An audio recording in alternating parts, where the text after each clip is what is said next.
And now, preview time. So let's take a look at what's coming your way.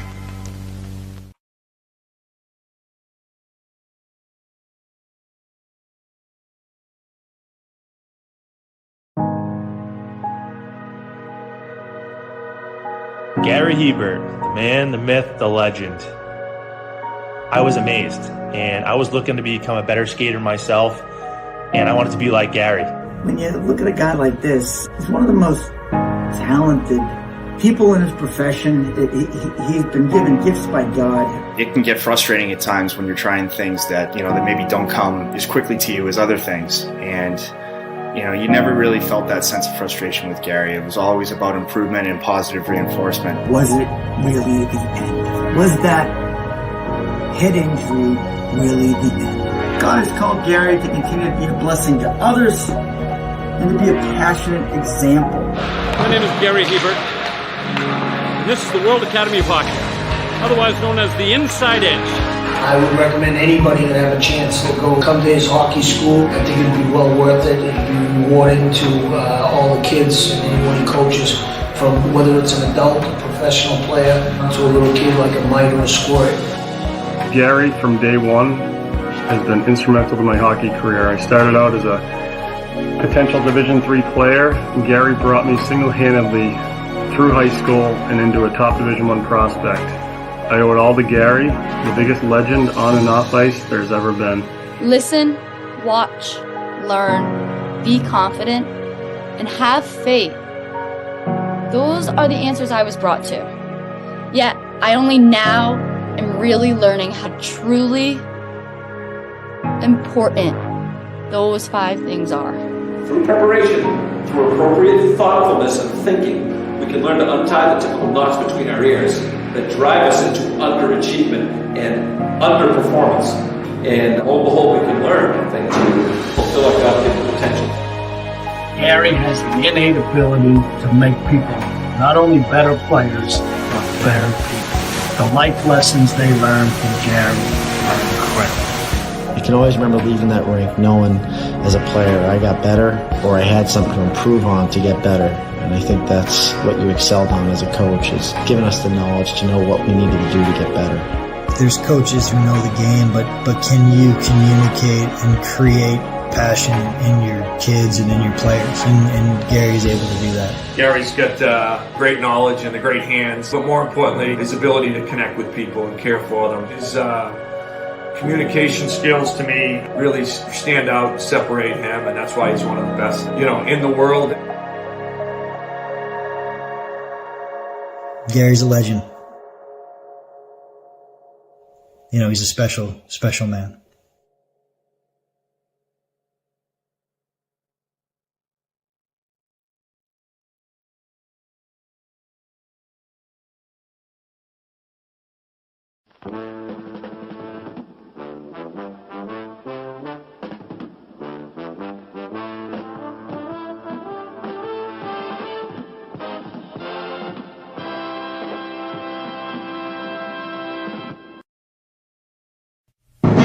The Jeff Meacham Network's Multiverse of Media.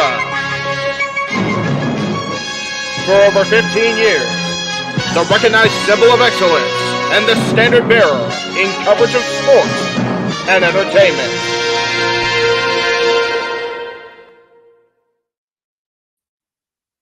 After 22 years of existence and nearly 7 years after being declared dead and buried, TNA, Total Nonstop Action Wrestling, once again takes the air tonight and proves to be hard to kill. Good evening, ladies and gentlemen, wherever you are watching around the world, across the Jeff Meacham Network, Multiverse Media. I am, of course, Jeff Meacham. That's what they pay me to say. That's why my name's on the marquee over here and down here. There you go. I'll be joined in just a moment by our play-by-play man par excellence for tonight's TNA Spectacular. But let me just say really quick, a great thank you to everybody that is watching out there across the multiverse, and also encourage you at the bottom of the next hour, 7:30 Eastern, 4:30 Pacific, to make sure you also check out our coverage of the AEW broadcast tonight, which will include Collision and Battle of the Belts 9, both going live on TNT.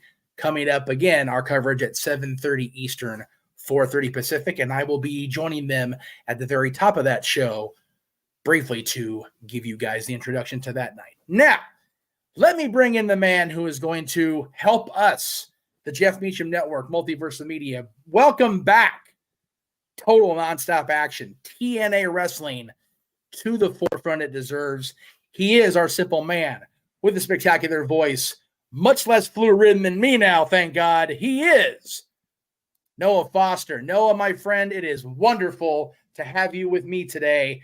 And I have the honor of getting to call TNA Hard to Kill with our TNA expert. How are you, my friend? I am doing extremely well and far better than I watched along during Wrestling 18, which is still an absolute blast. But health-wise, I'm back to 100%. And I cannot be more excited to see the return of these letters, the return of this company in its true form, the alternative to the industry, why it has still been nonstop action with impactful moments. We finally returned back to TNA Wrestling. What was once a very rocky past looks to leave a bright, new, clean slate and build to a who knows unbelievably unpredictable future. It all starts tonight with TNA Hard to Kill from the Palms in Las Vegas. Look at them already reaching out to other venues and bigger venues versus Sam's Club. I'm looking very forward to this show. And again, the brand new championships enough already leads me to believe that we are in for a much brighter future in this new era that starts tonight. So thank you, Impact Wrestling, but welcome back, TNA Wrestling, in its true form, letters included. I cannot wait for this show tonight, and it's great to call this with you. It's awesome. It's funny to think back 7 years and that moment when Bruce Pritchard, ironically of all people, TNA is dead. And of course, at the end of Bound for Glory, just a couple months ago, Scott D'Amore and his, let's see, how far are we into the show? In his infinite coach wisdom, TNA, we're fucking back. And TNA is indeed back. I didn't get the we're effing back show. I actually want to wear this out in public. So. That's fair. Just you gotta get work to my kids' school, maybe. I don't want to cause shenanigans. Yeah, that's for later, open mic night, and we'll get to that. The F word versus damn, different context. I get it. I get it. Yes. Good to see everybody in the chat room. Daniel's here, of course, our member of our exclusive section, the Castine Studios. Good to see you, Walter. Good to see you. We will see you on the commentary call.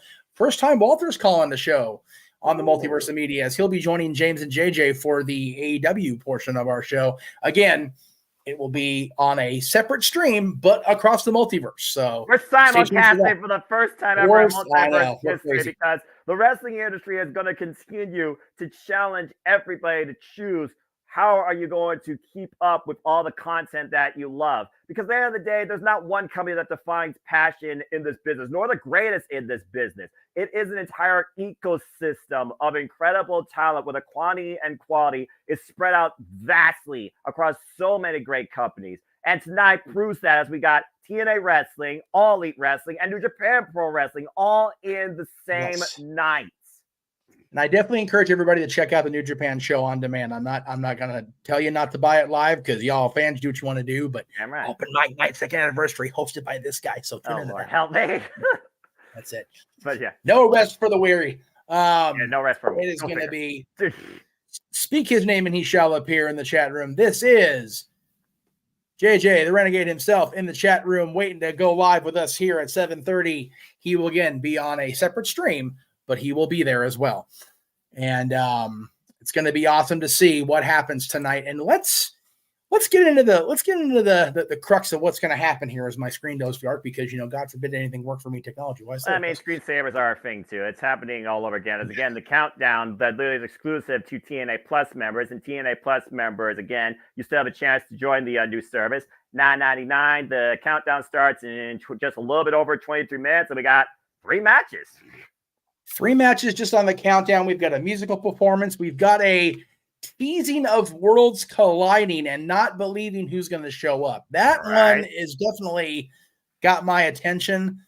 So as Mr. Impact Craig says, they're effing back, man. I'm here for it, Noah. I'm absolutely here without a doubt. Let's go ahead and talk about the matches on the thing. If I can get this thing to load. Good Lord, it's going to be one of those days, folks. And it has to be one of those days. It's got to be one of those days at least once a week. If not, when the stuff ever worked perfectly. There's a reason the word bot exists. But let's talk about this. These are two guys, Rich Swann and Steve Macklin, who think about Steve Macklin. If you watched Thursday night's episode of Impact, Steve Macklin was a guy who was in the world title picture just a couple of months ago.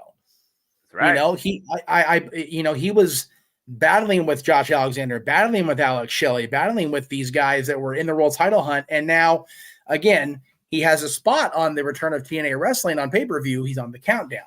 Rich Swann, of course, a huge component of the, Lord forgive me, the post-Hogan era resurgence of TNA, of Impact Wrestling.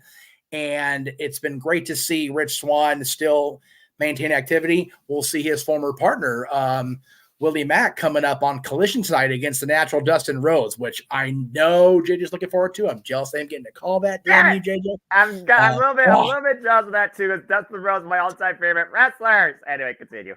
And we love Willie Mack at the Casa, our brother, man. We love Willie. But Rich Swann and Steve Macklin, for the new folks that are tuning into TNA for the first time or tuning into Multiverse for the first time, what can you tell us about Rich and Steve? So first up, Rich Swann, y'all might remember him from WWE, former Cruiserweight champion, but he's also a former Impact World Champion. In fact, he once held the Impact and TNA World Heavyweight Championships as he was literally trying to lead this company through a pandemic. Of course, he fell to the cleaner, Kenny by God Omega, that became the belt collector at Rebellion that year. And then Steve Macklin, who came in with tag him and bag him mentality, like you said, for the better part of last year, after Rich Swann was basically out of the World Championship picture since last year, February, after challenging Josh Alexander and losing at No Surrender. Steve Macklin, of course, had this 1 year long obsession to pursue the walk away and become the TNA, I'm going to call it TNA now, World Champion, even though it was Impact at the time. Again, thank you, Impact Wrestling. He never got the opportunity, though, to face Josh Alexander for the title. Instead, under very unique historic circumstances, both the Knockouts World Championship and the Men's World Championship were vacated. He was able to beat Kushida after surviving the 100 block, quite literally, with a ridiculous KIA, and he was the reigning Impact World Champion for a few months until he met Alex Shelley, who, against all odds in Columbus, Ohio last year, he beat Steve Macklin and finally achieved a 20-year journey to win the big one, who, of course, we're going to talk about another person now who came back to achieve that legacy. The funny thing about these two, despite their track record being former world champions and Steve Macklin maybe having a stronger year last year, now Rich Swann resetting from tag team wrestling focus to singles focus. It was 1 year ago to the day in Impact Wrestling Hard to Kill at Center Stage in Atlanta, Georgia. These two faced each other in a Falls Count Anywhere in Atlanta match, and Steve Macklin planted Rich Swann via KIA on a rampway and beat him. So in a way where both these men are looking for a reset, Rich Swann's also looking for revenge. But this is a traditional one-on-one match. So I don't think it's going to get extreme. But we're going to see once again if Rich Swann can handle Steve Macklin, to say the least. It's going to be a fun match on the countdown. And what is the poll saying? What the group you've been putting together for the match predictions? First off, let me go ahead and bring that up because I think that's a good idea to also focus on that. And to those that don't know, I host City Prediction Leagues for all the brands of professional wrestling and sports entertainment, damn it. So figure to those that have put in their predictions so far for TNA Hard to Kill, and you still have about 20 minutes to put them in, finalize them, or change them here. So again, thank you to the, looks like now, 26 of you that have put them in. And according to the poll right now, a majority are going with Steve Macklin, 58% to 42%. So right now, they believe it is man for all in the new era where front forward enemy, tag him and bag him. We'll see if Steve Macklin tags him back his first target towards getting back the World Championship that Alex Shelley beat him for in the first place. There is a tag match on the countdown featuring TNA originals, but I think there's nobody more original when it comes to a promotion than the ECW original himself, Tommy Dreamer, defending the Digital Media Championship in a no disqualification match after what Crazy Steve and him got into the other night on Impact. or a couple weeks ago, I think it was now. For again, probably a new audience, or at least a lot of new people. What can we say about the Digital Media Championship and what this rivalry has led to?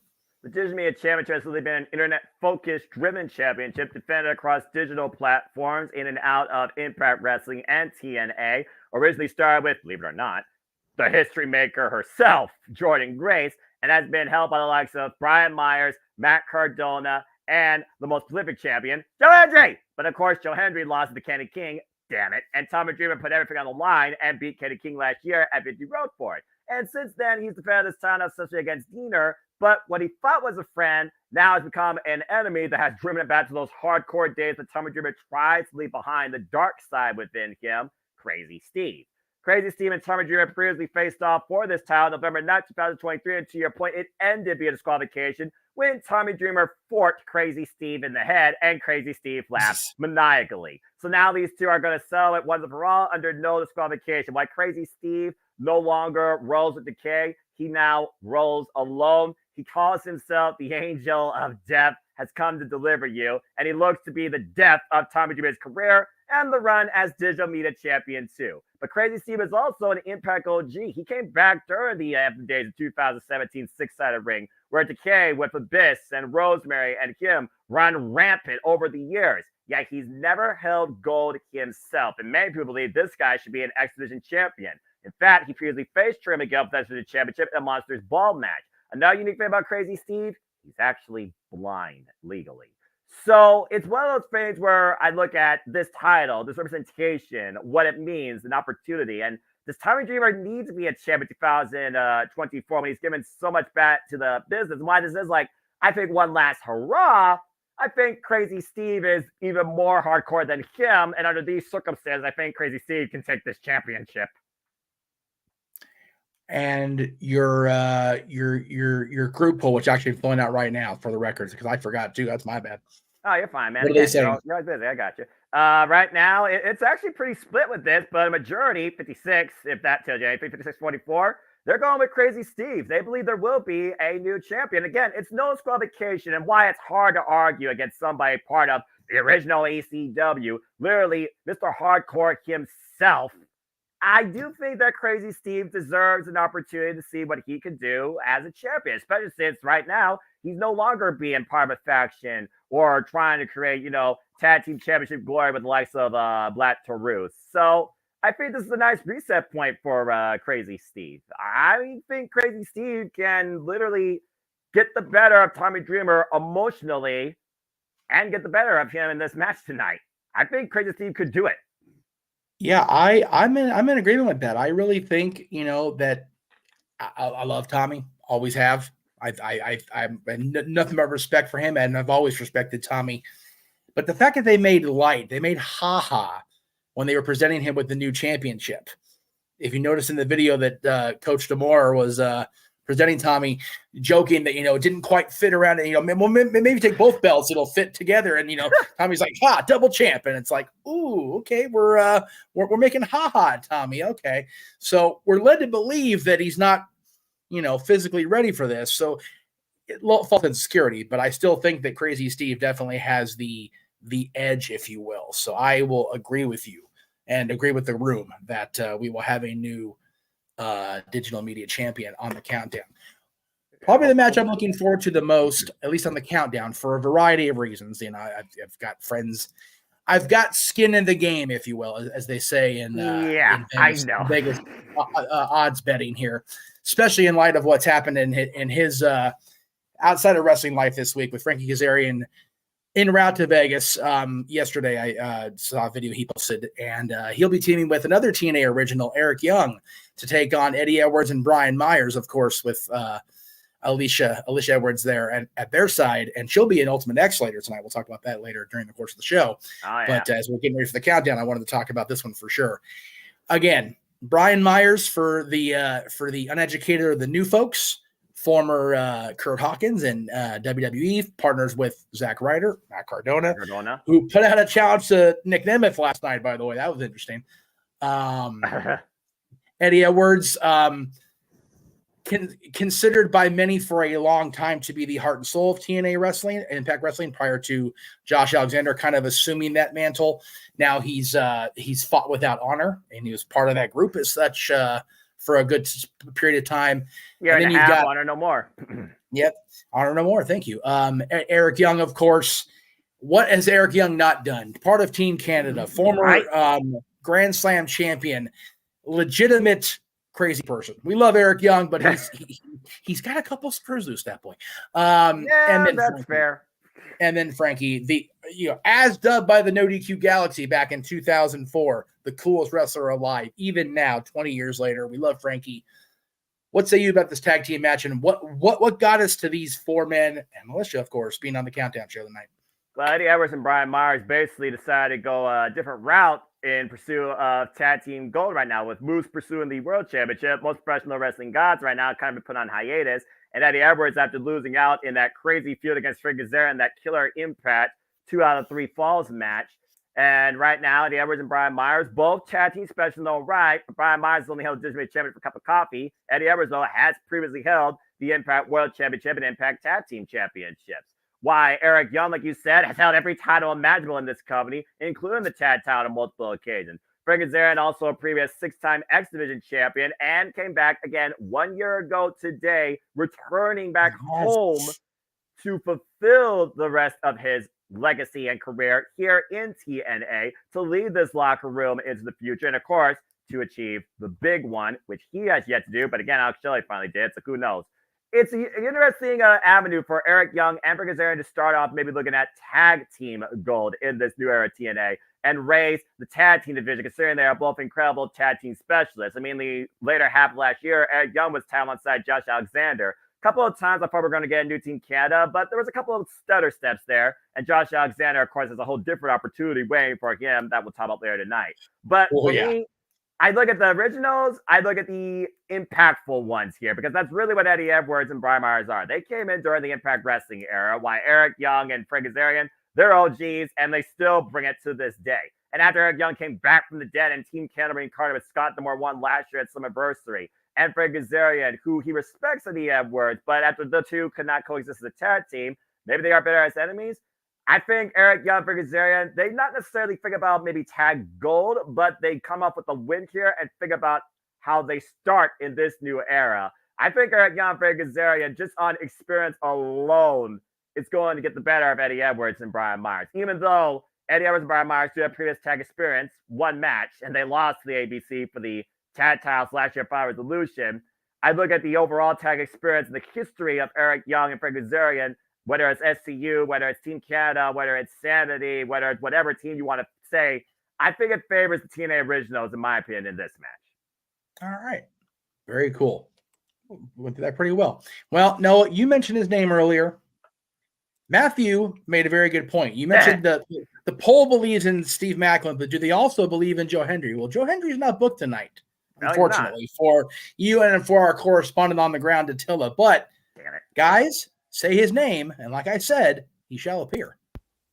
Noah and Attila, say his name and he shall appear. This is Joe Hendry wishing you a happy anniversary. A happy anniversary specifically to the Jeff Meekum Network. And a special thank you to Noah and, of course, Attila. I have been told someone said my name, so I had to appear. So here I am. This message is from Jeff and JJ, and they wanted to ask Joe Hendry. Look, Joe, they got in touch. They said, you got to get in touch. I got two amazing people, Noah and Attila. Who can we get? They went through Cameo, and Cameo said, listen, the number one person to deliver this message is, of course, Joe Hendry. And Jeff and JJ wanted Noah and Attila to know that they believe in you, and also, I believe in Noah, I believe in Attila. So there you go. You got your own custom song from Joe Hendry. You can't beat that. And look, here's Joe Hendry's dog having a chew. Grab it. Grab it. What's this? Say hello. You got Joe Hendry's dog in a cameo as well. That's very rare indeed. But anyway, hope you enjoy the holidays and happy anniversary once again. Hope you have an amazing holiday season and hopefully see you all at TNA Wrestling show sometime soon. Take care, my friends. that is still just too damn cool. If Attila sees Joe Hendry live, I'm gonna be really upset. But again, she's got the Snake Eyes tapings. And to your point, Joe Hendry and the Knockouts Tag Team Champions, they are an action night, but of course, they much more likely will have a bigger presence, as we saw on the graphic, at No Surrender, which of course the next time we'll be covering TNA here, whether it's me, you, or Attila. We might as well be the threesome that covers TNA going for it at this point.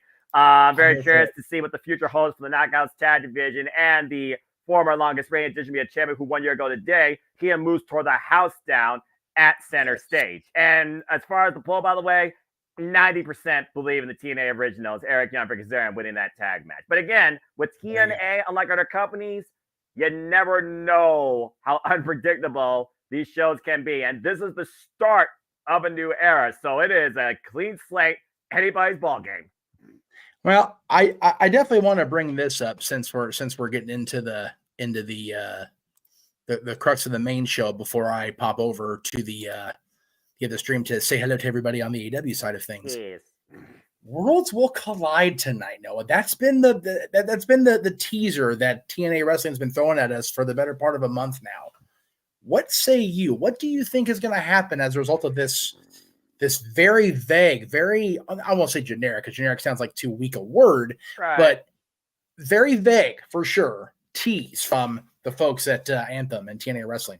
Well, Christopher Ross and JJ Williams definitely rocked my mind last night, but I also think about the original TNA, and it used to be called NWA TNA. And again, we are in the new year. It is a reset slate of so many incredible cable talents, free agents. We already saw one picked up, the Virtuosa. Deanna Purrazzo picked up AEW. Yes. There's still so many other great talents. I think about NWA TNA, who was one of the biggest presences that kept me in tune to the NWA since the Billy Corgan era inception. Now, I imagine it's got to be free agent Camille. And again, the best booked women's division in the industry when it comes to quality, representation, presentation of talent, top to bottom. I think Camille will be a incredible status quo to build the Knockouts off of.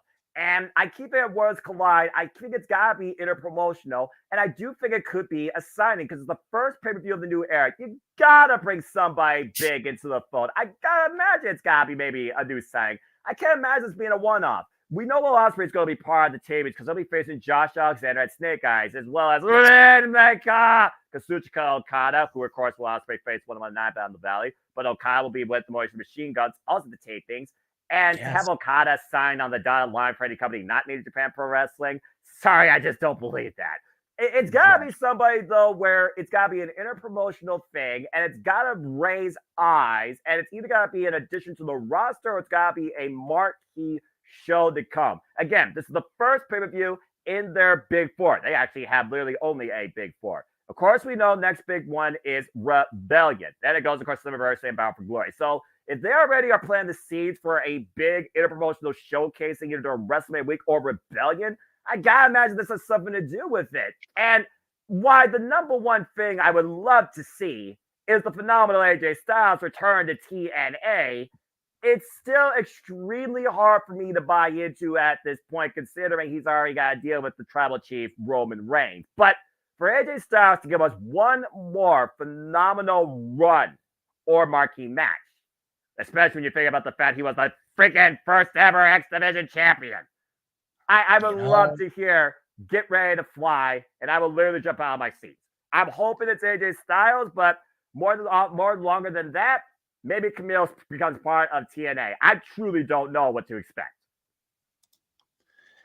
Well, Camille seems to be an agreement from Wesley Conklin, so we'll see if that happens. JJ mentioned AJ Styles as well. You mentioned the NWA. Yeah. I'm gonna throw out something to make people think.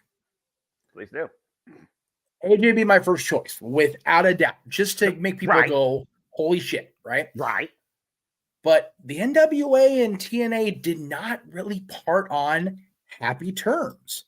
No. Nor did TNA and Billy Corgan part on happy terms later on in the company's existence. NWA has a pay-per-view tonight called Paranoia. I believe I don't know where they are. Give me a second here. I'll tell you right now. Is that the CW or is that on Fight as well? It looks like it's available on a pay-per-view broadcast. Basically, I just don't know how to obtain it, but I know they're going to air the match on the CW at some point. My thought is on the CW network in the U.S., fans who don't have cable can stream NWA Paranoia and NWA events with Fubo, which is offering a free trial for all new subscribers. Okay, then. There you go. My thought is this. Their doors are already open in Fort Lauderdale. They're already letting people in the place right now. Yes. I know that there is a 10 pounds of gold weapons death match between Cardona and EC3 for the NWA Championship. Oh, God. Somebody's getting beat. Somebody's getting messed up in that match. No doubt about it. Clearly.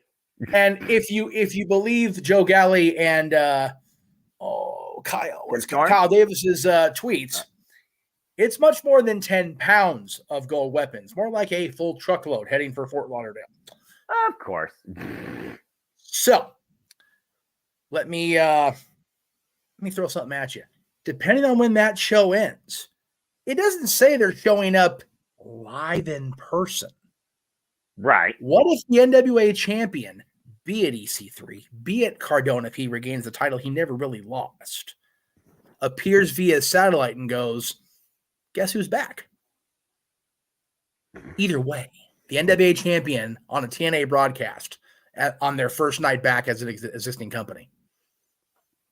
Hey, I'm here for it. I would love to see the NWA World Women's Championship be a part of this, since I followed Kenzie Page since the inception of the Corgan, and her sister and Pretty and Power ruling the women's division. Yes. I think it's a beautiful thing right now. I think the NWA still has much more potential left in their women's division, more than anything else right now, in their cluster at the environment, especially after what Sam Hine did. Jesus Christ, you idiots.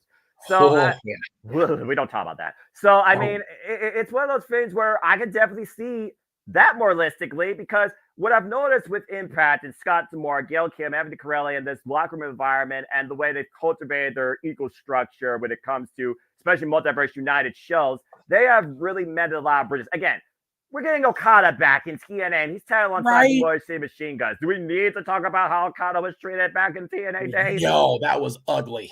It was... I can't believe he even entertained it. But again, it's essentially a new company. It really is compared to when he was there. So, Noah, I believe my clock says 20 seconds. How about yours? Mine says exactly the same thing, which means the countdown to Hard to Kill is literally upon us. And again, we still have so much more to talk about. I'm sure we'll have time to talk about throughout the video things, and we'll see if they have any backstage interviews. Again, Jay Chung now the ring announcer. We still have, of course, Mean Gene Miller, Matthew Waywon, and Tom Hannafin, who seems more comfortable than I've ever seen in his career. Of course, we'll be on the call, but that being said, this is going to be a lot of freaking fun. Let's see I just lost the feed. The feed kicked me off. This stream not started yet. I'm refreshing. There we go. You know, JJ makes a valid point based on their streaming partner. What if it's one of these two guys? Oh my God! If it's one of those two guys, then JJ's the smartest person alive. I'm just going to say it right now. If Triple H and Shawn Michaels shows up, I will watch NXT next week. Whoa! Well, there you go. There it is. Okay, where'd the countdown go on freaking TNA? There it is. I refreshed. I got it right now. They're playing a video package, of course, everybody on this roster, as the countdown to TNA Wrestling Hard to Kill is officially underway. TNA Plus navigation. Y'all got to work on that a little bit better. Well, again, it's a new service. I give them bad for the doubt. Yes, for now. I'll always benefit. TNA Wrestling is back. Welcome, everybody. The countdown to Hard to Kill. Oh, they got the tunnel. I like the sets. And I do too. Oh, look at the Ultimate Axe hanging up there. Look at that. And Jay Chung stunning as ever. It looks like our campaigns off. Rich Swann and Steve Macklin. As I anticipated. Right on. See, every once in a while I get stuff right. Well, you know, it's one of those things. But again, Dato, who's there live, having an incredible time.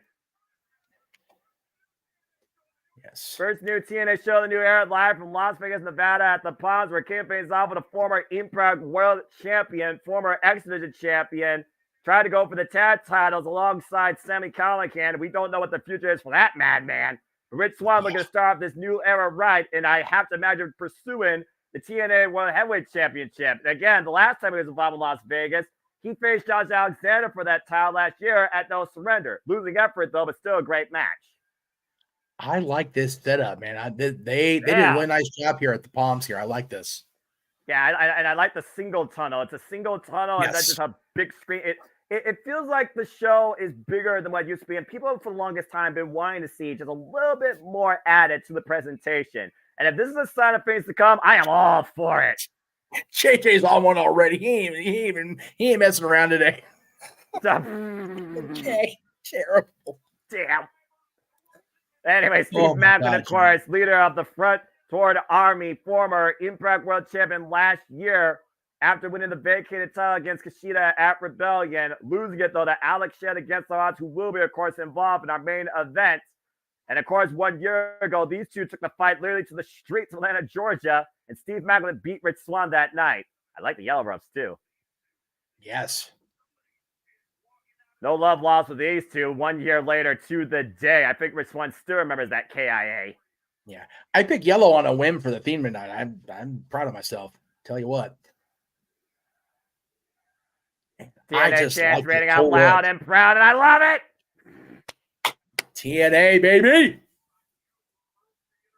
Kind of attacking and face off here in the early going with these two men. And again, Jeff, like we said, it's a clean slate. I know AEW likes 3 sets of wins-loss records every year, but this is a new era. We're 57 minutes and 7 seconds away from the start officially of Hard to Kill. But again, everybody here tonight is here to prove a point. They want to be the people that when you say TNA going forward, they're one of the first names that you have on your mind.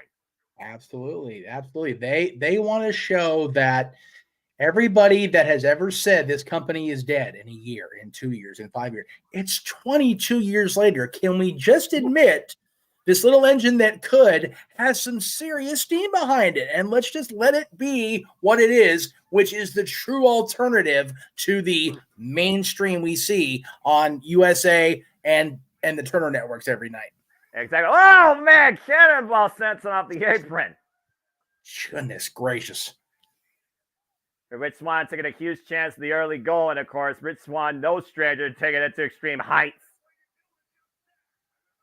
Another sense off the apron right now, and Steve Macklin right now taking off his feet for the moment. We'll definitely need to sync up later. Well, you know, it's always going to be one of those phases that initially happens here. It's Rich Swann right now. Yeah, Rich Swann, I mean, again, he always went by that phrase, can you handle this? Ooh, big shot, Steve Macklin. I like those towels, the yellow background with the red TNA logo. Datilla, if you're listening, grab like 2 or 3 of those. Just throwing that out there. Crossbody gets a 1 count. I don't know how expensive those towels are. It looks like actually those towels are provided every seat, actually. What I'm saying, if they're on the seat, if nobody wants theirs, send them to Jeff Meacham Network, please. We can use some props. So, I mean, I still have my Impact Wrestling towel from my venture at Skyway Studios at Slammiversary 2021. What I wouldn't give for TNA to return back here to the Glass City Center in Toledo, Ohio. Make it happen, damn it! Gosh. Yes. Got to get some wrestling back there in Ohio. Any kind, AEW, TNA, WWE. Get them in Toledo, folks. And Rich Swann needs to get feeling back in his jaw after hitting that elbow. Right. Again, the funny thing is, Steve Macklin, you would think he would be involved in tonight's main event when you figure about the opponent for Alex Shelley is Moose because of that Feast of Fire briefcase after Rhino Gord Macklin in the freaking next week on Impact 1000. So the coming night, DJ Wook and AJ Francis, you might remember as Flop Dollar, they will debut the music video for We Outside. And of course, also to come on the countdown, Eddie Edwards and Brian Myers taking on TNA Originals, Eric Young and Frankie Kazarian. The history of TNA being rewritten by the Originals. I love it. And of course, I was watching the very first TNA show today and just realizing how many long-term TNA people were on that first show. None of them here tonight, but man, just crazy that was 22 years ago. And like, you know, God, Jarrett's still wrestling on AEW TV now. You had the Cowboy James Storm, Chris Harris were both there. Abyss, not as Abyss, was there. Just so many amazing names in the history of this company. And they're still involved one way or the other in wrestling. I love it. And of course, Scott D'Amore, who's played every role possible in this industry, is now the damn president of TNA Wrestling. I love it. It's funny. You mentioned EY earlier, being a former World Tag Team Champion. The first title change I saw outside of California was Eric Young and Bobby Roode regaining the NWA tag titles at Turning Point 2004. So Eric Young and TNA in my history go way back. I love it. Well, Thank you for the $5 super chat, Wesley Conklin. Hey. Yes, absolutely. Former WWE Cruiserweight Champion and Rich Swann. We try to overlook Rich Swann's time in WWE because, much like the entire division, he was vastly underused. But yes, good point, sir. Thank you, Wesley. Well, there's a reason why I made the Creo that 205 Live mattered, and I didn't mean that just for the show. I meant that for Cruiserweight Wrestling. Of course, we talk about cruiserweights, we talk about heavyweights. Of course, we know that TNA always defines the alternative. Their cornerstone, the X Division. We still have Ultimate X tonight, but that's being represented by the Knockouts and the X Division Championships being defended tonight by Chris Sabin. Chris Sabin, 10-time X Division champion. He has to be the only X Division champion that's held every version of that title. He has to be. I mean, at this point, you gotta be right. Well, I mean, the green X, the blue X, the silver and red, the original gold and red. I don't think there's a single version of the X Division title that Chris Sabin hasn't held. No, and this is big for me because I'm a fan. I think he has supplanted AJ Styles as the greatest X Division champion in the company's history. We need AJ Styles versus Chris Sabin in this generation. I'm just saying, considering the journey that both those men have literally gone since the original days of TNA, as Rich Swann flies into Macklin with that clothesline. And again, looking at the set deck, you remember the original tunnel? It used to be the single tunnel off the right-hand side at one point. It was just that single tunnel. So I like that aesthetic. I would not mind seeing that going forward. Yeah, when TNA first debuted, it was that double Invasion 2001. Actually, the whole 2001 era entrance, and it was like, no. But the tunnels definitely helped. Well, I think that's one of the reasons why I also enjoyed AEW in the early inception, because they brought those tunnels back. And there's just something about the tunnel that I just feel like adds to more of the presentation. Man, kicks in the head, covered by Rich Swann, gets a 2 count here. Speaking of AEW, who can forget Rich Swann versus Kenny Omega in front of nobody, though, when Rich Swann put this company on his back, defending both the Impact and TNA Heavyweight Championships against Kenny Omega, who, of course, became the belt collector, and the TNA AEW combined champion through the better part of 2021. Yeah, I would say, as much as we're lamenting TK for counter programming tonight, I think the AEW Impact partnership definitely got them through. Both companies through, the early part of return to work. So good on them for that. Well, it's one of those fans, like I always say, I always felt that collaboration is better than just internal competition. And if more of the industry did that, then I think this would be a much more better industry with even more opportunity than everybody. Oh, man! Got there with that kick, and now Rich Swann sending up back to the drop zone. Rich Swann up to the second rope. Might be looking for that big 450 splash! Connects, got it, hook of the leg too, no! Macklin able to kick out that ridiculous 450 splash off the second rope, and Rich Swann can't believe it. I can't believe it either. He hit every bit of that. I think it was probably the second rope that maybe, not as much impact on it, close proximity. I always think about when you go from the second or from the top, you figure about, the hang time you have and the amount of impact that you have off that move. It isn't enough for you. Clearly off the second, it wasn't. No. Swann responds with a Gamagiri, rocking Macklin, who's perched on the top rope. And of course, with Swann, no stranded Ultimate X. We got the Ultimate X structure standing here before us. And we will witness the 51st Ultimate X match in this company's history. And Macklin up the top rope. Oh, God! That hurt. Knee, the cover, hook the far leg, and gets a near fall. But Macklin immediately quick to follow up. Might be looking for the double underhook. KIA. Oh, no. What a backbreaker cover. Again by Macklin, gets a 2 count. Macklin's trying everything at this point, Noah. He's trying to get everything in. Yeah, including a Boston Crab. And again, what Steve Macklin has become, and what you'll remember him for going forward, if not already, since coming into Impact Wrestling, a force to be reckoned with that was virtually undefeated until he faced Trey Miguel for the X Division Championship. Very few men have actually beaten Steve Macklin one-on-one. Yeah, that's to your point. I'm surprised he's not in the main event tonight as well. But again, Moose calling his shot. Alex is the reigning champion. It is what it is. Again, circumstances, the fact that Karma bit Macklin in the chest, I was going to say ass, but again, Rhino gored him into oblivion after Macklin injured Rhino during his Impact World Championship run. I was going to say that's not Karma, that's a man beast. Yeah, the War Machine. Macklin right now trying to War Irish. Machine. Oh, God. Preventing the Irish whip, but just eats a forearm for his trouble. And Rich Swann right now slipping out of the back door, pushing Macklin off of the ropes. Macklin, though, a clothesline miss, handstand, springboard. Oh, the cutter! Man, oh man, what a cutter. Oh, the rolling kick! Down goes Macklin, cover, hook of the near leg, no! I thought Sherry had him on that one. Well, we already know the perseverance. Remember, Macklin had a 1-year-long observation, vendetta, mission to become the Impact World Champion. And he wanted to do that at the expense of Josh Alexander. Again, he became the champion, but it wasn't the target in mind. And when he finally faced that target for the first time one-on-one, he lost to him. He did.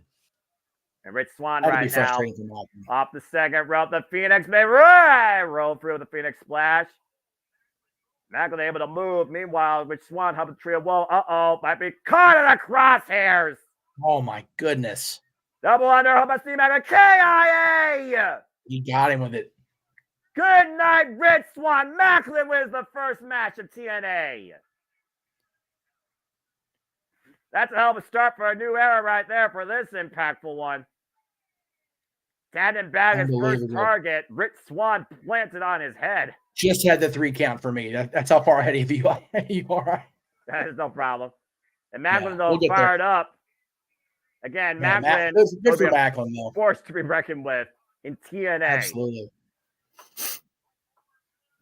Former TNA World Champion, as I'm just going to call them TNA Championships now. Again, you have not seen those pictures of those titles. Those are some of the most beautiful titles I've seen in a long time in this business. Those may be the best championships in this company's history. I said what I said. Damn. Outside of the original X Division Championship, which will always have a special place in my heart, the TNA-centric championships, not NWA-based, I think they're the best. And, of course, the cornerstone of this company, the brand new TNA World Heavyweight Championship, will be determined in our main event as TNA original Alex Shelley takes on impactful self-imposed leader Moose. And for me, it feels like Moose is truly trying to find himself. But Moose has been that guy committed to this company for the last 7 years straight. It was Alex Shelley that built this foundation, coming originally in 2002 and was here all the way through 2010. Took a couple of years off, came back in 2012 for a bit, and then, of course, he came back in 2020. They beat the longest reigning tag champs of all time in the North, Josh Alexander and Ethan Page. And it's been Motion Machine Guns ever since, even with those star stats for Alex Shelley. Do me a favor, Noah. When they ring the bell for the second match, go ahead and pause for me so I can catch up for you. It's a veil package, and we got a moment here to, to talk about. Yeah, absolutely. And again, I mean, we talked about before, cornerstones of this company. Alex Shelley is not just a cornerstone of TNA. He's a cornerstone of this industry. He's paved and led the way for so many greats, including those he's beaten since his run with the TNA Heavyweight Championship. You figure about Josh Alexander, Hiroshi Tanahashi, Nick Aldis, Jonathan Gresham. You figure about the other greats that we see now, like Kazuchika Okada. How many countless individuals Alex Shelley has inspired, building off this foundation of TNA for pretty much his whole career. Alex Shelley is a special talent. I knew he was special when we were still going to PWG, and Dylan's mom was coming with us, and she even recognized, and she self-admitted it was not a diehard hardcore fan. It's definitely not now. She saw there was something special in Alex Shelley. Oh, look what we got here. That's a hell of a summit. I would say so. And you got to consider that all these men are looking to be the cornerstones leader in this new era of TNA. And Alicia Edwards wants to be the face of the Knockouts. Hey, you want to Knockouts Ultimate X? You got that chance. Tell you what. Well, Tasha Steelz, again, the history of Ultimate X for the Knockouts, very limited. Second ever Ultimate X for the Knockouts. And Tasha Steelz not only won the inaugural one, she capitalized on it, at Hard to Kill 2 years ago, and then waited till Sacrifice to capture the title of a very emotionally stirred Mickie James. She beat one of the greatest of all time for her first ever Knockouts World Championship, and the rest is history. Sidebar, by the way, congrats to Mickie James on your new position in OVW. Very excited for Mickie. Yeah, absolutely. Again, leading the future of women's wrestling. As she has for so many years. Again, whole new era of TNA, whole new level of possibilities. We got DJ Woo Kid in the ring. This is my friend King from ATW's type thing here. I know nothing about this. Yeah, I know that he is here. I know he's bringing out AJ Francis, and that's cool. It's just people are going to naturally crap on it because of the heat row thing, and that's, I think the kid's just trying to make his name elsewhere, and WWE just did not give him the opportunity. I think he could have garnered. Again, for those of you in the chat, we actually did call the first match, and there was a registered 3 count announced by our play-by-play guy here. So if you want to know the results of the match until I get the results on the screen, please make sure you pay attention to play-by-play. And it was, again, Steve Macklin who beat Rich Swann via that KIA, that double underhook DDT. Good, great plan, the man on his damn head. That was rough. That was a high angle DDT. High and a very quick match, surprisingly for me. It went very quick, and it was very high impact, full of intensity. I love it from both guys. Well, again, you figure about the fact Rich Swann was looking to get that win back from 1 year ago, and history repeats 1 year to the day. Consider it a streak if you want, 2 years in a row, both on January 13th, both at Hard to Kill. Steve Macklin has bested Rich Swann with the same move, the KIA. Right there, you go. And again, we're gonna if you guys were watching on Fight or on TNA Plus, we're gonna talk through this. So because I don't have it off mute because copyright's a thing. Not copyright, not copyright. But I mean, right now, unless somebody like Enzo Morris shows up and shuts up AJ Francis, there's not a whole lot to hear right now. No, at the end of the day, I can't imagine they're having AJ Francis involved here for anything but an angle. He's a wrestler. So. Right. I mean, flop dollar aside, he is a wrestler, and he wrestled a little bit during the N era network Black and Gold NXT, and I guess he had some matches on SmackDown. Of course, I didn't have SmackDown. I still don't have SmackDown, so it's like, I just remember Michael Cole, he's calling him flop dollar because I do remember the infamous clip of, that boy couldn't even get through the ropes. It's like, yeah. It was rough. It was rough. And again, people don't forget stuff like that, so I almost feel bad for him. Well, almost. I enjoyed him on the Hidden Treasure show too. It's just the problem is the WWE Universe was not allowed to get to know him as the character, so they saw him as, at the end of the day, the quote unquote mark that was training with WWE that was going along on these Legends trips. They never really gave him a chance. Like they were setting him up for failure. It was unfortunate. So. Like, and then having Cole having Cole repeatedly go off on the kid, for the flop dollar thing, it was like, that's fair. But Jeff, chat, do you believe? I do believe that somebody with Kimbo musical talent, the former digital media champion, and damn it, I'm telling you're seeing him live. Oh God. Thank Christ someone came out here to interrupt this car wreck. Thank goodness for Joe Hendry. Thank goodness. Maybe he's going to debut a new music video. Maybe now JJ will believe in Joe Hendry since he interrupted the mess that was AJ Francis. And he's motivating the masses that are waving their hands inside the Palms. Capacity crowd to be on hand. Over 1,300 people sold out into the cheap seats. I love it. 1 year ago, Joe Hendry made his presence known at Impact Wrestling after a great exhibition match against Moose to set to retain the Digital Media Championship. And it looks like Joe Hendry's got a mic. Let's hear it from the man himself. The crowd is with him, brother. I'm going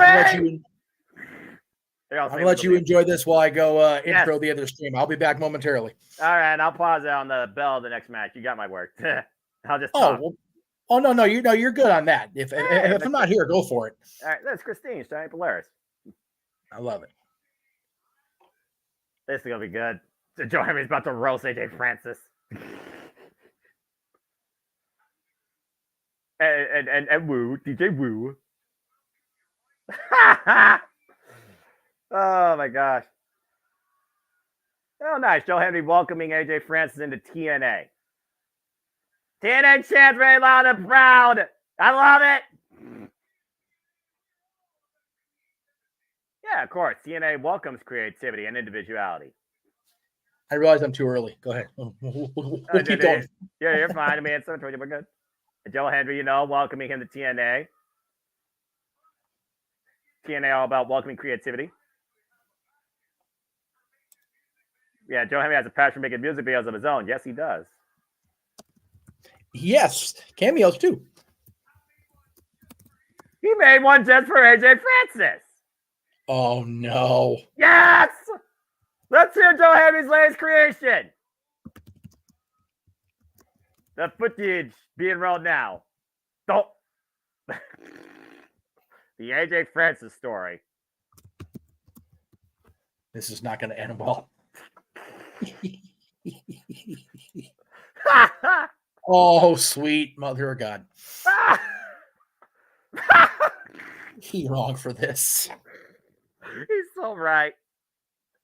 Oh, God, I needed this.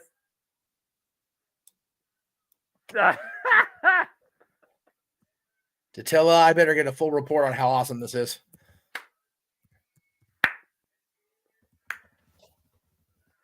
My goodness. Damn. That was, yeah. She's a champion. Oh, my goodness. No one loves cheese that's more than AJ Francis. That's right. That's fair. That's fair. He'll flip over the rope for that. Yeah, you know. Oh, man. Oh, God. I can't have coughing fits. I'm going to get sick. Well, if AJ Francis is known for nothing else tonight, he'll always be known as the Cheez-It champion. Oh, and we believe that. We do believe. Bravo. I wish I had Cheez-Its right now. Oh, Joe Henry offering Cheez-Its. That's that nice. was... Damn it. Oh, and DJ Wu kid with the laptop to the back. Yeah, you knew that was coming. You knew Oh, you wouldn't get. And leave AJ Francis to not take a joke. I mean, again, that's entertainment right there. All right. I thought that was damn funny. AJ Francis hoisted Joe Henry up and golly, a choke slam to Joe Hendry. Yeah. Well, I have a feeling this is not a one and done for these two sides, my friend. Well, if Joe Henry is going to flop over the top rope, I guess Joe Henry, I mean, again, excuse me, if AJ Francis is going to flop over the top rope tonight, I guess we'll have to wait for later on. AJ Francis is embarrassed tonight in the start of the new era of TNA, but he gets the last laugh. Not good. Francis and DJ Wu came with a 2-on-1 assault, dropping Joe Hendry. Well, that was One something. One would think that match is coming soon now that it's been established in the ring here in TNA Wrestling. So we'll see what happens. Well, I believe that AJ Francis is going to flop again in TNA over the top rope at the expense of Joe Hendry, planting him with a standing ovation. And I cannot wait to laugh at that. But I know what I'm not going to laugh at, and I'm going to honor to the highest degree, is the cornerstone of women's professional wrestling in this industry. The Knockouts and the Knockouts World Championship. The Juggernaut, the history maker, Jordan Grace. The one that put it all on the line on herself to prove a point and lead the Knockouts in the brightest glow since besting the Virtuosa in what seemingly looked impossible. Trinity. She came to Chicago. She arrived at Slammiversary. She fried through Emergence. She bested Hardcore Country at Bound for Glory. And all that stands in her way now and continuing to glow in the new era of TNA is a juggernaut on a mission, looking to be the face of the Knockouts once again, Jordynne Grace. First ever Digital Media Champion. First ever Queen of the Mountain. First knockout to win the Call Your Shot Gauntlet. Both of these women, true, battered, tested vets, warriors of the industry that carved their own path. And we are in for one hell of a match tonight. And we will see who leads the Knockouts in the new era, Trinity or Jordynne Grace. I cannot wait for this. I've been given the non-Samoan 3-minute warning, so I shall return momentarily, guys. Fair enough. Who will be the face of the Knockouts in the new era of TNA Wrestling? That is still to come. And earlier today, this matchup, so much suspension of disbelief on both sides. There you see the juggernaut, Big Mama Pump, literally built for the biggest match of her career. 1 year ago, she came in as champion and lost it to Mickie James. Now looking to once again bounce back and become the Knockouts World Champion. There you see our current champion, Trinity, arriving and shining in profile with the brand new white strap as the Knockouts World Championship will be on the line tonight. But now, as we look towards the future of TNA, not just for the Knockouts, let's look at the tag team scene and these originals and impactful ones look to set a course for themselves. Tag team action ahead. Eddie Edwards and Brian Myers, Alicia Edwards taking on Frank Kazarian and Eric Young. The System. So that's what they're calling themselves here. Brian Myers, Eddie Edwards, Moose, Alicia Edwards, looking to be the System that leads TNA in the new era. Interesting. As Jay Chung gives us our introductions here. And Dwayne, I picked Deshelle Shaw because I do believe the spotlight will be on her this year as the Knockouts World Champion.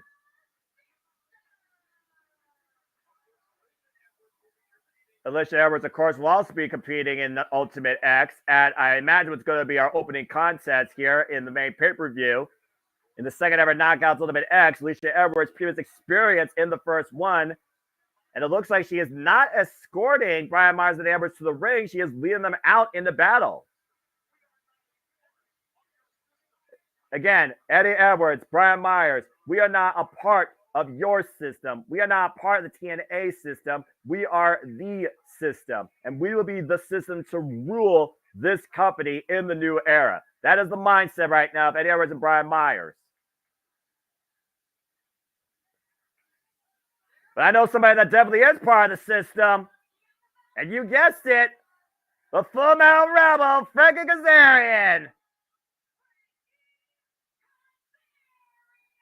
Frankie Kazarian, who came in 1 year ago to the day back home to Impact Wrestling TNA for the longevity of the rest of his career to define a legacy.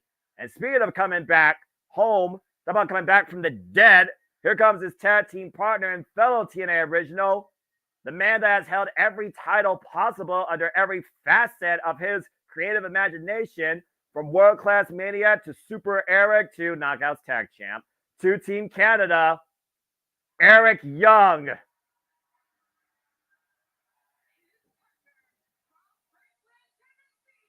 Eric Young, Frankie Kazarian, nothing but mutual respect for each other. Of course, both of these men have shared a ring opposite sides of each other as well in the past. Eric Young, of course, TNA original that came back last year at Slammiversary, tattled on Scott D'Amore to defeat Diener and Bully Ray.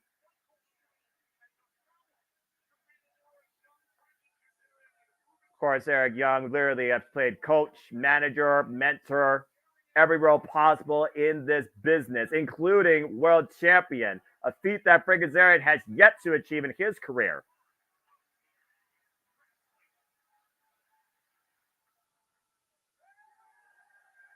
That is the face of a world-class maniac right there.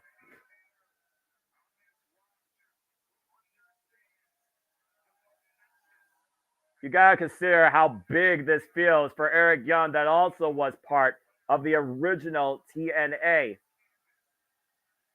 Being back on this canvas with those letters embroiled in that ring. Standing alongside Frank Kazarian, also just to be known just as Kaz or Kazarian for those that remember the early days. Frank Kazarian, of course, former member of Bad Influence with Christopher Daniels. Ever since the announcement was made at Bound for Glory, Frank Kazarian and Eric Young have been grinning ear to ear about the possibilities in this future redefined in this new era of TNA. Bell rings, we're underway, and we're starting things off with Kazarian and Eddie Edwards. These two that were rivaling for the better part of the last half year in the name of their teacher, Killer Kowalski. As TNA is reborn, will the system reshape it in their image? Tag to Brian Myers. If the system's going to make a statement tonight talking about how we are not a part of this, but we will design this our own way, they got to get the win here.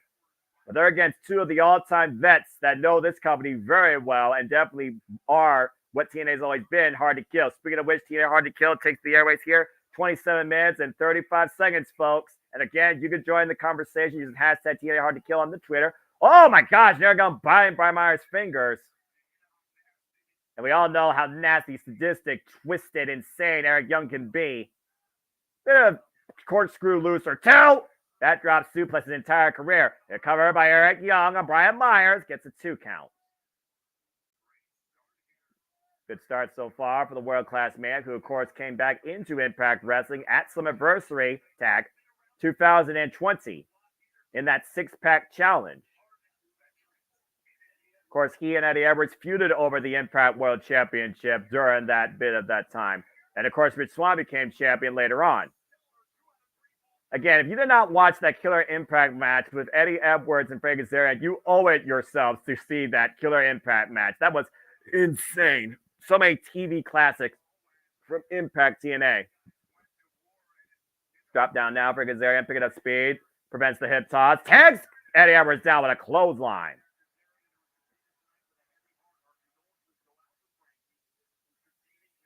Ooh, tag.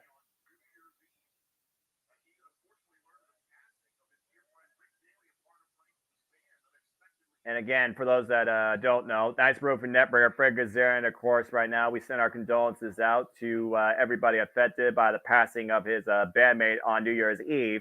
Whoa, over the top with the plunge onto the T. Harris. As Fred Kazarian is rolling in the early going here. And Brian Myers with a cheap shot. And Edwards, though. Whoa, Eric Young with a plunge up by Brian Myers on the outside. Again, parts the sum versus the sum of the parts. Eddie Edwards, Brian Myers, second outing as a tag team after challenging ABC for the TNA tag titles at Final Resolution last year. Coming up short, though. Right now, Eddie Edwards taking advantage of Eric Young. Of course, Eddie Edwards at one point was literally trying to take over the system in his own dishonorable way with Honor No More that invaded from Ring of Honor and ruled chaotically over the Impact Wrestling scene for the better part of a year and a half. Eddie Edwards, though, finally removed from his past, looking to build a brand new future through this system, starting tonight in the new era of TNA. Tag.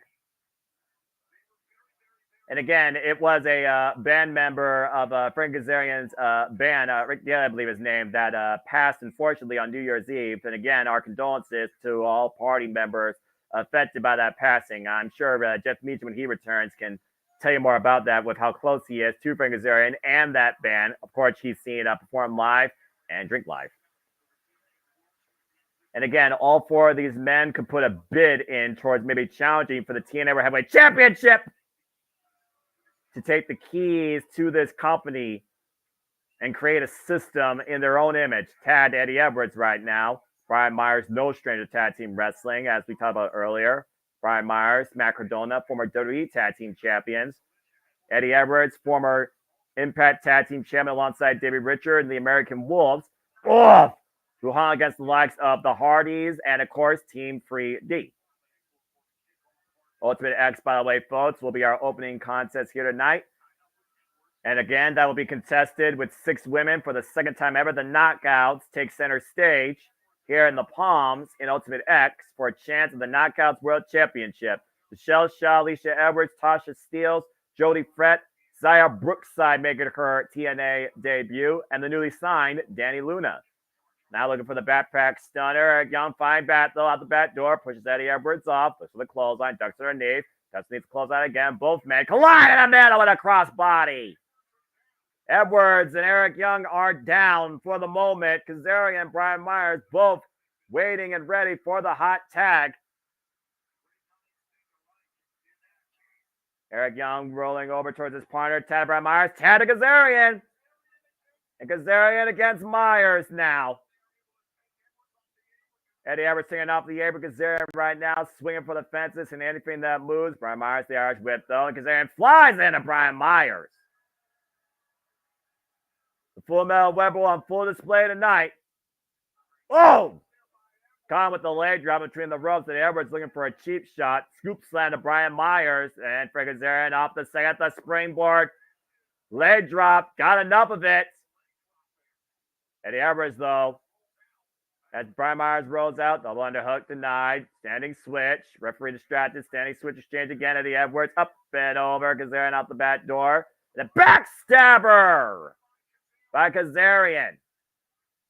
Now Brian Myers off the ropes. Meanwhile, slingshot. Oh!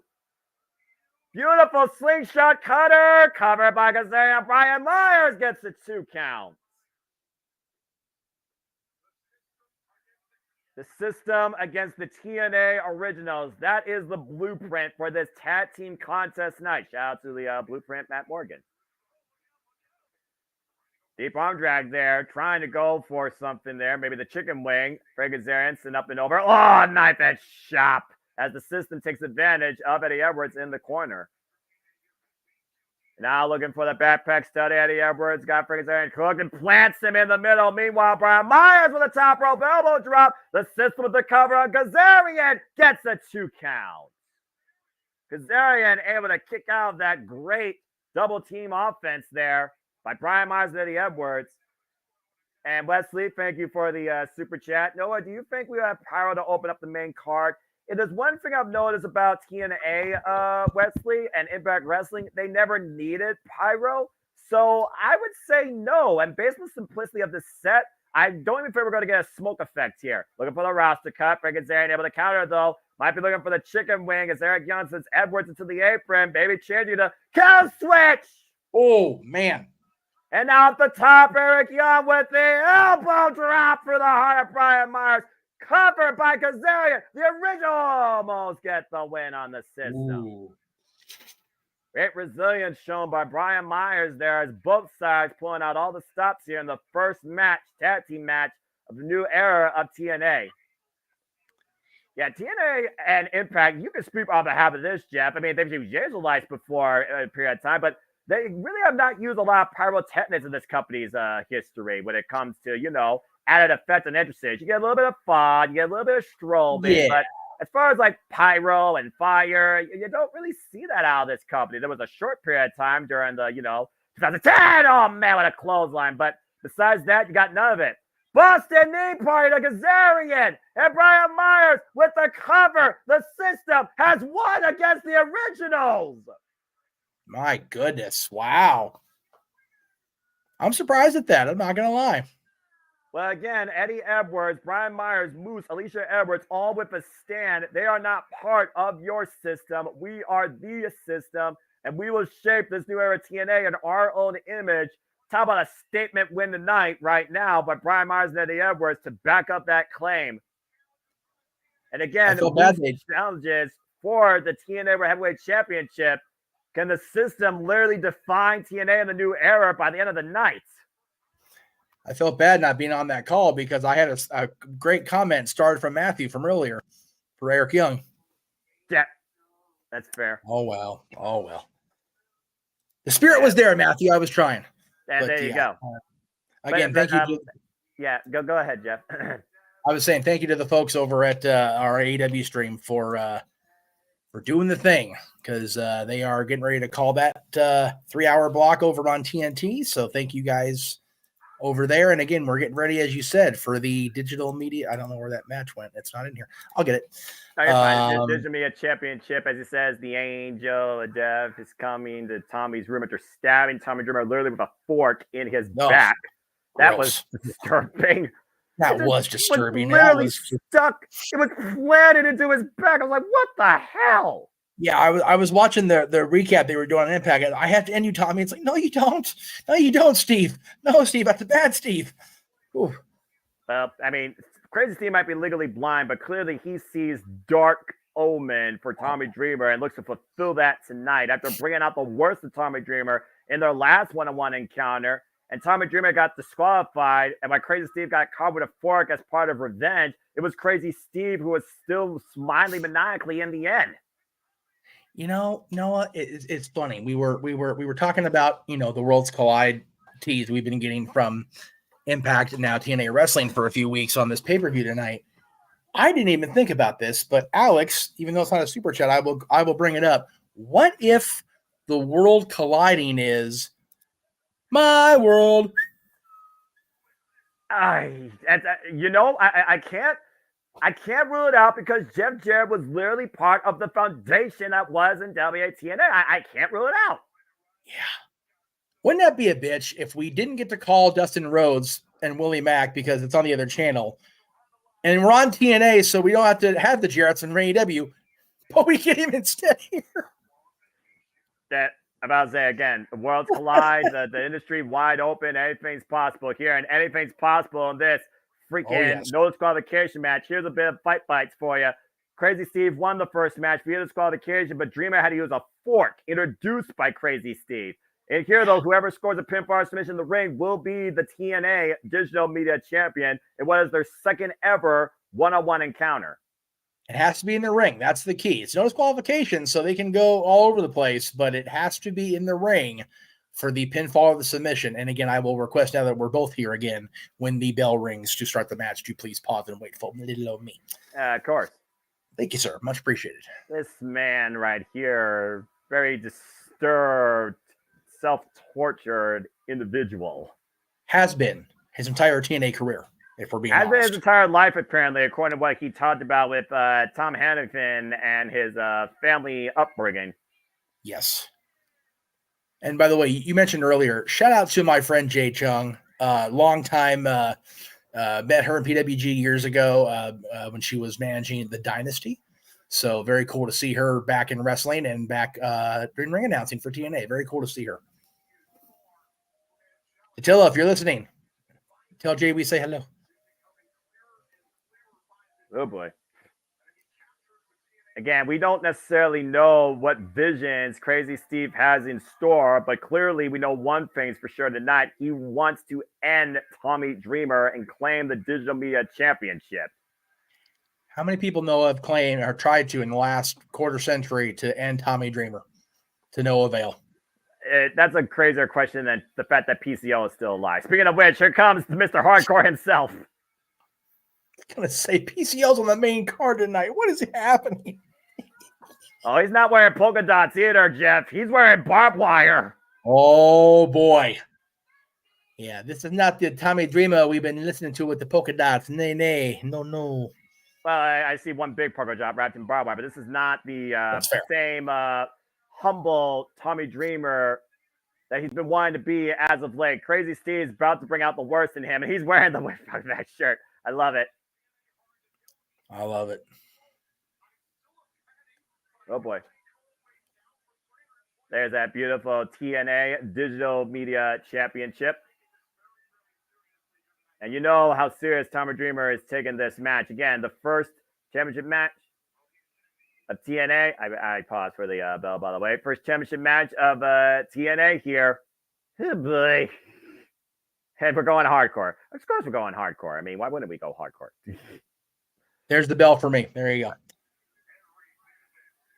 Again, these two set the pace for not only the new era, but the championships of the new era.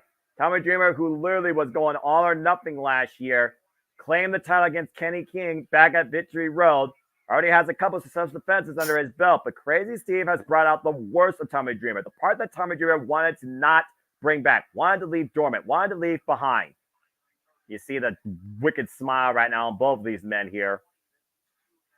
Again, Tommy settled himself well into the life of, co-hosting Busted Open Radio with Bully and LaGreca, and was content with that life. And Macklin wouldn't let things be. Kenny King wouldn't let things be. And, Kenny King, people, you say that he beat Kenny King. I say he saved the title from Kenny King. But after Kenny King stole it from Joe Hendry, I completely agree with you. Don't get me started on that. Tommy Dreamer right now. I believe that was a robbery. That's what I believe. Well, again, it was a team effort thanks to Sheldon Jean. Yes, quite so. Again, no disqualification. We are just 13 minutes and 13 minutes and 30 seconds away from TNA Hard going officially on the airways. Nice rising run through knee strike by Tommy Dreamer, though. Tommy, he's not the set, if you will, man he was in his youth, but he can still move around that ring and still get the job done, like a suplex on the floor, for example. But again, just hear Crazy Steve. He's smiling and laughing maniacally. He is. Crazy Steve is legit that. He's crazy. He's a madman. Rally towel. Here we go. He's got the TNA towel. Oh, he's going to strangle Crazy Steve with it right now on the outside. Why not? Again, no disqualification. Anything goes. Tommy, as Dusty would say, looking for plunder. He's digging through trash. Have to smell. See Tommy's face. Yeah, I don't blame Tommy Dreamer for that. Oh, Crazy Steve able to catch Tommy Dreamer coming in, though, as we're back inside the ring with two chairs. And Crazy Steve with a weapon in hand. Oh, my God. Right across the back. Jeez. Just walling that chair across the spine of Tommy Dreamer. And now he's making love to it, apparently. Good for him. Okay, I understand wrestling can be a cruel mistress, but this is going a little bit far, even in Las Vegas. I mean, the chapel is down the road. You can always, go marry it once he's done beating Tommy with it, I guess. I don't think Elvis Presley's in the audience now in the Palms. I'm just saying. At least well, I don't see it, Elvis. Well, Elvis is always with us in Vegas. That's fair. And again, we saw Crazy Steve earn this opportunity last year at Impact 1000, courtesy of Feast or Fire. Tommy Dreamer falling in, though. Whoa! Cross body runs Crazy Steve over, cover, and a kick out. Innovator of violence, definitely innovating there. He freaking ran over Crazy Steve sitting in the chair. There you go. Yeah, literally ran him over. It's like oncoming traffic, full throttle. In Vegas, that's some scary shit. I'll tell you that right now. I've been through it. I'm about to say, the strip's like, 6 lanes on each side? No, actually, that's golly. Can we not Raven the guy? Tommy's been in those drop toe holds into the chairs in his career. My God. And ironically enough, Raven also part of the original TNA, also now a TNA Hall of Famer inducted by Tommy Dreamer. Yeah, if you'd have told ECW fans in 95, 96 that'd be a thing, they'd have laughed in your face and thrown barbed wire at you. Yeah, with ridiculous smiles. Crazy Steve right now. Yes. But no, getting back to the strip is literally like a 2 or 3 lane on each side highway. That's it. That's why it's so bottlenecked, because it's so small. That's crazy. Crazy. It is. It's madness up there. And then snap of the neck there by Crazy Steve to Tommy Dreamer. Again, Crazy Steve has said he has to end Tommy tonight, Noah. He will do whatever it takes, and he has no disqualification guidelines to work with. Yeah, but this is Tommy Dreamer's world also. Let's not forget, this is the ECW original we're dealing with here. This is the man that literally built the house of hardcore. Tommy has been through every possible thing you can think of in this wrestling industry, short of literally expiring. So, and even then, the stuff he was drinking in 2003 on Raw probably was already expired. So there is that. Don't remind me of that. That was disgusting. Oh, no. Oh, no. What the fork? The spirit of Abdul the Butcher lives on. Yeah, it's not just John Moxley, apparently. Who knows? He might use that against Shigo Takagi tonight, because they're also facing each other. No disqualification. Oh, my God. He's going to take his eye. He's going to take his eye out. He's going after Tommy Dreamer's eye. Oh! Oh, God. I think he's right below the eye. Now Tommy Dreamer's still fighting back, though. God, I thought sure he was already in the eye. He forced it away. Oh, here we go. That Dreamer Yeah, right now, Cobra. the jabs, just squaring off. Tommy Dreamer turn it Oh! around. Oh, bionic That was a elbow bionic denied. Gets in the midsection. Yeah, Oh! anyway. Well, if at first you don't Bionic succeed, elbow. my friend. About to say, yeah, bionic elbow connects.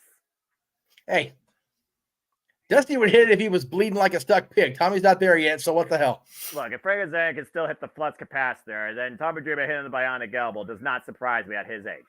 Scoop slam with the chair! And Tommy Dreamer off the ropes, big. Oh, no! You know, no, even a bionic elbow has to give way to a steel chair. Yeah, about to say Crazy Steve with a great wherewithal to roll out of the way of that elbow drop. Yeah. How do you end somebody? Study their every hold, all right?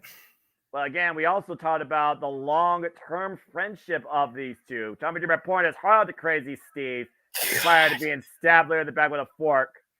And then a cutter with the chair around Tommy Dreamer's neck. Oh, boy. Gave him what the Hardys used to call a twist of hate with that chair. Yeah, I remember that from WrestleMania 25. And also during the Impact era when freaking Matt Hardy was broken.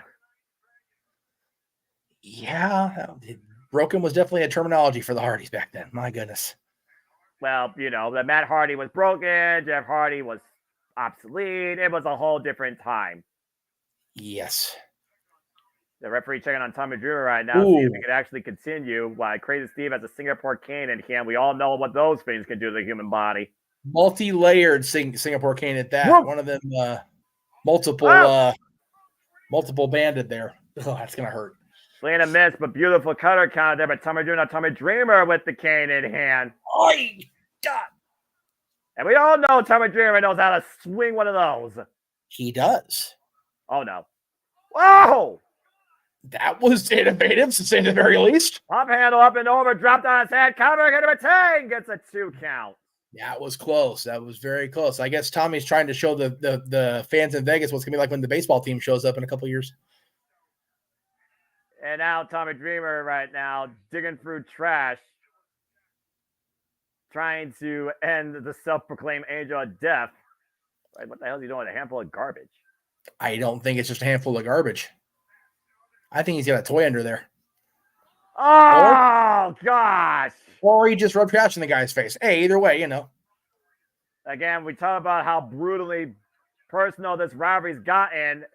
And apparently this match has not gotten violent enough. It's Crazy Steve looks to take the eyes out of Tommy Dreamer by force here. Reagan him and driving it head first into the trash can. Goodness. Oof. He was looking for Death Valley Driver, but Crazy Steve was able to counter. Well, Steve knows the Death Valley Driver is the end now. The end game for Tommy Dreamer has been his whole career.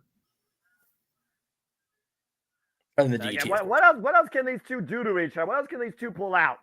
Why would you ask that? Because you know they're going to answer. What the hell is that? Is that tape? It's tape around something. Oh, it's a bag. No bags. No bags. Okay. Yeah, no bags. I know a thing or two about bags and the history of TNA. Do you remember the 10,000 tack match at one point, Jeff? I don't want bag. Oh, and the tape is there for. No. Can we not? That Crazy Steve right now literally making a citizen's arrest. He is taping Tommy's hands together with athletic tape. Well, it's all legal though, Jeff. To be fair, it's no disqualification. As crazy as it sounds.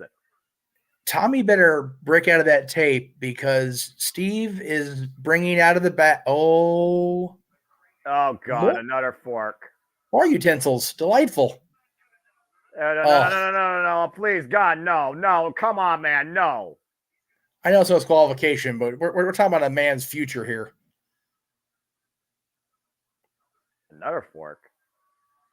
The hell?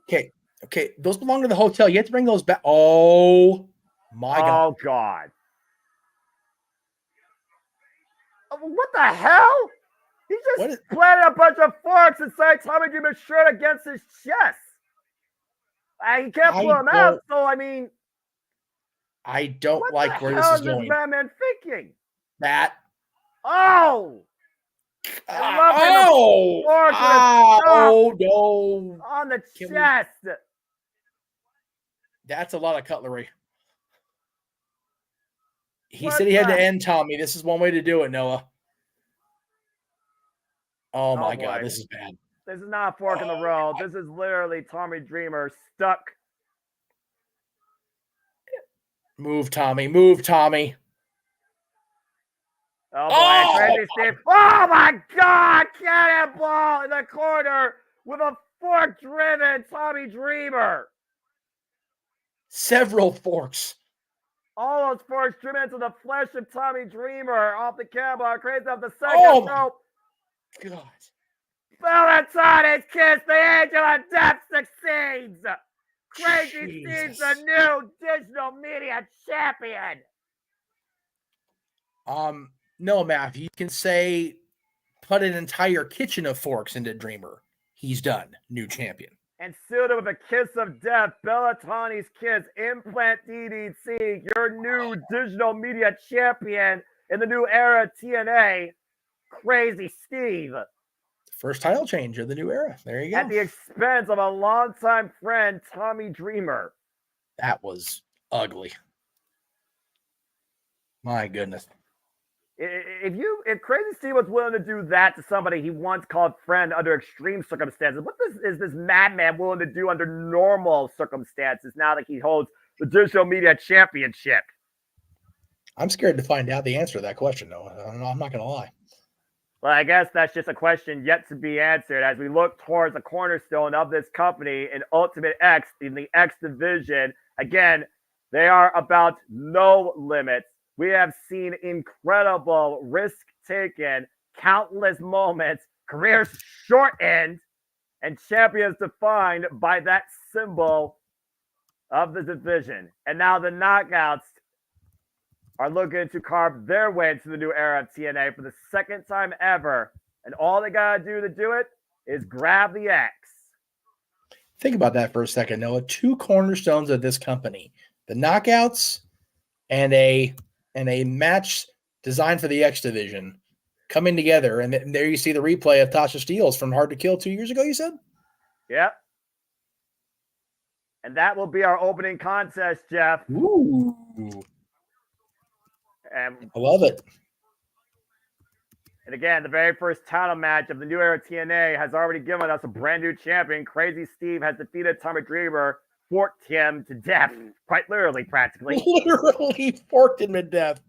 And became the new digital media champion. Now these 6 Knockouts look to take the first step of the new era to become the new Knockouts champion. Only one of these individuals has achieved that feat before. The other 5 have yet to even go after that goal. And again, still much more to come tonight. We got PCO versus Dirty Dango with Ole Pruitt and Alpha Bravo in the corner. Chris Sabin defends the X Division Championship in a 3-way against Kushida. And the debuting El Hijo del Vikingo. Josh Alexander looks to take up the opportunity offered by Alex Hammerstone in a one-on-one match of industry standards. The TNA World Tag Team Champions Online Fatal 4-way action. ABC, the Rascals, Grizzly Young Vets, Spiel My Billy, and due to travel issues, now with Laredo Kid. And Trinity will defend the Knockouts World Championship against Jordan Grace. And it all culminates in our main event where Alex Shea will defend the TNA World Championship against Moose. It is the first pay-per-view in the new era of TNA, and it is mere seconds away. Are you ready to go tonight, folks? Because we're about to start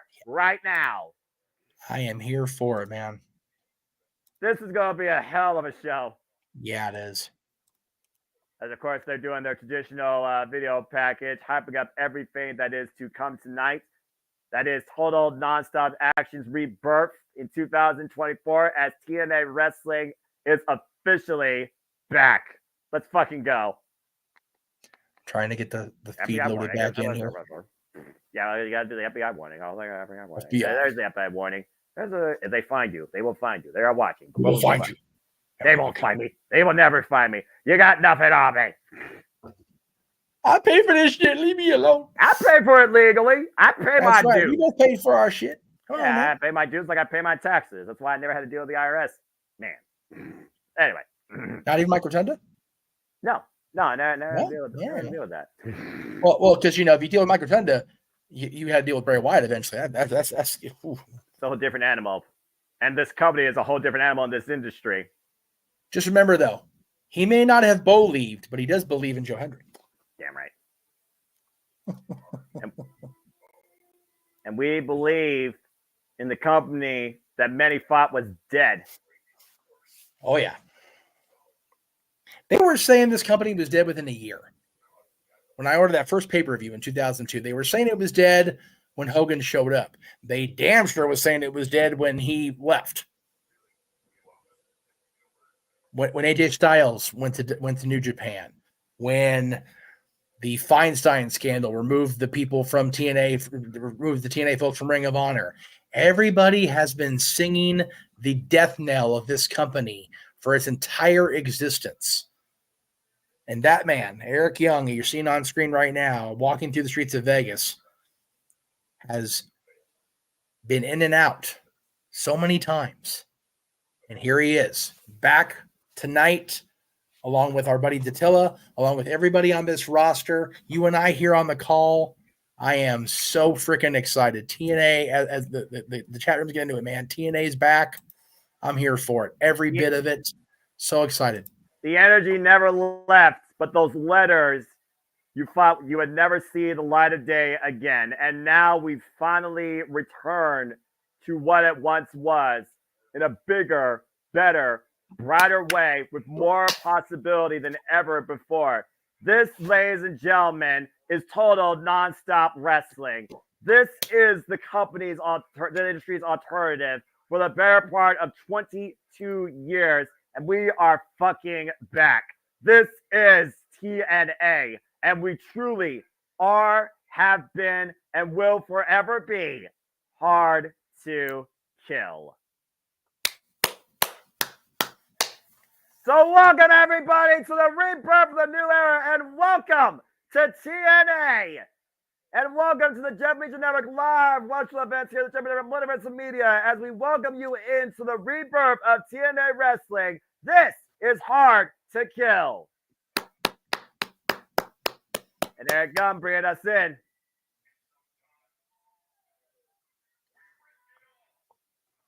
Damn right they do. Tell me why. You see that locker room, the tried and true.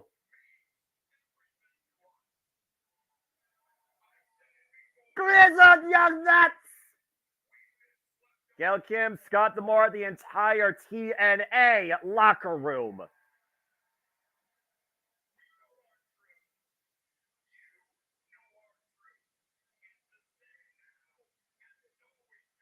Damn right.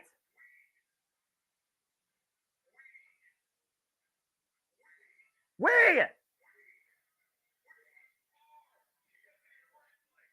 Damn right! Eric Young with the only statement you need to hear tonight. Man, oh man. I couldn't say it any better myself. Absolutely not. Look at that. Look at that sight. The entire arena is waving those rally towels. And as you said, we're starting off with the knockouts. Again, two major cornerstones of this company. The knockouts division competing in the signature division, X division match, Ultimate X, man. Here we friggin' go. The only woman to win an Ultimate X match starting this out here. The Buickle Badass, as we go to Jay Chum with the introductions of the former Knockouts World Champion, to your point, that captured the title because of Ultimate X. And she literally did whatever it took to make it to this point, including besting her greatest story in her rise to this company, Deonna Purrazzo. Tasha Steelz looking to once again ascend the summit of the Knockouts division and claim the X you see hung above the ring across that structure. And again, folks, welcome back to TNA. We are fucking back. And again, I am the simple man of the simple brand, forever great professional wrestling, and TNA for that matter, damn it, and the voice of the JMN. And my name is Noah Foster. With me, as always, the man whose name on the marquee, Jeff motherfucking Meacham. And Jeff, we have waited for this a long damn time since you and I talked about our fandom, our history, our track record, our passion for any wrestling company. But TNA has always been the standout, the alternative. While the letters left, the passion, the feeling, and the motivation was always there. And it capitalized tonight with TNA in the spotlight.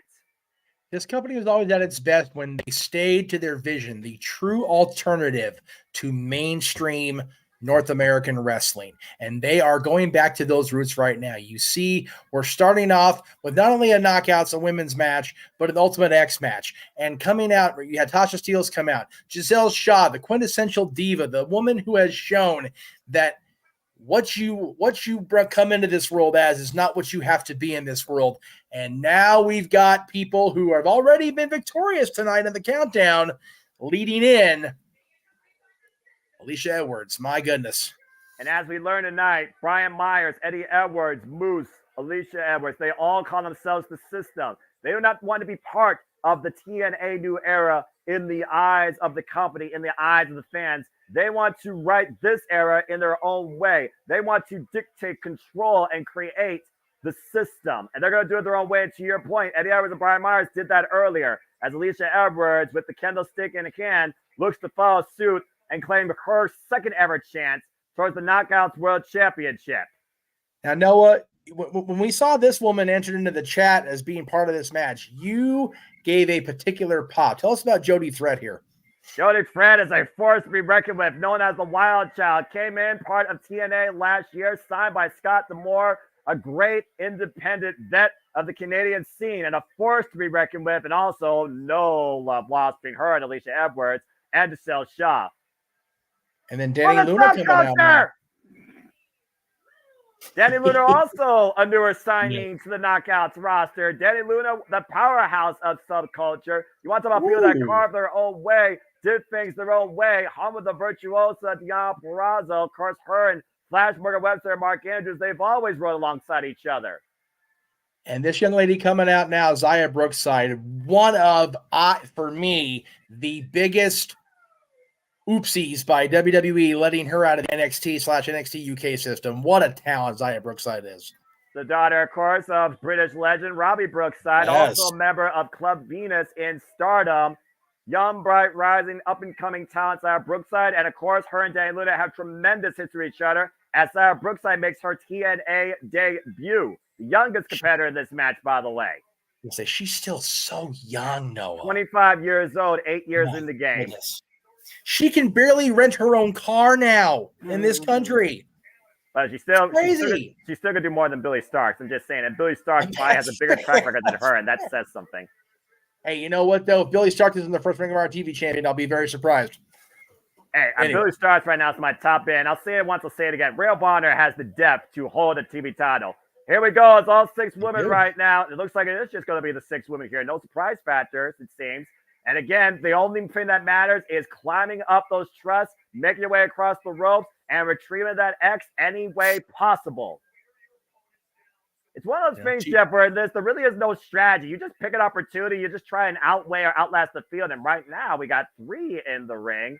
Zaya Brookside, Jody Threat, and Danny Luna. As you said, there's no shortage of history here in this ring. So why not? Let's do it. And, of course, whoever wins this match will get a guaranteed shot at the Knockouts World Championship anytime they want. And you know, higher. That's been the major big topic of the week here, Noah, with the Royal Rumble coming up from WWE 2 weeks from tonight.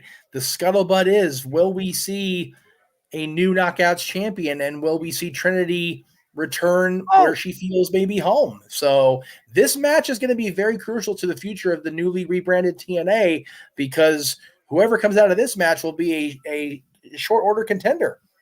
And again, all they have to do is take advantage of opportunity. But Weekwood Badass did that 2 years ago and waited 2 months till Sacrifice to cash in on Mickie James and won her first Knockouts World Championship, being one of the greatest of all time. Sarah Brookside right now soaring her way through the competition. Clotheslines galore to both Tasha and Alicia Edwards. And of course, Tasha Steelz and Alicia Edwards, the only ones in this field that come up with previous competition in this match.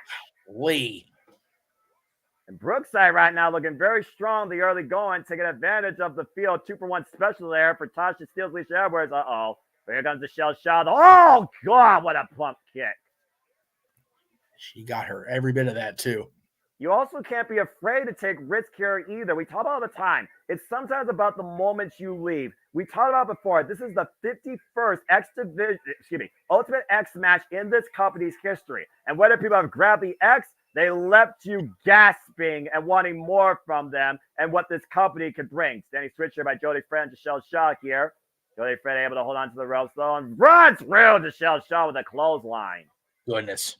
Danny Luna now the two powerhouses of this match. Gets to the midsection and Jody Friend. Ooh, pump kick to the side of the head. Rocks Danny Luna. And again, everybody in that locker room right now extremely motivated to lead the way in the new era, in the return of TNA. And Jody Friend 2-1 on Alicia Edwards and Danny Luna, driving her knees and the waist lock. Oh, God. Man. And you know, if you take out more than one opponent at once with one move, why don't you? She almost threw Giselle into the third row. Danny Luna, though, with the power catching Jody Friend coming in with the faraway throw. My goodness. Danny Luna, though, right now, taking advantage of Jody Friend. Trying to be the biggest threat here with the sliding lariat, turning her up and over. Hey, not for nothing. She's trying to be a threat. She's proven to be right now. Big exploder by Danny Luna, and one for Giselle Shaw right now, and Danny Luna's rolling. Danny Luna's being open. Everybody gets an exploder. Again, all these women with the aspirations of being TNA Knockouts champion. Again, no countouts, no disqualification, anything goes. The only way this match ends is somebody reaches for the X and lands with both feet hitting the mat. It's like a Brookside with the cross body while Danny Luna to show Shaw on the outside. That's a big risk to take in this. You're up there on the trench. You might as well go for it. But to her credit, Zaya's trying to take everybody out first, and she took out two of them right there with that big cross body block dive. Excuse me. Wait, Jody Friend, though, what the hell she figured here? Oh my God! Good grief! That's a whole lot of somersault senton there. Wiping out everybody on the outside. Jody Friend, the only one standing, looking up toward the light, seeing what could be her final destination needed to claim the Knockouts World Championship. Oh. Alicia said not yet. Alicia Edwards is the longest tenured of all 6 of these women here at Impact Wrestling. Of course, been alongside Eddie Edwards here since 2017. And right now, Jody Friend is climbing up. Wow. Alicia Edwards on her back. I mean, you know, it's a risky strategy, but it's a wild strategy. I mean, she's literally getting a free ride up right now. And oh no! Not so many free rides. Yeah, literally able to hold on. Free falls to the outside. Is Jordan Grace watching this strings right now by Jody Friend? Holy crap. And of course, Jordan Grace will be contending for the Knockouts World Championship later tonight against Trinity, to your point. And honestly, one of those two women may very well not be the champion by the end of the night if the winner of this match has the way. Oh, God! The cutter Cautious. off the corner, wiping Jody Friend out from the truss. Take a look at this. All these women going for broke here, leaving their mark in Ultimate X. Tasha Steele's wiped everybody, including herself, out with that. What would you call that? Like a Jody Friend with the, like you said, the freaking somersault senton. I think they would call that a cutter out of the corner. And meanwhile, Alicia Edwards, the only one left standing, now finally looking to climb up the truss and make her way across the red ropes to grab the X. Of course, faced Trinity last year at 50 Road for the Knockouts World Championship. Her only ever opportunity for the Knockouts World title. You know she wanted another one then. Again, you see right now, Jody Friend. Watch this to your point. Tasha Steele with a cutter. Oh, okay. You know what? It looked like she turned, but no, she just reached out. Okay. Yeah, she just literally grabbed her and took her down just through conscious win. And again, you got to do that. Again, we've seen this match make people. We've also seen this match shorten people's careers. And right now, we haven't seen anybody even climb all the way up to the top to make their way across the ropes, but there might be something big coming out of the corner here. Uh-oh. Danny Luna hooking out Tasha and Jody with Alicia at the summit. Look at the power Danny Luna. Tower of Doom! The 3-for-1 special for Danny Luna. Meanwhile, Zaya Brookside and Giselle Shaw making their way up across the other side of the ring. And look at Giselle Shaw, though, giving Zaya Brookside a seat in electric chair position. Danny Luna, though, coming in from the basement. Now Danny hoisting up Giselle Shaw towards center. Oh, power bomb. Big old power bomb by Danny Luna there. Just nearly broke Giselle Shaw in half, what's left of her anyway. But look at Zaya, though, making her way across the cables. But Danny Luna able to catch her. Uh-oh. God! Planted! And now Danny Luna right now with the opportunity at hand. Can she make her way up, though? Oh, Jody Fred coming in, though. Not yet anyway.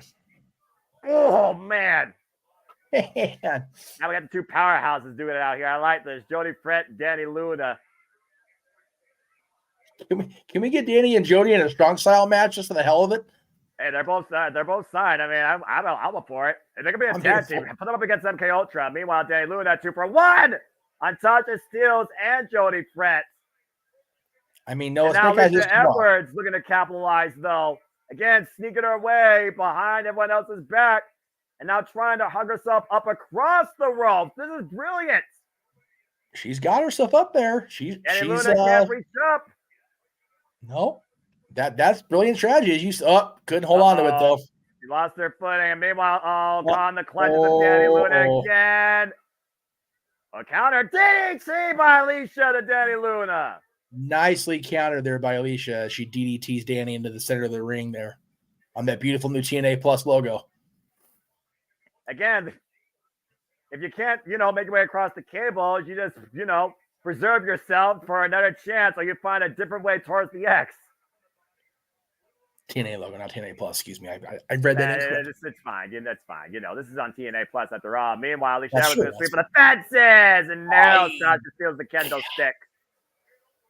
And again, it's all legal on Ultimate X. Use everything to your advantage to render the field impossible to stop you from climbing and grabbing that X. Sarah Brookside, big cold break on Alicia Edwards. That was major.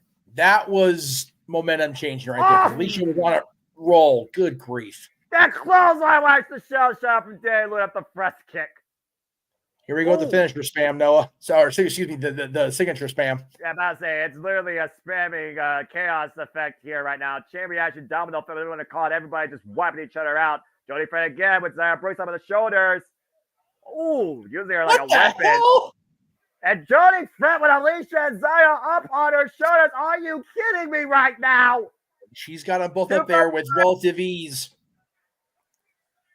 Double TKO. Holy Zaya shit. Brookside and Alicia Edwards by Jody Fred. That's a threat to be reckoned with. That's worth the replay. Thank you, TNA. My God. Back inside the ring, though, Tasha Steelz taking Jody Fred up and around with the satellite DDT. Big time satellite DDT there. Finally neutralized the threat of Jody. And for the time being, again, the only knockout to win Ultimate X and lead towards her first Knockouts World Championship. Damn. Danny Luna, though, able to take Tasha Steelz out for right now. We're down to Danny Luna and Giselle Shaw.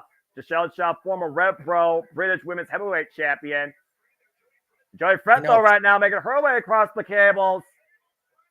Trying to get to the X. Meanwhile, Giselle Shaw step up. You gotta be freaking joking! Step up spear by Giselle Shaw. Danny Luna wants out Jody Fred. What a beautiful innovation by Giselle Shaw there. They got to show me that on one more time. Holy hell. Come on, Truck. Give me a little help on that one. Man, that was great. Kudos to Giselle Shaw with that innovative thinking. That's why she's a quintessential diva, man. She knows what the hell she's doing in there, and she proved it. My goodness, what a great sequence of events there. Jody Fred climbing across the cables. Danny Luna on all fours in the middle of the ring, and Giselle Shaw took advantage of it, jumped off Danny, and speared Jody Fred right off the cables into next week. And unbelievable. You see these three women right now in three opposite corners, though, Jeff, looking for the opportunity. Tasha Steelz, Danny Luna, Giselle Shaw, both All three making the ascent. All three now up on the cables. Now Michelle Shaw making her way, it seems, closest right now to the X. Tasha Steelz and Day Luna all in hot pursuit. And all three of these women have tied themselves up across the cables. All they got to do is unhook the X and land with both feet hitting the mat. It's a three-way right now. Day Luna changing position, though. And again, how much core strength does Day Luna have? Michelle Shaw using the X to try and knock Day Luna off. Hey. Day Luna falls down. There she goes. Down to Tasha Steelz. Tasha Steelz falls down. Michelle Shaw's there. Michelle Shaw just has to unhook it. Now she just has to land. And Michelle Shaw lands off to that. She did it. Wow. Good for Giselle Shaw. What a great effort, and she earned every bit of that victory. The spotlight may very well be on the quintessential diva finally to lead the Knockouts as the next Knockouts World Champion. Time and time again, the quintessential diva has created opportunities to try and capture the Knockouts tag or the Knockouts World Championship. Now she dictates the next time she can go after it. Wow. But what a match by all six of these incredible athletes. Thank you, Knockouts, indeed. What an Ultimate X. If I'm Big Mama Pump, I'm looking at Jody Threat and Danny Luna and going, that's a hell of a field there to have to contend with if you're coming out of that Knockouts World Championship match later, and especially Giselle Shaw with that Giant X. That's like Money in the Bank at the end of the day, really. Yeah, absolutely, man.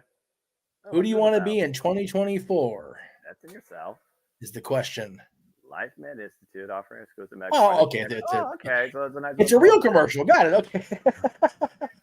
Well, what a way to kick things off, though, here at TNA Hard to Kill with the Knockouts and Ultimate X leading the way into the new era. The quintessential diva took one step closer now to finally claim her first TNA Knockouts World Championship, and all six of those women brought it.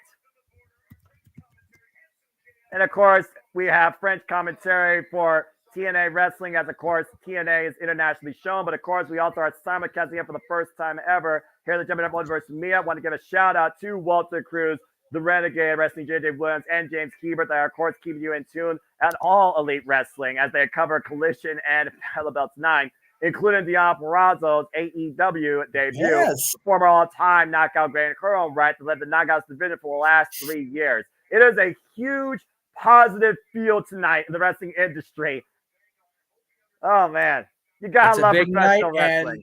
And don't forget, once the wrestling coverage is done, this man hosting the second anniversary show, Open Mic Night, coming up 11 o'clock Eastern-ish.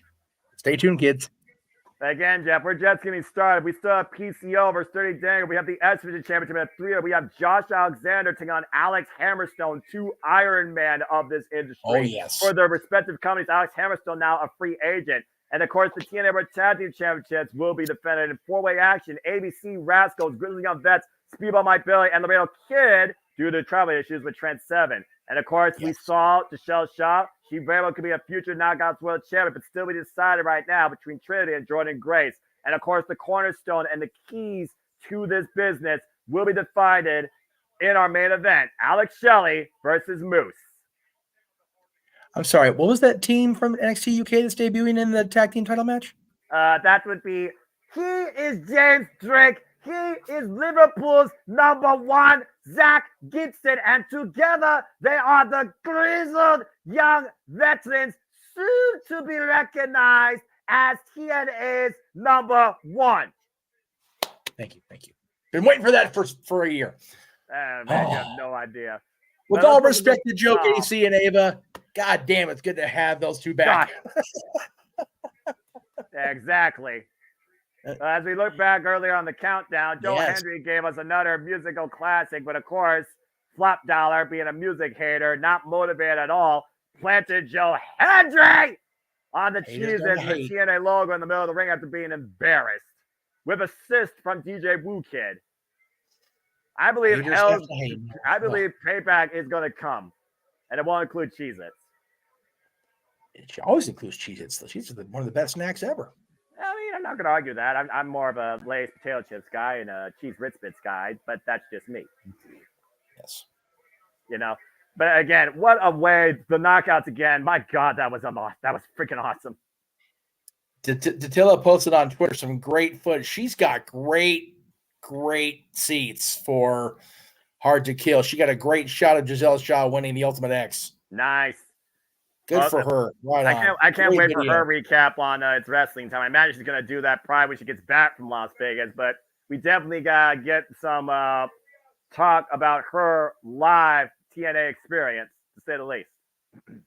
Looking forward to hearing all about it, definitely. It's awesome.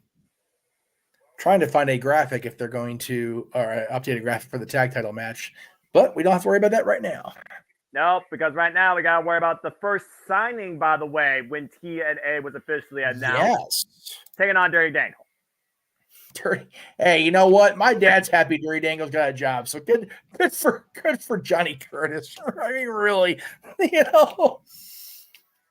This guy, though, seriously. Yes. If you hate pro wrestling, why are you in the alternative wrestling company? I mean, again, Dirty Dangle, for all of his self-absorbed false bravado on this business and the outlook and the people and just the wrestling in general, I'll give the man credit. He's definitely created opportunity for himself. He's got a hell of a backup crew in the former Vladimir Kozlov, Oleg Prudius, and Alpha Bravo.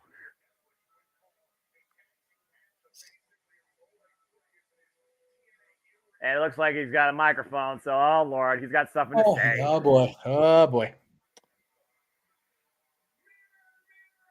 Oh boy. I am attempting to find an updated graphic, so forgive me on the tag titles while we have Dango and his two yahoos doing their thing. Well, he's going to say the typical sentence. Naturally.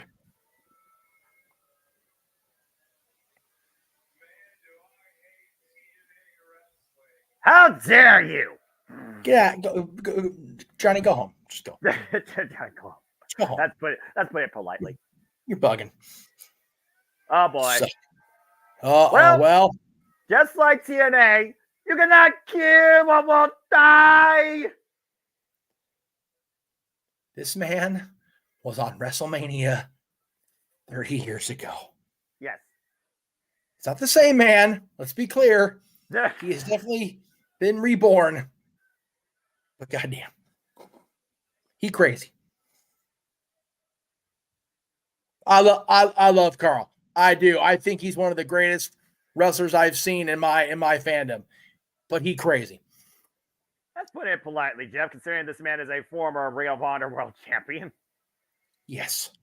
As he's being resuscitated, it looks like right now. Hey, you know what? Whatever you got to do. It's Vegas, baby. Plenty of lights. Perfect Creation 1, living reincarnated French-Canadian Frankenstein. He's alive! I think it's incredible. The anomaly that will not die in TNA wrestling. It's an incredible testament to the man Pierre Carl led. He could have very easily had his spirit, his love of wrestling. And I'm not trying to shit on.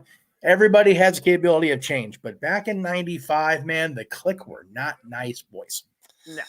And they ribbed this guy and razzed this guy when he was doing the pirate gimmick. And, man, he stood the test of time, made it through, and he's still wrestling today and is on the return card for TNA Wrestling here in 2024. You got to admire that shit.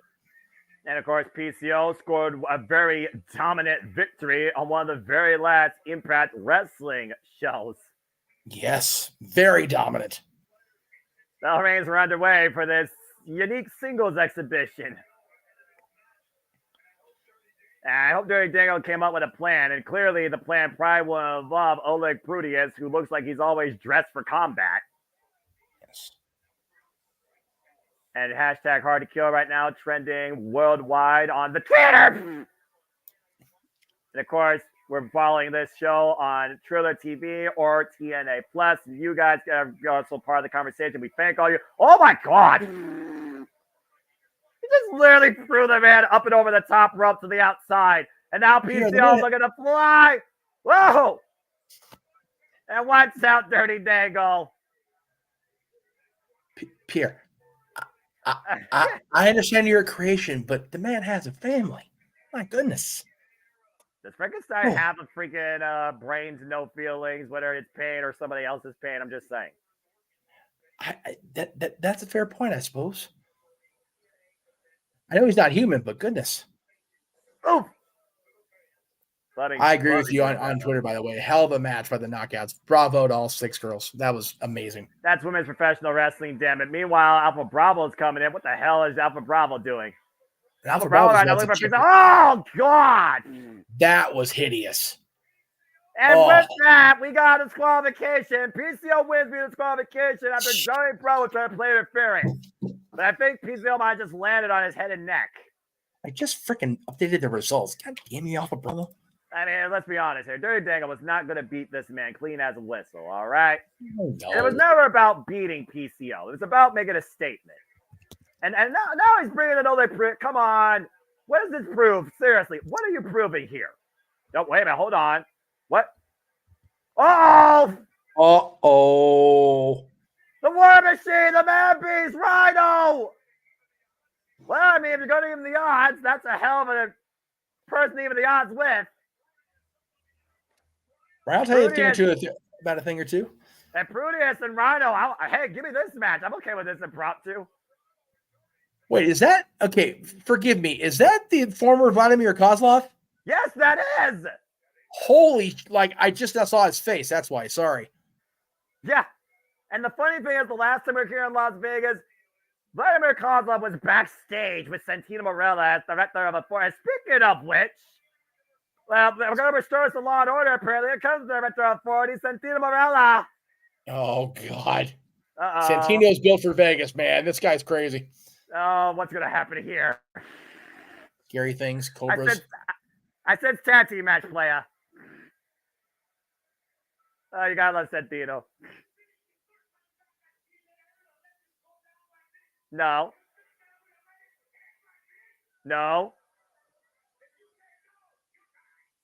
You're right.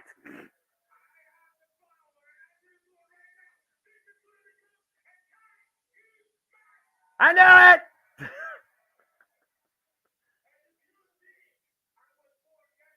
What? That be 2-on-2? That's a problem. 3-on-3? Well, wait, who Pizza Romero have as a partner?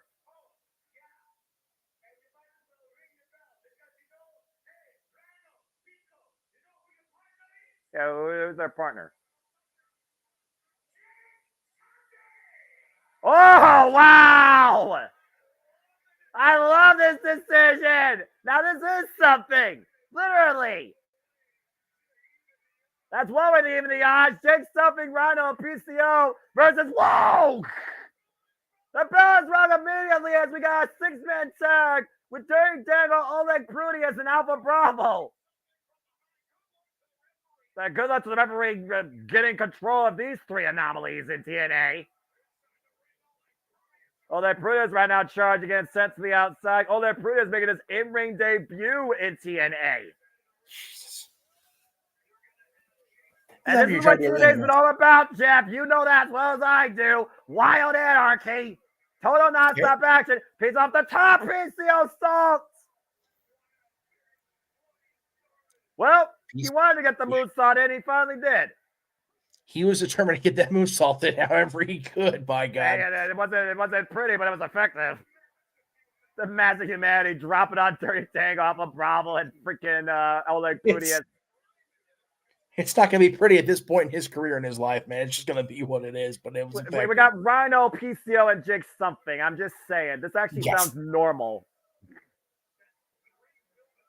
You're talking about 3 powerhouses, 3 unique anomalies of TNA wrestling coexisting. Uh-oh. And PCO right now up to the top. Uh-oh. The Animator! Oh, man. The senton. Oh, God. Across the Dango, across the apron. Take a look, Jeff. Oh. You know, he didn't catch much of Dango, but I think Dango got enough of him in the apron sandwich. Oof. Yeah. Dirty Dango, PCO, the 2 legal men in this impromptu 6-man tag. I kid you not. Tag now to Jake Something. Jake Something returned to Impact Wrestling last year at Slammiversary. Held against the likes of Sonata And Jake Summit still looking for his first piece of gold in TNA Wrestling. Oof. Dattila, to clarify, are you on the side, the hard camera? Oh, that's Sandy. Hi, Sandy. Good to see you again. Hey, Sandy. Always appreciate you. What I was saying was, Dattila, are you, so where the hard camera is the hard camera facing you? Because if you're right behind front row, we'll probably see you here momentarily because we haven't been looking. I wasn't sure where you were sitting, so I didn't know where to look. I don't know if she's behind PCO. I think she's behind PCO. Maybe that'll tell us something. If she's behind PCO, there you go. Are you seeing that big large creation in front of you? Oh boy. Ted Rhino. Jake done did something. Right. He tagged Rhino. God help us. It's already calling for it. They're calling for Dirty Dingle's end. Ooh, knife edge chop. Big chop to the chest. Rhino, former TNA Tag Team Champion. Different stance, of course, with Violent by Design and his longtime running mate Heath. Oh, gosh. May have been the first Bound for Glory event, of course. And uh-oh. And Ole Pruda's coming in with a clothesline, takes Rhino off his feet. Dirty Dangle right now with the cover. In the 1 count, the referee was distracted. I don't know how the referee is going to keep control in this House of Madness. And I'm not even talking about Clockwork Orange. It's one of those you just use your authority as the official to try to maintain the order amongst the chaos. The director of authority expects the referee to hold authority is basically what you're saying. Yeah, well, I mean, he has to at this point. You've got 6 guys who just have no designs on maintaining authority, so you have to do your job. That's fair. I try to be fair. Well, I mean, fair, impartial, unbiased. That's the whole job of a referee in an emotional environment, remaining as emotional as possible. Again, Dirty Dangles, though, literally saying, man, do I hate TNA Wrestling? Get out of here with that shit. Yeah. If you hate TNA Wrestling, just go head down to where the hell are they for AEW tonight? Go ahead and head down there. Norfolk, Virginia. Norfolk. That's right, Norfolk. Because Hangman Page is back in this. That's right. I forgot about that. Yeah, about to say. And Rhino trying to fight back from underneath, and there's Alpha Bravo with a regular eyes. Alpha Bravo and Rhino, of course, have also been feuding in Rhino's home independent promotion he runs up here in Michigan, Insane Wrestling Revolution.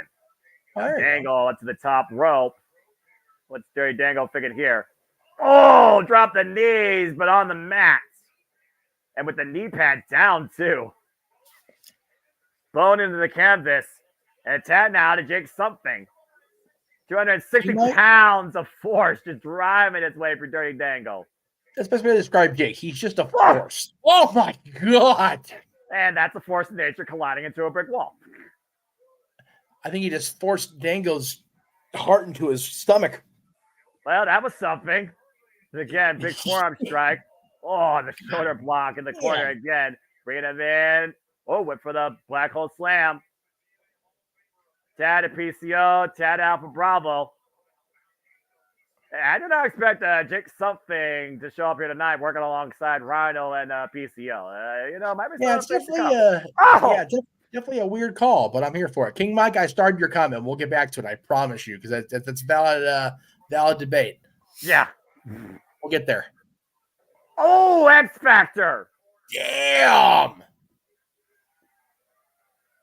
And PCO right now, once again, going up to the high risk up the second rope. Oh, leg drop to the back of the head. That's a whole lot of creation coming down in the back of your head, brother. Ole Pruda's right now with a clubbing shot to the back of the head and neck of PCO, though. Now Rhino coming back in the ring. Uh-oh. Oh, now Rhino wants some of Ole Prudius. Look how jacked Oleg is. Oleg's willing to throw down with Rhino. Why not? Hey, I'm for it. Head Ole Prudius right now, rocking with Rhino. Rhino throws up the ropes. Nice shoulder block there. Takes Oleg off his feet, though. Uh-oh. He's calling for it. He's been calling for a whole match. Trying to shut everything down. Meanwhile, Dirty Dangle with a handful of Rhino's hair. The official admonishing him, but again, in the Dirty Dangle right now. Big Bill to Dirty Dangle. Jesus. Someone's getting gore out of their boots before this night's over. And Rhino's determined. Right now, Bravo! Man, Dango threw Bravo to the wolf there, or the man beast, I guess, not the wolf. That dirty Dango right now still might be getting some punishment. Hoist it up. Oh, no. Oh, power Bravo. Damn. And now PCO up to the second rope, up to the top rope. Alpha Bravo in the drop zone. PCO salts. Jesus. Here's the cover. 2. That was something. PCO and crew with the win. That was something. That's one way to describe that. Yeah, well, what name do you give Rhino, PCO, and Jake something in the new era of TNA as a trio? Huh? Yeah, that works. That works for me for now. I'm just throwing it out there. Mr. Anderson ran a show called Hello in his stint during TNA, so I'm just that saying. Works. There you go. Hey, what's this? How? Another good one. How, you say? How did this happen? This is earlier in the day, apparently, as somebody arrived up to the building. Oh, that must be the roll that's going to collide. Or maybe not. No, that's just the driver. Just kidding. Oh. Hello. We tell you that worlds are going to collide. Who that is? You never know who's going to show up. What the? Who is she? I want to know this information.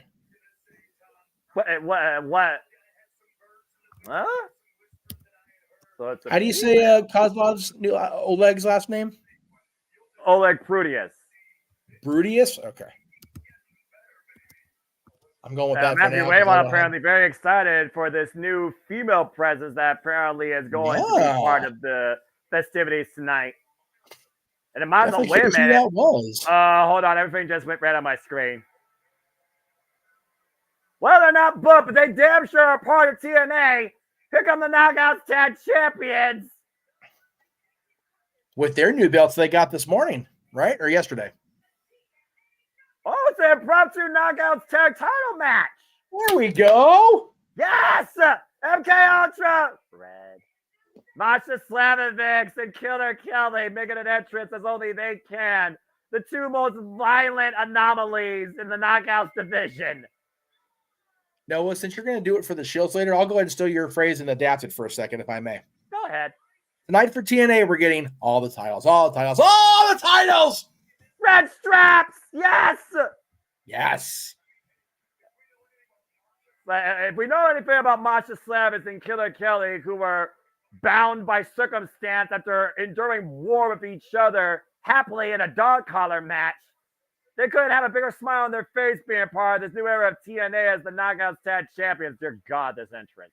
And look at those brand new Knockout Tag straps. Like I said, these TNA belts are just next level. I'm here for every bit of them. But who are they defending them against, though? I don't have anything on my docket about this. Don't know. I mean, they defend them against the Chantarage. They defend them against the Death Dolls. I mean, is there a new tag team on the scene that I don't know about? And what tag team can you put against these two forces to be reckoned with? Coach Demore, a little help. Santino, a little help here. I guess we're about to find out. We got the referee tightening the ropes up here, so somebody's definitely coming out. Mine did too. What? Uh-oh. Oh my God, no! Can we see a rut-row? Decay is back! That's not the Death Dolls! That's Rosemary and Jessica Havoc! Oh, shit. They found their way back from the Undead Realm! Former multiple-time Knockout Tag Team Champions! Decay is back in TNA! Oh, man, you're talking about worlds colliding and forces intercepting. Rosemary, Jessica Havoc against Killer Kelly and Masha Slamovic. Whoa. Okay, I did not expect this tonight, but I am all for this. And these are the definition of hard to kill. Right? Rosemary and Jessica Havoc have literally won the Knockouts World Tag Team Championships against the likes of Fire and Flavor, defend them against the likes of the Hex, Diana Perrazzo, and Michelle Shaw. Before MK Ultra was a thing, Decay was the Knockouts Tag Force to be reckoned with. And now they're looking to be the leaders of the new era of TNA. That's awesome. Good for them. They're back. I That's love great. it. This is the first time ever tag team contest, by the way, as MK Ultra has previously defeated the Death Dolls. This is not the Death Dolls. What a surprise here. Jessica Havoc and Rosemary back in TNA. And right now, Tad and Rosemary here. Rosemary, former Knockouts World Champion, by the way, one of the longest reigning ones of the Impact era. Jessica Havoc and Rosemary go all the way back to Smash Wrestling in Canada before Impact Wrestling. Here's the cover by Rose at the clothesline. Talk about trying to take the champions off their game here. This is women's tag team wrestling, by the way, damn it, but I digress. Shout out also across the multiverse to our boys calling the AW show, Dustin Rhodes and Willie Mack now on TNT. Ooh. And right now, getting the better of Masha Slamovitz right out of the gate here is Rosemary. Last time we saw Rosemary, she went into the undead realm with Jessica Havoc looking for her. After Jessica Havoc got dropped in her head by Masha Slamovitz in record time. Here's the cover here and a 2 count. We haven't seen these two since. No. Wasn't Taya with them at that point? Yes, before she was trapped in a coffin. Yeah. And sent up to unknown world, still yet to be rediscovered. Killer Kelly right now coming to the aid of Masha Slamovitz. Now Masha will take advantage, spring up the top rope. Double stomp.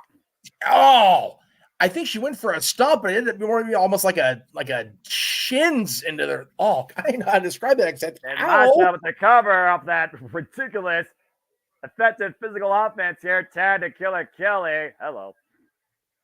And Killer Kelly right now being used by Masha as a weapon with the scoop slam.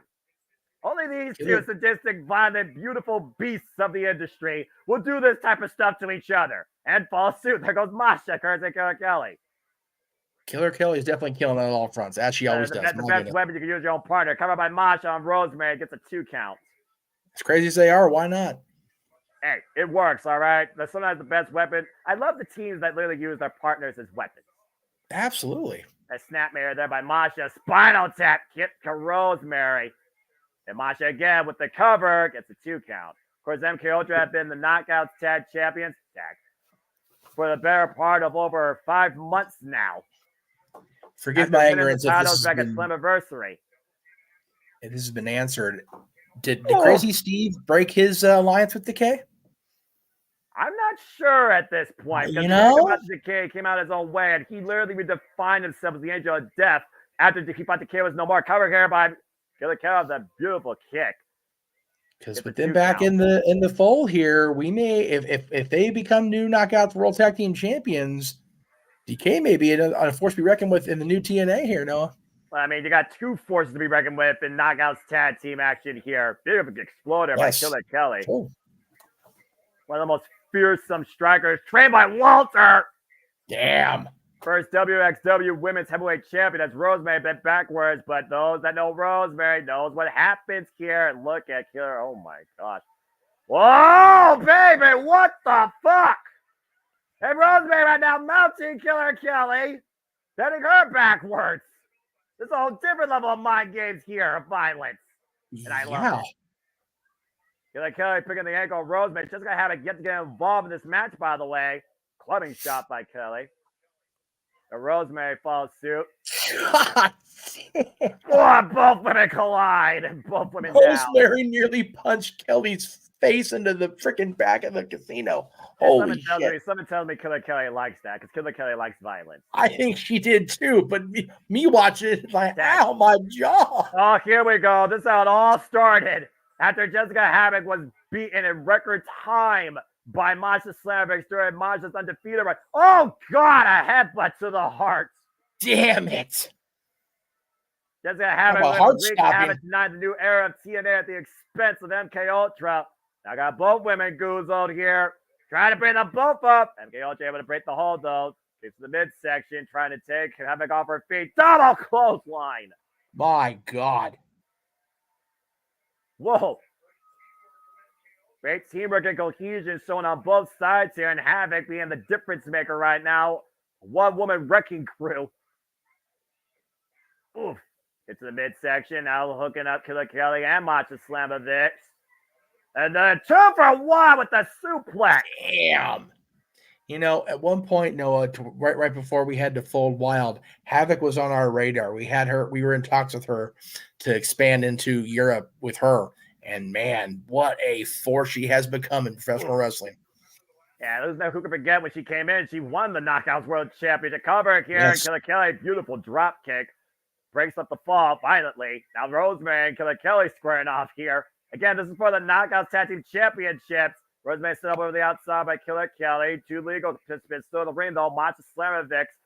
Oh, man. The rolling kick. And might be looking for Snowplow. Oh!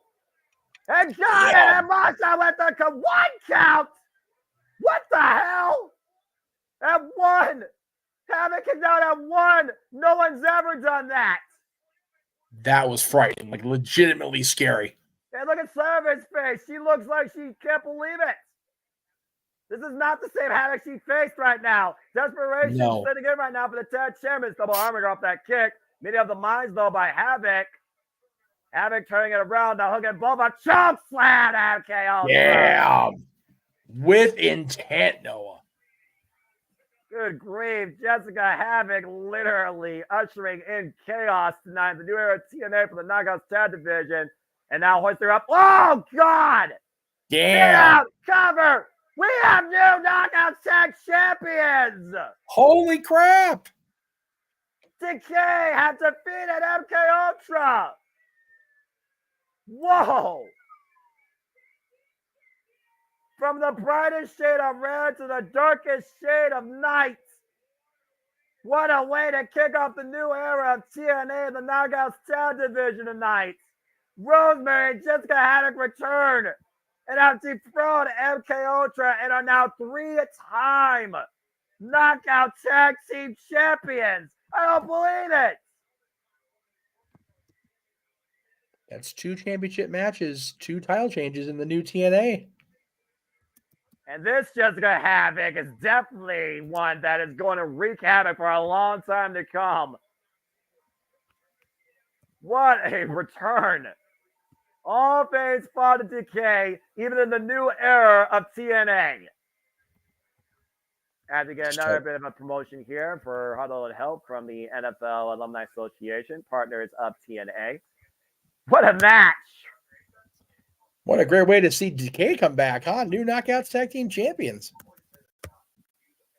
That does make me wonder, though, MK Ultra, how you bounce back from this. Right? Well, I haven't had a moment to breathe. That was freaking awesome. Yes. That's Women's Tag Team Wrestling, damn it! That's right, man. You love to see it. I love it. Man. MK Ultra dethroned as the titles fall to decay, that the titles come to decay. That was crazy. That was impromptu, but I'll take every bit of that. Coming together as a community. Partners here, of course, for TNA Wrestling. And TNA Wrestling is a movement in its own right, so there's a QR code right there for the NFL Alumni Association. As we look back earlier on the Count of the Hard to Kill, you talk about making a huge statement. Steve Macklin once again catching with Swan in the crosshairs and planting him with that KIA. Double underhook high angle DDT as Steve Macklin ushers in Mayhem in the inauguration of the new era of TNA.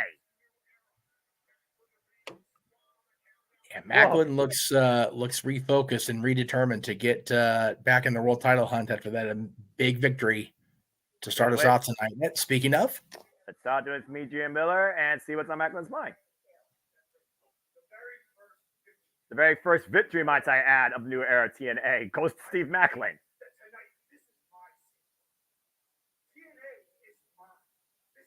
TNA is his. That's a bold claim.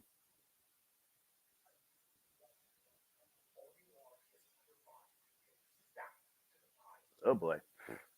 Macklin's done screwing around here. You can tell he's over it.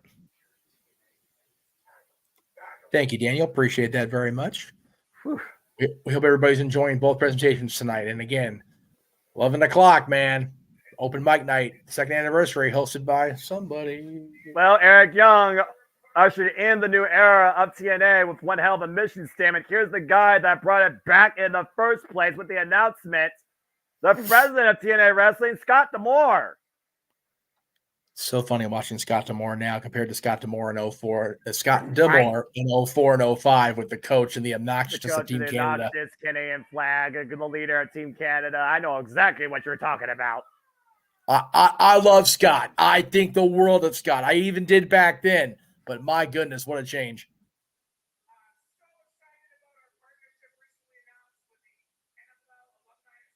That's awesome. It's very cool they got this with the NFL and the new medical partnership. That's very cool. I like that.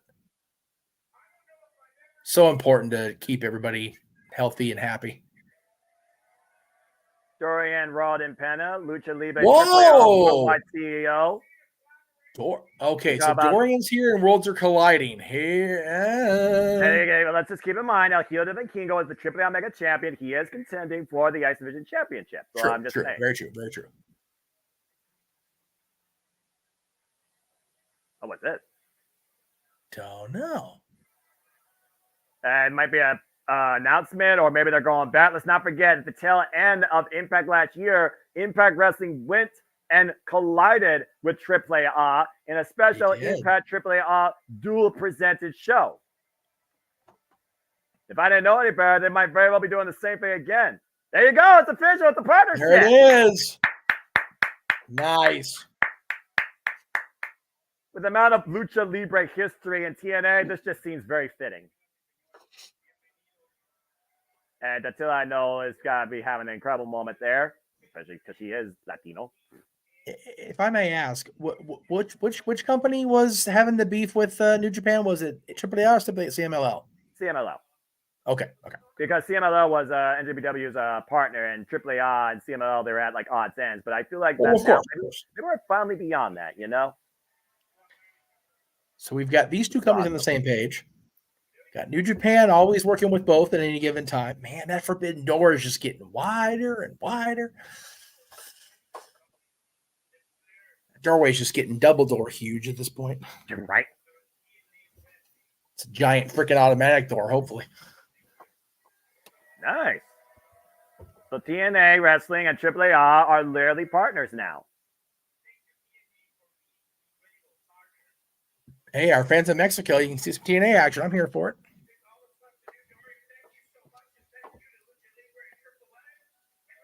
Let's make it official. Put pen to paper. Lucha Champion loud and proud, and I officially all for it. Official partnership agreement contract. This is a unique first we're seeing signed here. It's a contract signing on wrestling television. But it's not for a match. It's not for a superstar. It's for a company partnership. I have fears. I'm just throwing it out there. That's awesome.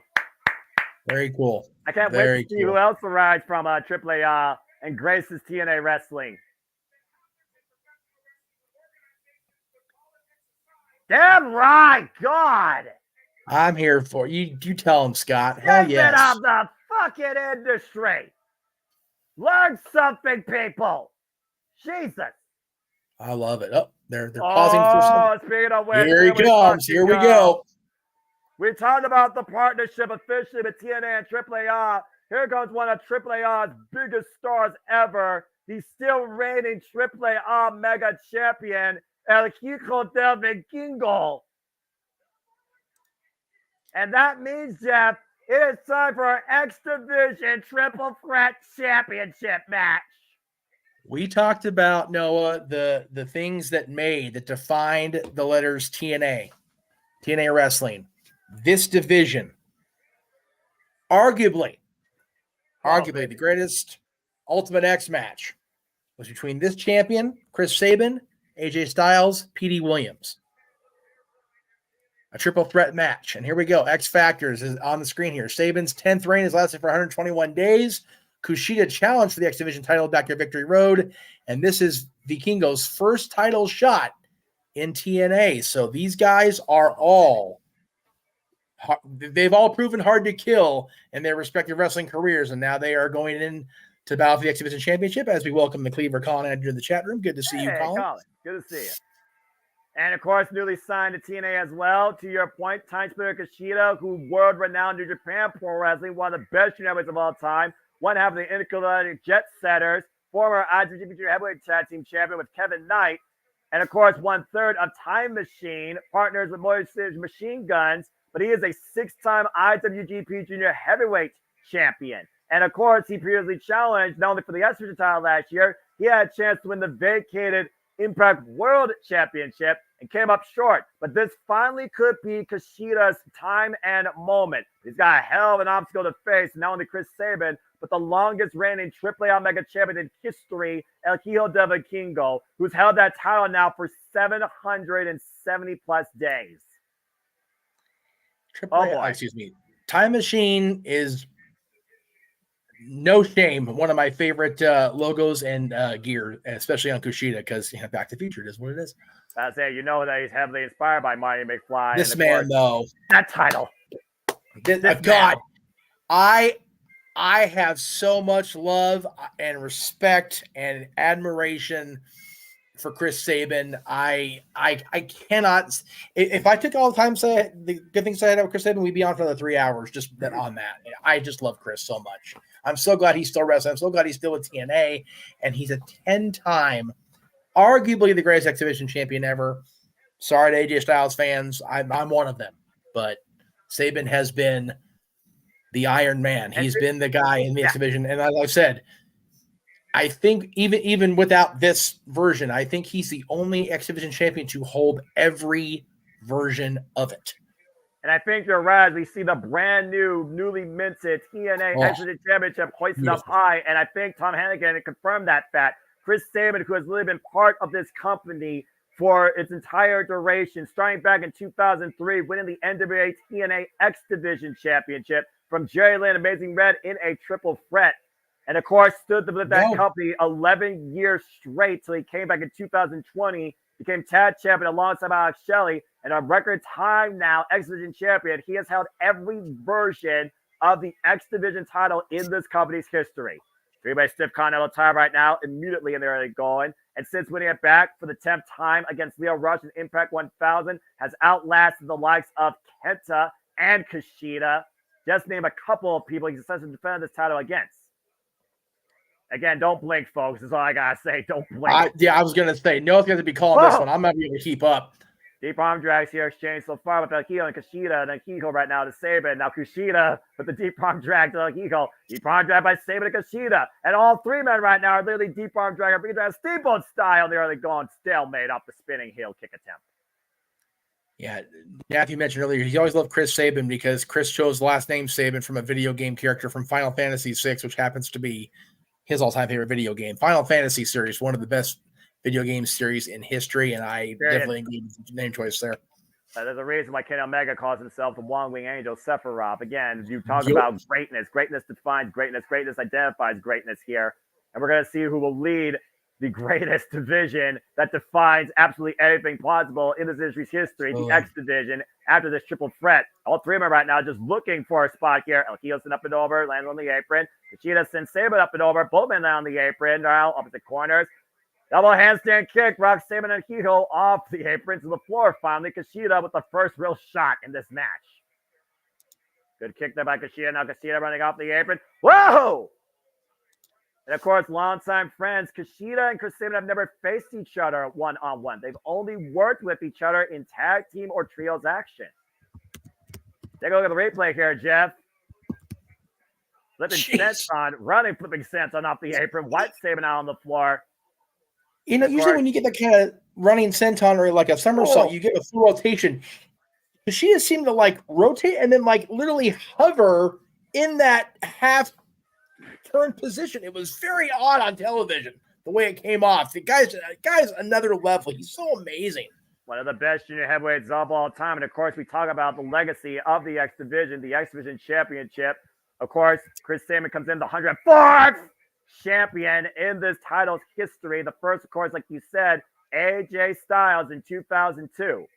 El Hijo right now in between the ropes, and El Hijo springboard. Takes Sabin up and over with that T. Harris. You think about those champions, Noah. AJ Styles, Jerry Lynn, Sean Waltman, Christopher Daniels, Samoa Joe, Chris Sabin, Alex Shelley. So many over the 22-year. Bobby Lashley, just again, some Kurt Angle. Josh So many different. Frank Kazarian, Speedball, Mike Bailey, heavyweights, junior heavyweights, flyers, brawlers, bruisers. Anybody could be X division. Period. So many. Wow! Exactly.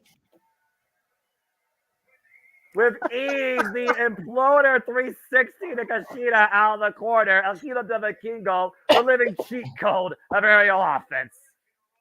Looks like Hangman Page's match is on AEW right now because James is with us. Hi, James. And meanwhile, David, clubbing shot to the Vikingo. The weight slot, big German suplex release. Now Sabin hoists Kushida up, snap Germans all around. Sabin again, literally, like you said, has established himself against all the all-time greats across all eras, across TNA and Impact Wrestling. Yeah. Kushida, of course, who faced Speedball Mike Bailey, former Division champion, a marquee match last year in August. El Hijo de Vikingo with over 25 defenses, though, of the AAA Mega Championship. And that's a surprising thing for me that Speedball's in the tag title match, is he not? Yes, he is. Not competing for this championship. I was very surprised by that. Look at a seamless float over to the submission by Sabin. Kushida, though, and then Carlo drop kick breaks the hold immediately. Keeps the match alive for himself and El Hijo de Vikingo. Again, triple threat rules. Pinfall submission inside the ring. There is no disqualification. And of course, we talk about great triple threats. AJ Styles, Samoa Joe, Daniel still set the bar for the X Division. Unbreakable. For the company, for wrestling. Damn it. Hey, look at this right now. They were talking about that last week on Impact, that match is still the greatest match in TNA history. As it should be. Yeah. Potentially. Those three guys just... Damn. And look at the way that Chop not only dropped Kushida, but wrenched the legs of El Hijo de Vikingo, who's still tied up. That's why Chris Sabin's a 10-time champion right there. Oh, and again. Paying for both and Sabin in firm control. Chris Sabin showing why he's been able to come back time and time again and regain this championship because he knows how to dictate the pace. Kushida, though, still in this, though. Oh, open bomb strike. Side of the head of Sabin. Now Kushida with the tie-up here. To the Hijo might be looking for the hoverboard lob, but catching Sabin coming in. Both arms trapped. What is this? Whoa! Whoa! The suplex and the damage done to both the arms of El Hijo de Vikingo. Again, that's what the X Division is all about. You have, to your point, innovative offense with no limits of possibilities towards who could hold this title and what you could do to gain it. The Shote, the palm strike, of course, famous by Kushida, famous by Jushin Thunder Liger. Now looking for maybe the hoverboard lob, trapping the arm, isolating the left arm with Sabin. Sabin able to capitalize, though. Able to scout it. That would have been incredible Irish whip. Meanwhile, Akiko catches Kushida. Akiko with the monkey flip. Caught by Sabin. Takes Sabin with the T. Harris. And somehow Akiko came out on top of that exchange. How the hell did he do that? I don't know. How do you do that? Jesus. Twisting head scissors with 450 rotation. And Akiko now up to the top rope. What the hell he's looking for here? The moonsault to the outside, like Sabin Kushida out. And sticks the landing. Perfect 10. Take a look. Man, oh man. I would say he's in the stratosphere, but the hotel might sue me in Vegas. TNA chants ran out loud and proud for the cornerstone of this company for the better part of over 2 decades. The X Division. Beautiful missile drop came by Akio to Sabin. Sends him up over the other corner. Now Kushida up to the top rope. Oh, flying senton just lands on El Hijo. Now Sabin up to the top rope with the double cross body. Able to flat both Keyhole and Kushida. All three men collide. All three men down. Right. No kidding. This is professional wrestling, damn it. It damn sure is, man. Holy hell. I finally could breathe for a moment. Right? I can't believe this damn cough, so God bless you. Again, at this point, who do you choose? Who's got the advantage at the point of this match? You just sit back and pray. At this point, probably it's not even easy to say who's put out more stops here so far. Kushida coming in, though. Saban lets the boot up. A heel comes in, catches the back elbow strike. Saban with the spinning Soulbot. Hooking up Kushida, using heel for leverage. Takes him down with the DDT. And again, center of the emblem. That emblem being used tonight to prove a point. Uh-oh. Pump handle. Up on the shoulder. A heel. Whoa! Covered. And Kushida saves the title. Last minute, man. He almost didn't make it over there. After a heel was taken up and over and planted on his head on the TNA logo. I love that TNA logo, by the way. Dude, I am so happy to have this logo back across my chest. Right? Oh, I'm so happy. It's one thing to have it on the apron downtown. It's another thing to have it on your ring. Oh, wow. El Hijo rebound off the ropes. Caught Saban with the spinning kick. Well, I do have stuff loaded in my cart for a new baseball cap for each promotion. So that will be coming soon, hopefully. Well, look at the strength of El Hijo, though. Got Saban My up on goodness. the shoulders. Oh, God. Whoa! Knee to the face. That was just, ooh, man. And El Hijo right now, Saban laid out on the ramp. Wait, what is this crazy man figured here? El Hijo with the step up. Oh, God. Jesus. The 450. He literally ran from the other side of the ring, jumped up, air sabooed into a 450, and got two in like 99. Look at this. Wow, watch this again. Up 450, by the way, Jeff. Step up, run up 450. Yeah, it wasn't quite an air saboo. I take that back. Crushing the ribs of Saban on the entranceway on that solid graded ramp. He's going for the kill here, Noah. He's looking for that big 630 splash. He hits this. We have a new Division champion. Oh! Kushida with a kick to the hamstring, though. Takes the base up from Akio to the Kingo. And now Kushida right now looking to hook the hoverboard lop out of the corner here. This is where it gets dangerous, Noah. Wow! Tuck down takeover! And the hold on! The hoverboard lock applied! But Saban with the super kick. And every bit of it right across the jaw. Oh, the crucifix by Kushida gets a near fall. That was a near fall. My God. Hoverboard lock now applied to Saban by Kushida. Meanwhile, Hijo, though, watch the side of your screen out of the corner. Double stop to Kushida. Did he get him in the face? I think it got him right on the jawline, to your point, forcing the break. Damn! And probably hyperextending Saban's arm in the process. Take a look. Oh! He did. He got Kushida right across the jaw. Holy shit. And figure out the way that he forced the break off the hoverboard lot. That hyperextends the left arm of Saban. Yep. Damage done to both men here. Great offense by Vikingo there. Great offense by all three as they got Saban and El Hijo right now squaring off here. Oh. Saban and Fuego, though. Uh-oh. Oh, man. Test your will. Oh, here we go. Spirit. Now El Hijo right now lining up the X Division champion. Oh, God. God damn. They felt that in Detroit. El Hijo up the ropes. El Hijo's an up and over. Lands on his feet, though. Catches Saban coming in. Saban, though, with the counter. Now Saban El Hijo up the rampway. Catches him with a press kick. Saban off the second. Oh, God. Careful, Saban Chris. now. And El Hijo. Oh, my God! For fuck's sake! Canadian Destroyer! On the fucking ramp! I don't know where WWE is for live event tonight, but somebody tell PD that happened. Holy shit! Holy shit, indeed. Shout out to the all-time great, to your point, Petey Williams. Man, oh man, that was an old favorite of TNA coming back out of seemingly nowhere. Kushida, though, up on top, though, with Saban as they go back to in-ring action here. Both men on the corner. Saban able to skip out the back door, though. Trading distance. Saban trying to scout Kushida. Now Saban. Oh, look out, look out, look out. Oh!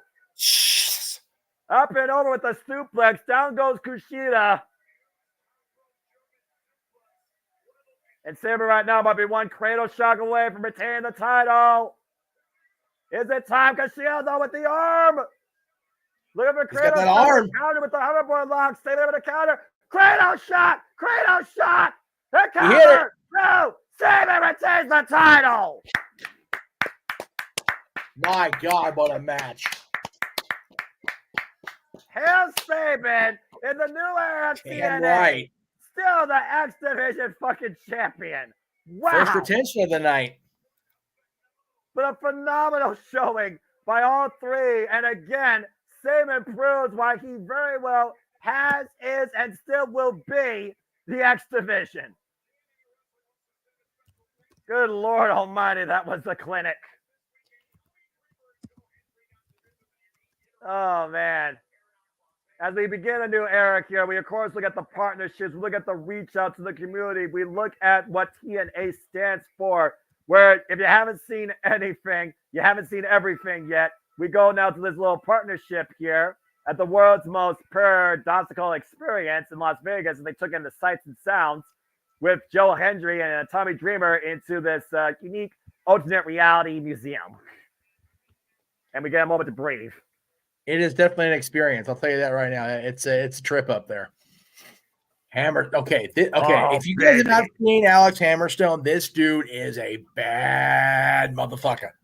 That's putting it lightly, Jeff. This guy, 10 years in the game, a force to be reckoned with, the standard, the Iron Man of Major League Wrestling for the better fucking part of freaking 5 years.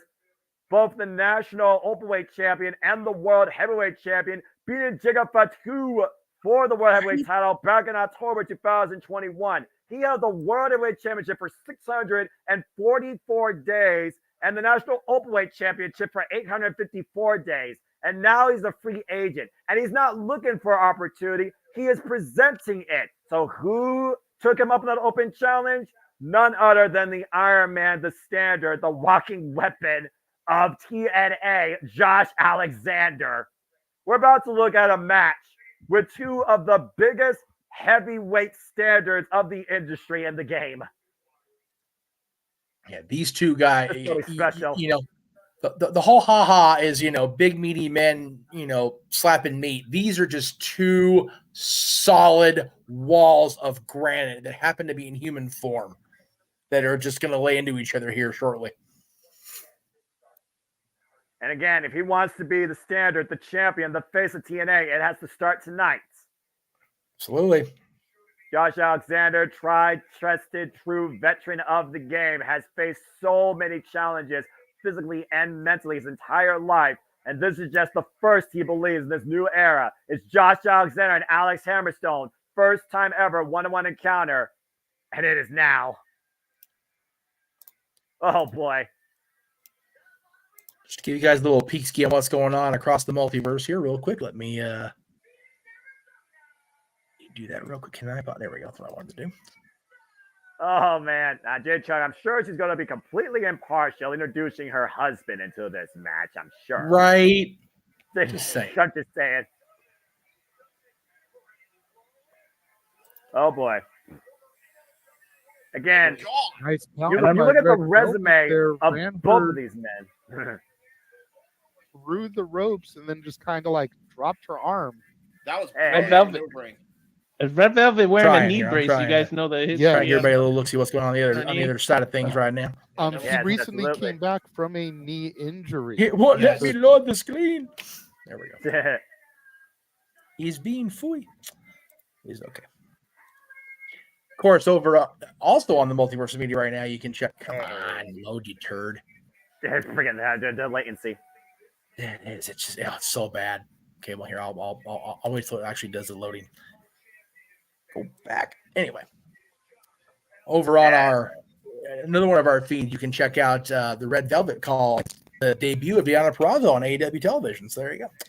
All-time great of the night, guys. We're looking at two of the all-time greats here. All-time great from Major League Wrestling. All-time great for TNA Impact Wrestling.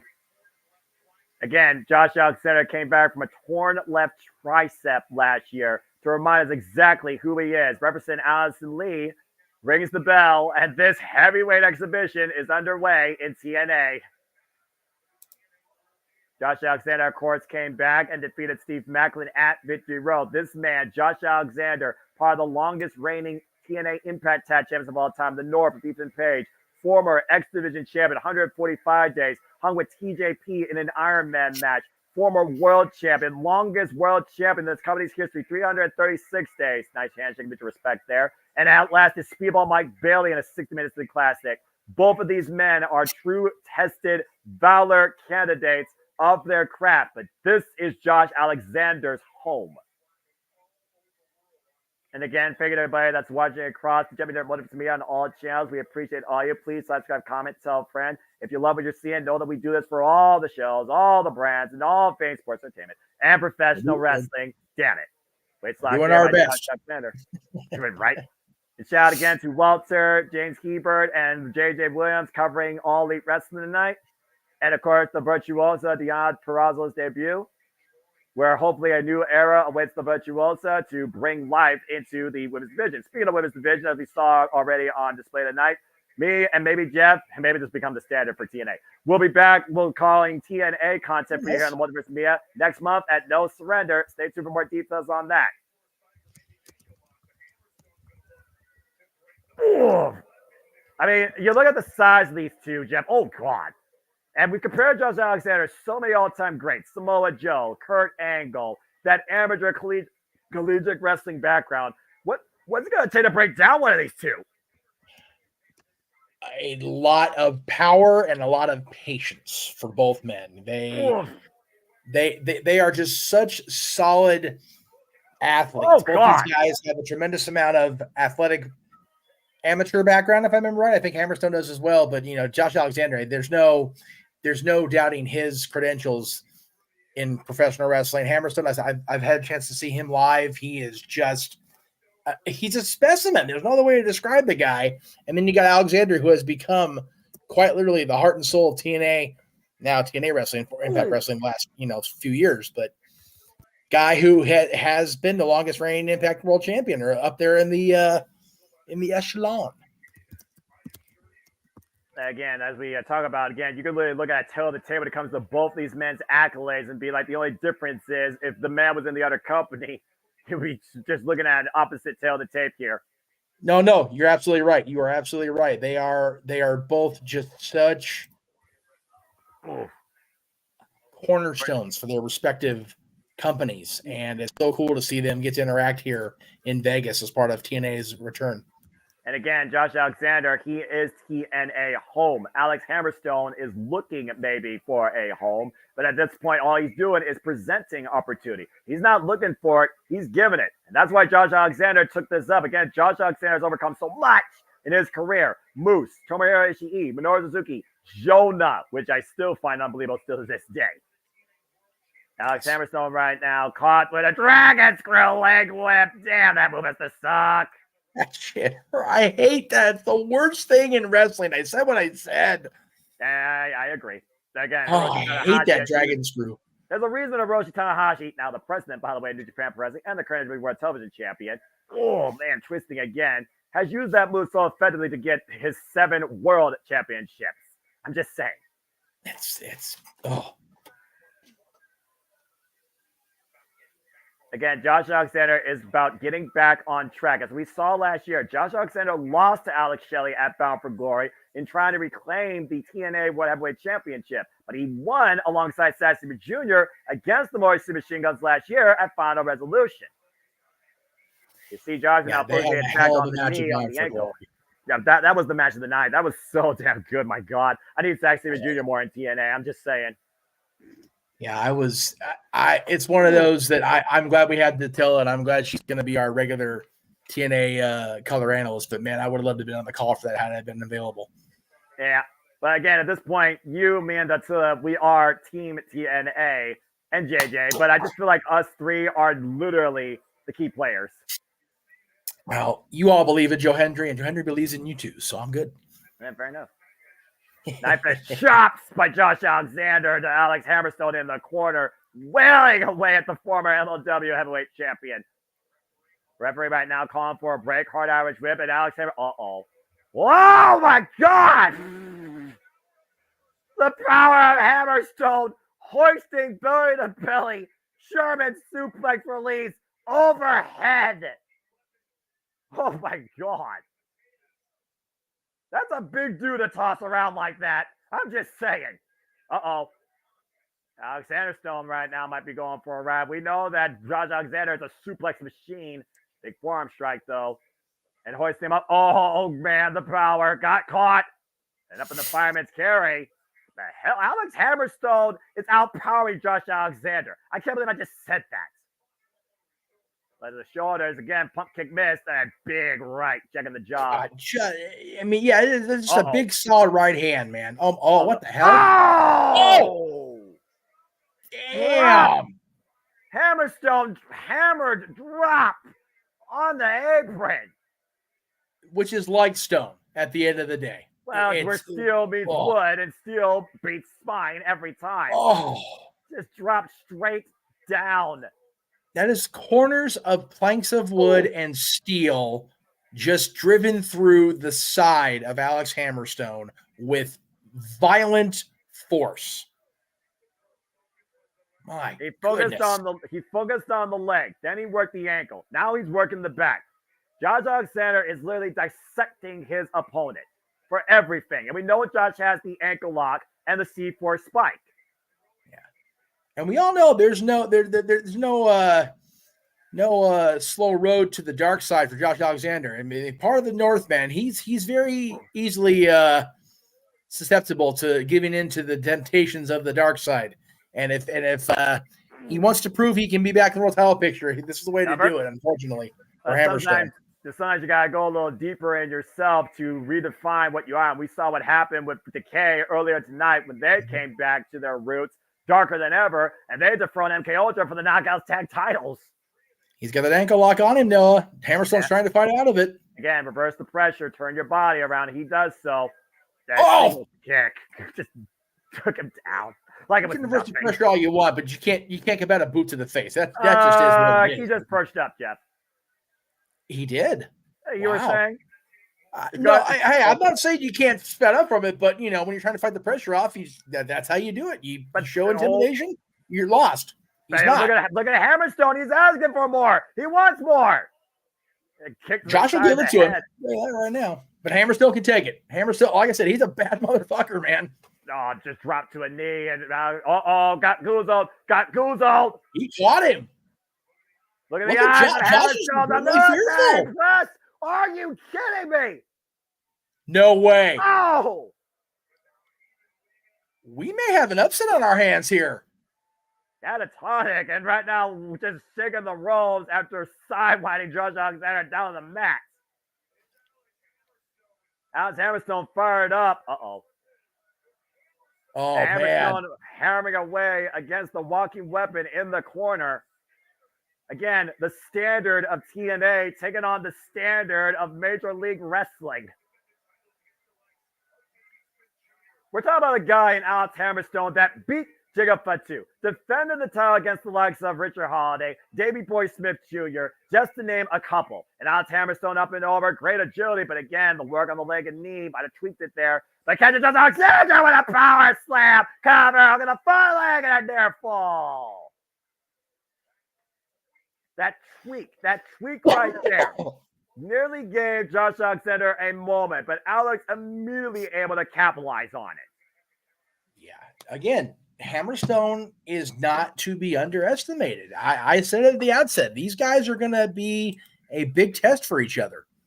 Alex Hammerstone, who may have less experience than Josh Alexander, but has youth on his side as well at 32 years of age, 10 years in the game. Meanwhile, O'Connor rolled denied. Alex Hammerstone over the ropes. Falls in, whip for a kick. Josh Alexander catches him, though. There's a leg trip. Turn him over. Into the ankle lock. He got him locked in, and now he's got him in the center of the ring now. And he's got him hoisted up deep for that ankle lock. The ring IQ of Josh Alexander is the X factor here in this heavyweight exhibition, bar none. Is he going to submit? It's going to tap. Bringing him back towards center. Oh, and a stop to the ankle. And now grapevining. That's it. He's got him. There's no way. Again, you think about grip. You think about the grip that Josh Alexander has right now on the Achilles. But again, look at the reach that Alex Hammerstone has. He doesn't have to clear as much way to get to those ropes. And you see him right now crawl for everything he's worth, trying to not tap that fucking weapon, and finally makes his way for the rope. There. Wow. I stand corrected again. My goodness. Oof.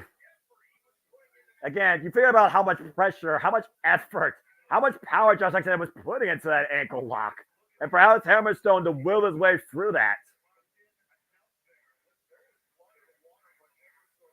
And right now, the crowd, once again, being reeled back in this match. Josh Alexander looking to regroup the waist lock. Try for the German suplex earlier. Alex Hammerstone with a firm grip on that top rope, though, preventing the execution. Breaks it. Back elbow strike. Creating distance. Oh, and again, the leg, the damage to the leg. The leg gives out. And John up on the water. Looking for the double Alex super spike. Alex Hammerstone with a counter, though. Now hooking up Josh Alexander. Oh, he's got hot. There it is. He got down. The Nightmare Pendulum Bomb. But he can't go for the cover. Josh Alexander, great wherewithal, rolling his way to the ropes. Damage done, but unable to capitalize. Brilliant. Take a Great look at instincts. Nightmare Pendulum. Good night. Damn. Had Josh not had the wherewithal, the knowledge of where he was, this match may be over. He has put away many of foes during his MLW World Heavyweight run with that very move. I said Richard Holiday. I said Jacob Fatu. We talked about Davey Boy Smith Jr. We also talk about Lance Anon, Yamato. Countless individuals fell to Hammerstone because of that move. But the damage done to the leg and awareness of Josh Alexander prevented the cover. But Alex Hammerstone needs to capitalize here. He needs to stay on the attack. Hoisting him up again. Fireman's carry. Both men on the apron. Dangerous spot here, though. And Josh right now clubbing away. Back of the head and neck. Wheeling down Hammerstone to a knee. Bad intentions again. Hammerstone got set up. Death Valley Driver! On the apron. Again, that apron, that just unrelenting, hardest part of the ring. We talk about all the time on these watch-alongs, Noah. My God. Spine first, head first goes Josh Alexander. Alex Hammerstone now going to the high-risk district here. Missile drop kick sends Josh up and over to the other corner. And once again, up on the shoulders. A TKO, Shin Scorpio Sky, Drake's the arm, the cover, kick out. Man, the referee was just out of position enough to not register a timely 3 count. That may have made the difference right there, Noah. Yeah, he nearly beat the Iron Man of Impact Wrestling. Doesn't get close to their 3 without the bell ringing the net. Yeah, definitely not. Man, what an unfortunate circumstance for Hammerstone. The referee was that out of position. I mean, I don't think it was anything she could have done about it, to be honest with you. Yeah, divine intervention, call what you will. This match continues as Allison checks on the well-being of Josh Alexander, see if he's confident enough to continue to respond. Alexander goes down, might be dead weight at this point. You see Hammerstone still favoring that left leg, though. That left leg's been the story of this match. Uh-oh. Alexander trying to grab for it. Hammerstone, though, trying to break the grip. Again, can he get Hammerstone off his feet? Can he bring him down for the ankle lock? Both these men right now just squaring off in the middle of the ring. Test of wills. Oh, God, you hear that. Rolling forearm and the straight right. Rolling forearm, though. No effect. The eyes of Hammerstone exploded Alexander. Bump kick. And the waistlock, German suplex release. Alex Hammerstone unleashing fury on the wonky weapon. Now hoists him up. Sit out, powerbomb cover. 2, no. How the hell is Alexander still in this? It's a cradle. It's a Nightmare Pendulum counter. Gets a near fall. Oof. Combination by Alexander now, though. Rocking Hammerstone. Hammerstone coming in, though. Hooking him up. Oh, a clubbing shot. Back of the head. Rebound off the ropes. Big German suplex released by Josh Alexander. And might be finally looking for the double under. Can he hoist them up? C4 spike! The cover, the follow, and 1, 2, Josh Alexander wins. That was way better than even I thought it would be. Damn, that was a great match. Just two big, bad dudes beating the shit out of each other. What a knockdown, drag out test of endurance and physical prowess by two of the meanest heavyweights to grace the square circle here in TNA's resurgence tonight. Josh Alexander proved once again why he has been and most likely will still be TNA Wrestling's Iron Man. What a match, though. And Hammerstone brought it. I'm with Matthew here. If TNA doesn't get their hands on Hammerstone, or at least try, they're out of their damn minds. You're right. Well, as we shift gears now from an incredible singles heavyweight exhibition, let's look back now as we prepare for our TNA World Heavyweight Tag Team Champion Fatal 4-Way. We, of course, talk about the great teams of the past. America's Most Wanted, LAX, the Motoshi Machine Guns, Beer Money. I love Beer Money, man. I miss them. I miss Bobby Roode, TNA. I said what I fucking said. Anyway, Team 3D, and of course, in recent memory, the Rascals, the ABC. And of course, the Wolves, Eddie Edwards, Davey Richards. We talk about the Hardys, countless teams that have paved the way for themselves and for TNA. And this new generation of tag teams now look to once again take center stage as we usher in a new era. After what happened with the Rascals at Final Resolution, the Rascals, who lost the titles to ABC, that got Bound for Glory, got on the bad side of the Director of Authority and ended up in a tag team exhibition match against Speedball Mike Bailey and Trent Seven. Trent Seven and Speedball Mike Bailey have never been a tag team before, and in their tag team debut, they beat the former TNA tag team champions. Now, due to travel issues, though, it's Little Kid and Speedball Mike Bailey. But more importantly, tried, tested tag team of the game, the grizzled young veterans are making their way to TNA. It is 4-way TNA tag team action for the titles tonight, and it is anybody's game. And then we're going to do a quick live look in over on our other stream real quick here. If they don't know we're doing this. So no, you're fine. As we look at, speaking of tag team wrestling, that's what's going on over on the other side right now on Collision. We've got FTR and Daniel Garcia against the House of Black, man. That's hell of a night of wrestling. So if you're not watching us, if you're not watching them, that's what's going on over there, over on the Jeff Mitchell Network, Multiverse of Media, AEW All Night on One stream, TNA Hard to Kill on this stream. Stay tuned, guys. Open mic night, anniversary, second anniversary, hosted by Noah. Well, Lord help me. Again, the Grizzly Young Veterans making their TNA debut, 4-time tag champions. Bailey and Seven defeated the Rascals at Final Resolution to earn the shot tonight. And the Rascals are getting their contractually obligated rematch tonight, but not a traditional tag fashion. It is a fatal 4-way. Champions do not be involved in the decision. They do not, Noah. It's going to be an interesting way, but I don't care what else happens. I am here for the Grizzled Young Vets making their TNA debut. I'm so fucking stoked these guys are here. So damn happy. So damn fucking happy. I don't care if I'm wrong tonight in my prediction. I'm just so damn happy to see the Grizzled Young Veterans back in tag team wrestling in true grizzled form. Damn it. Yes. Yes. Again, I said earlier, with all respect to Ava and to Joe Gacy, the Grizzly Young Veterans are back where they belong, damn it, and as themselves in professional wrestling. Again, Zachary Wentz came back to TNA last year and helped Trey Miguel steal the TNA Tag Team Championships from Subculture. I stand by that, by the way. No, I'm laughing because they did what we just did on the other stream. They did a live looking at us. Hello. Hi, everybody. Anyway. Hi, everybody. Welcome to Professional Wrestling on a Saturday night where it's truly all right. Oh, shit. That was funnier. That was hilarious. Oh I would say he was having more fun, but I don't think it's a question that needs to be answered. We're all having the fun, man. Damn right. Because this is professional wrestling, damn it, top to bottom. That was great. I cracked myself up. Oh, shit. Oh, boy. Here we go. Talk about professional wrestlers. How about one of the Right. hardest workers in the game today? Former X Division champion, rivaling the booking schedule, Masha Slamovic, now two-time recognized X Division Star of the Year by the fans 2 years in a row. Speedball Mike Bailey looking to take his first ever opportunity at Tag Team Gold.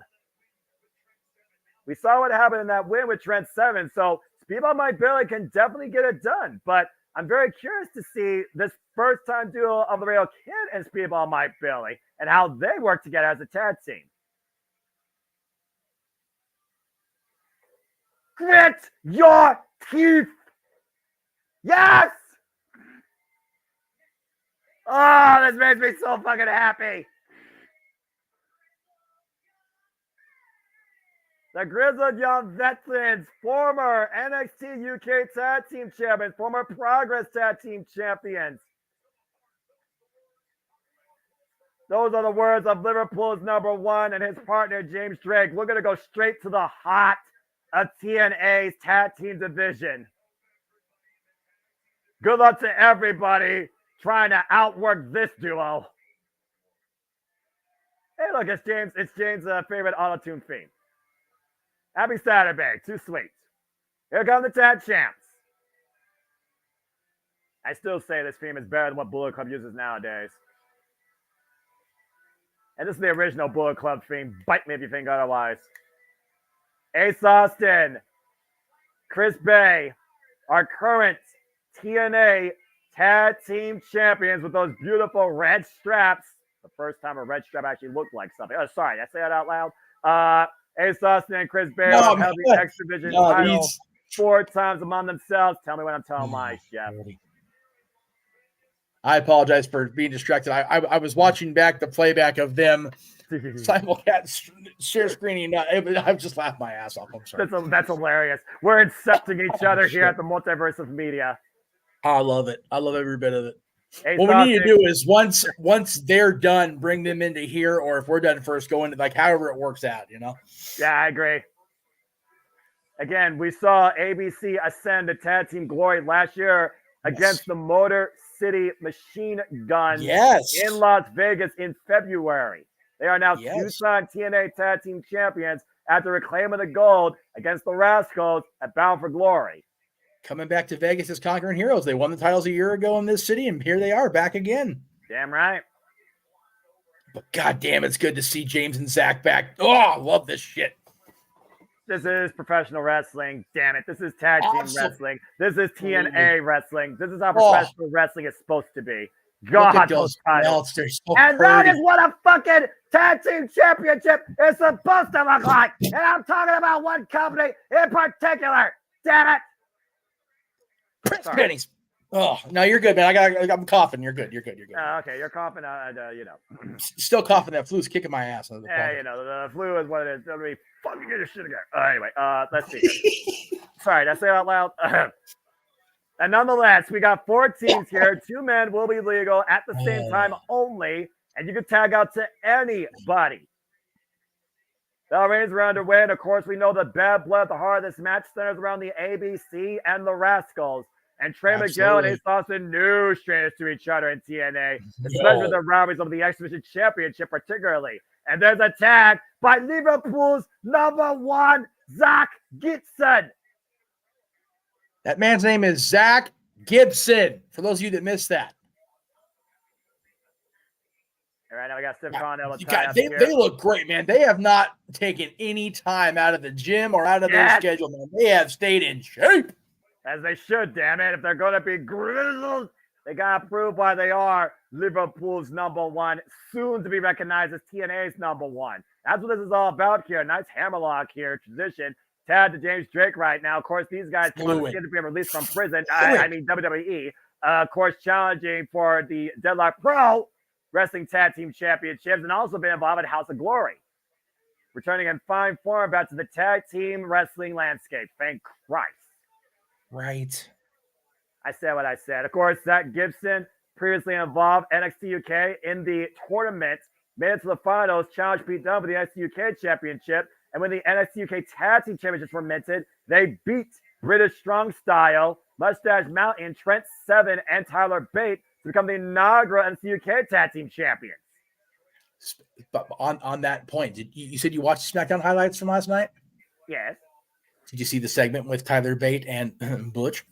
Yes, and it's about time we finally buried that 5-letter word. I'm just saying. I'm just very happy. It makes me almost want to watch WWE again fully normally. Tad Chris Bay right now. I said almost. Let's not think about anything here further for right now. Ooh. Double takeover there by ABC. The float over and the double drop kick to the side of the head. 2-sleeve action here by our tag champs. But there's a tag by the Rascals now. And Trey Miguel right now squaring off against Chris Bay. And you see that double Zaguri rocks. Cup breaker. Neck breaker. Damn. Shooting star press. Man. That was a lot to happen in 10 seconds. And quick, fluid motion by the Rascals. You don't agree with their tactics, but they are extremely effective as a duo. Yeah, when you look at it as far as the style, this is very much X Division style tag team wrestling. This is great. Well, you consider you got former X Division champions involved here, and at least 4 of the competitors. Speedball Mike Philly with the PK follow-up off that double team by the Laredo Kid Speedball. Ooh, nice synergy there. Covered by Bailey. Gets a 1 count on Trey. Again, what's crazy about this match, you got to have eyes in the back of your head because anybody can get attacked you at any time. Anytime. There is no, it's very much a Lucha Libre. God damn.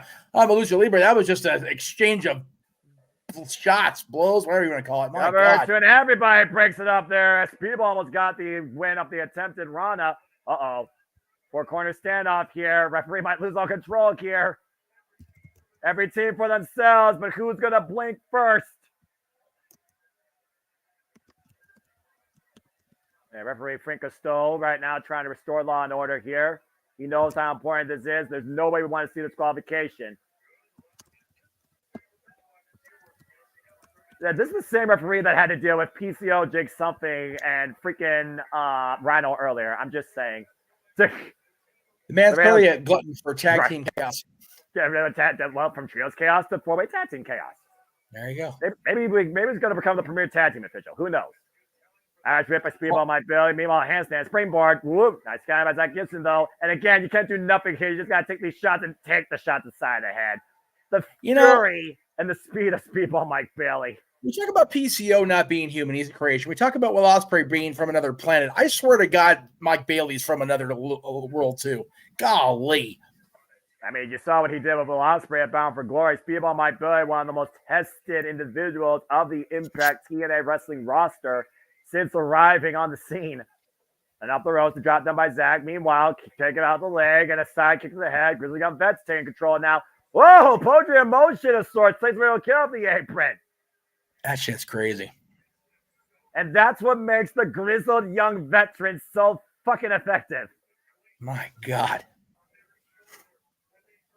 And right now, James Drake taking advantage of Speedball Mike Bailey. Again, folks, TNA presents Impact Total Nonstop Action Wrestling from Orlando, Florida, next week, Friday and Saturday. And you can tune in weekly to TNA Impact Wrestling, courtesy of YouTube or Access TV, Thursday nights, where they still, even in TNA era, own the nights. Whoa, nice leg lariat there by James Drake. Good combination set up by Zach Gibson. Zach with a cover on Speedball. Gets a 2 count. And now, yeah, we got to watch Gibson here. Gibson, all about joint manipulation, underhanded tactics, double underhook here. Butterfly suplex release. Rolled over in the cover by Zach. It's a 2 count again. Nice kick out there by Bailey. Of course, the Grizzly Young Veterans have not held tag team gold since 2019 in FSW. Rascals right now have been grounded for the moment, and the tag champs right now are not being considered into the decision here, Jeff. That's the danger of this style of match. No, when it's a one decision match, the champions are at an extreme disadvantage. Oh, great awareness. James Drake with the tag, discus elbow, cover on Speedball. They've isolated a target. Gets a near fall again, but you see the ABC trying to break the fall here. And now to the side headlock goes James Drake. I want to go on the James Drake diet now. God, that guy is jacked. I told you. Zach too, man. They're both looking better than ever. Again, stop hanging out in the woods. You start eating better. Look what happens. Yeah, right. I mean, about to say, you let somebody be themselves, and you'd be surprised what you actually get out of it. Who would have fucking crazy idea, right? There you go, Colin. That's it. GYV, baby. You got it, brother. Yeah, this is all right, XT. Colin, damn it. Like I remember life. I mean, yellow ropes. That's a good start, right? Yeah, that's fair. There's a tag though by Wentz, and this might become a combustible situation. And again, we talk about tag team wrestling and the legacy of the teams in TNA. Of course, the tag titles, first and second in 2007, the inaugural champions. Whoa, Team 3D. Nice German suplex release by Zachary Wentz to James Drake, who's not legal, by the way, but just, a statement made by the Rascals, as per usual. And Speedball finding out of the corner, catches Zachary Wentz coming in, now off the second rope. Oh, missile drop kick. And at this point, what does Speedball do? Do you tag your own partner or do you just tag out to anybody? Why not? Whatever it takes. Then tags in his partner, Laredo Kid. ABC, the 67th tag team champions in this company's history. Former AAA World Cruiserweight champion, Laredo Kid. Former challenger for the X Division Championship. Former Ultimate X participant. Laredo Kid right now off the ropes, catching the straight, coming in with the DDT. Of course, heavily known for his work out of AAA. And again, official partner now of TNA Wrestling.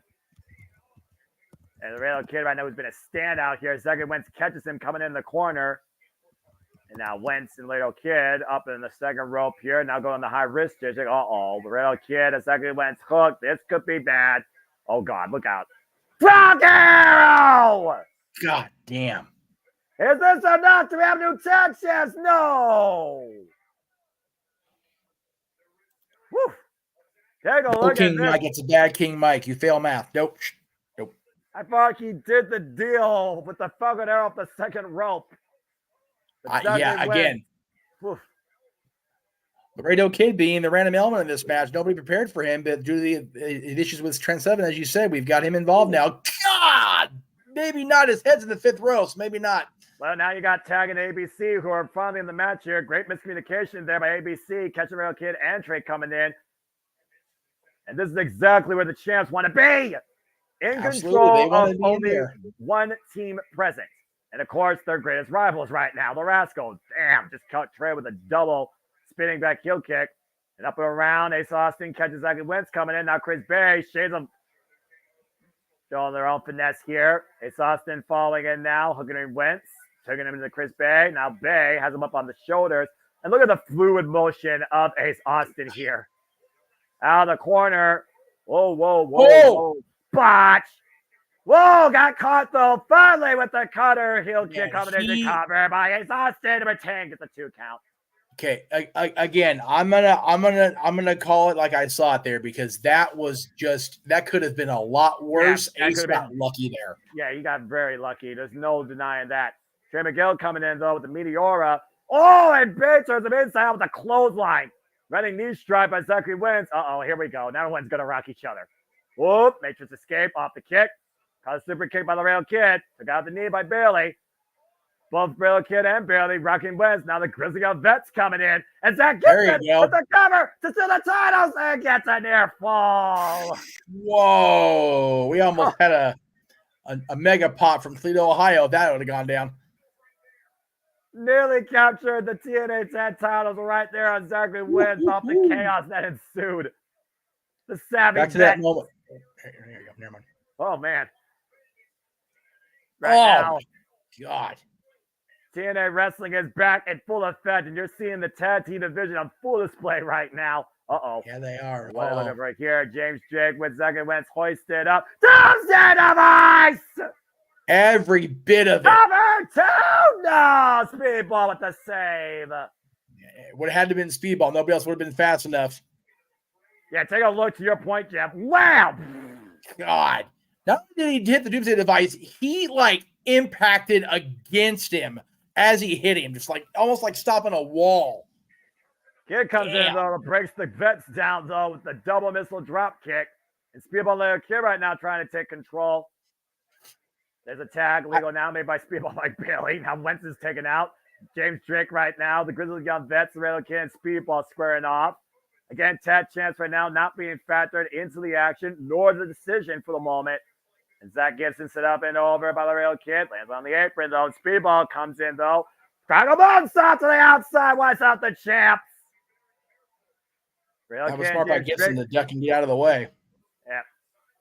And right now, Laredo Kid with the step up and loses his base thanks to James Drake. And James Drake right now, isolating the Laredo Kid after the crash and burn. Oh, wait. Oh, boy. What the hell is happening here out of the corner? It's Speedball up on the top rope. And oh, God, Frankensteiner!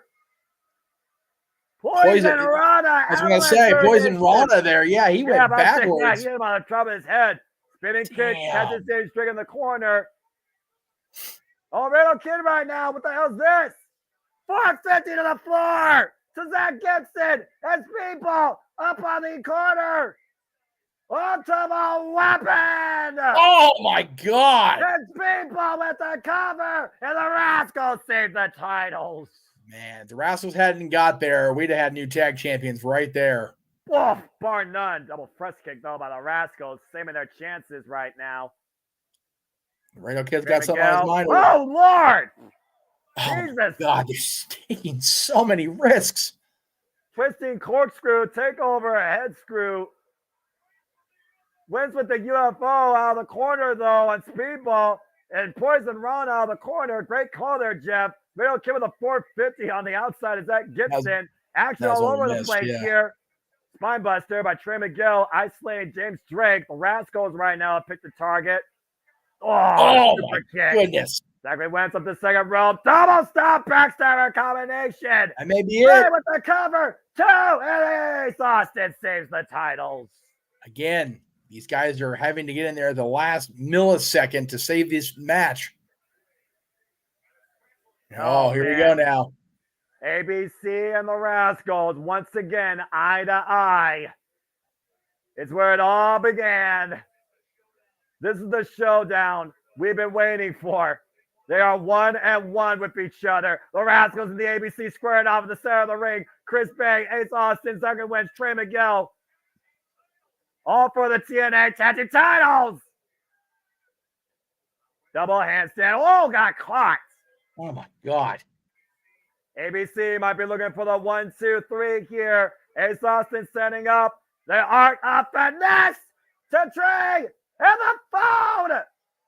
And Bay with the cover on Trey. 1, 2. ABC retains. Wow. And that is just too sweet. Whoa.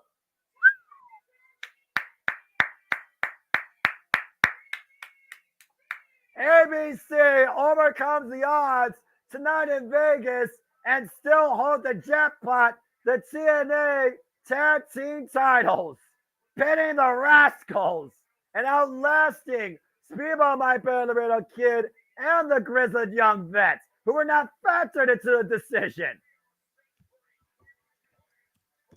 Oh, man. That was an incredible four-way dance for the tag titles. As we set ourselves up for still so much more to come tonight, it is time to look towards who will be the cornerstone of the premier women's division in the industry as we prepare for a gigantic, era-defining Knockouts World Championship match. It is Trinity versus Jordan Grace. Oh, boy. Again, we look at the journey of these two in their careers respectfully. Jordan Grace defined in Impact Wrestling, wants to be the face of the Knockouts in TNA. Trinity arrived in Impact Wrestling, became her own glow in TNA, besting the best this generation had to offer in the virtuosa Deonna Purrazzo last year at Summerversary and a follow-up at Emergence via submission. Since then, has defended the title successfully against Alicia Edwards and has outlasted the Virtuosa even a third go-around at Turning Point, while Jordan Grace could not best the virtuosa until her fifth chance, and finally feels like with that behind her, she can be the cornerstone and the face once again of the Knockouts division. Jordynne Grace, the history maker, the juggernaut, first ever digital media champion, first ever and only ever Queen of the Mountain, first and only so far ever winner of the Call Your Shot Gauntlet that allowed her to get up to in the first place at Bound for Glory. But Trinity is undefeated, unpinned, and unsubmitted in singles action. And one of these two looks to be the cornerstone of the Knockouts. It is time for the TNA Knockouts World Championship match. Speaking of wars, we got Battle of the Belts coming up. Oh boy. Noah, hang on 1 second. Go ahead. Tony's saying, hold on. What the? What the? We got a brawl going on the side right now between Sammy Guevara and Chris Jericho. To spin it off. Oh, there we go. Oh man. The belts is live and it looks like it's This is gonna be a hell of a match. And looks like they're starting What? right out the street fight. oh, by Elegant. Wait a minute, that's Dana Brooke. So, as you guys talking about the belts, Dana Brooke, Ash, they're calling her Ash, just debuted on Hard to Kill. By the way, I'm on both channels right now. Let me see if I can get my camera to work here. Let's do this. There we go. What Hi, the guys. hell? Yeah. They're calling her Ash. Yeah, Ash by Elegance. Is that what they said, Noah? Yeah, it's by Elegance. This is so weird. I'm seeing myself twice. This is bizarre. Anyway. Yeah, Inception. Oh boy. That happens. Jericho's picking up the trash can now. Sorry, that's Ricky Yeah, street fight on the Battle of the Belt side here as we get ready for a Yes. knockouts, knockdown for the ages. This is going to be so damn good. Yeah. This is the match I've been waiting for all night. If you guys get a chance to go back and watch this TNA pay-per-view, cannot recommend enough. It has been a solid, how long have we been on the air? 3 hours? Yes. Yeah. Something like that. I completely say the same thing as far as Collision goes. Hey, yeah, I was going to say that too. The wash match that only went about 3 minutes, but every match has been a fucking banger. Yeah, and we got a street Gianna fight. versus Red Velvet was amazing. I'm just that. And versus Willie Mack brought a tear to my eye.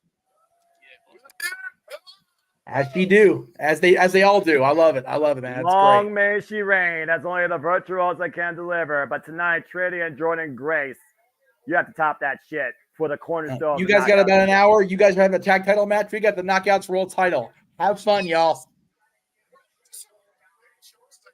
Oh boy. Oh, there you go. Again, Trinity came from the land of the giants, the so-called showcase of the immortals, the biggest stage in the industry, the must go to at the end. Fuck that nonsense. To find herself in wrestling and has never shined brighter since coming into Impact TNA and is undefeated and took a chance on herself and has been the cornerstone of the Knockouts division. Now wants to lead the new era, still the face of the Knockouts, holding that brand new white strap. Knockouts World Championship. Very much a throwback to the original Knockouts Championship presented to Gail Kim. All right. I love it, man. Let's go down to introductions. Jay Chung, do it right. This is your biggest moment so far in your ring announcing career.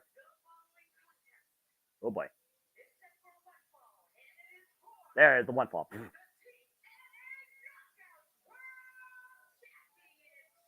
I love it. I love it.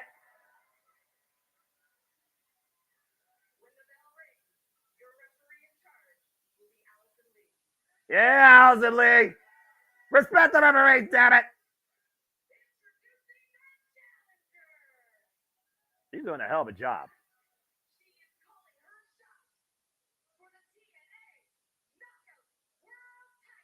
Oh boy.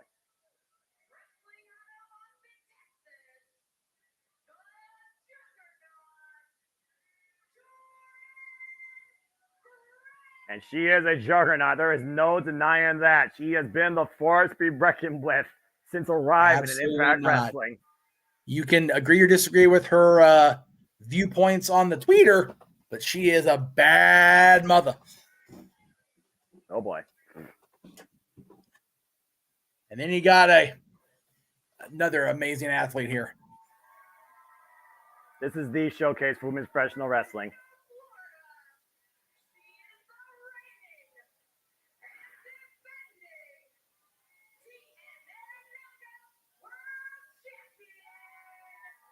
That belt. Yes.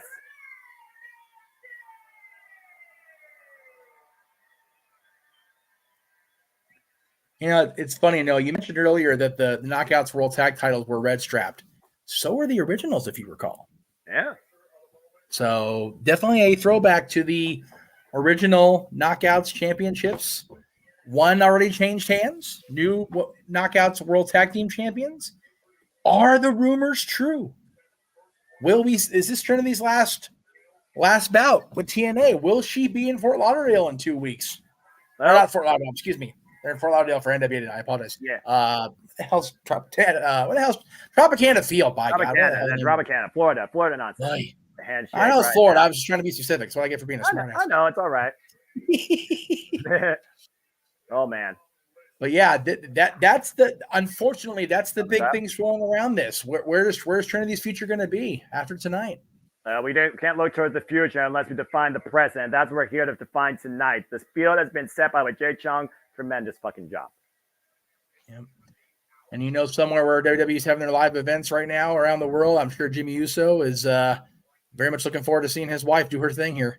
And again, we saw the tail of the tape earlier. Very small height differential here as one Trinity is 5'6", Jordan Grace 5'3". The signature moves, of course, is the Starstruck and the Rear View for Trinity, while Jordan Grace has the Juggernaut Driver and the Muscle Buster. And the accolades are as far as what you can remember seeing in Impact Wrestling TNA for Jordan Grace. But you need to know Trinity from WWE to know her limited accolades. And she does have some. Again, she is a former SmackDown Women's Champion, and she's the reigning Knockouts World Champion, undefeated in singles action since her debut. But Jordan Grace has done everything. She is a two-time Knockouts World Champion, first-ever Digital Media Champion, former Knockouts Tag Team Champion, and of course, the first female to call her shot. But will she be the first that successfully also fulfills on it?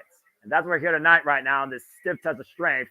Greco-Roman knuckle lock here right now. And Jordan Grace right now, the strength, having her way with Trinity, driving her down to a knee. Saw the ticker down there, Noah. TNA going back to the Impact Zone next weekend. Very cool for them to be back in Orlando. They're going back into Canada next in a couple of months. They're going to be at the the 2300 Arena for WrestleMania.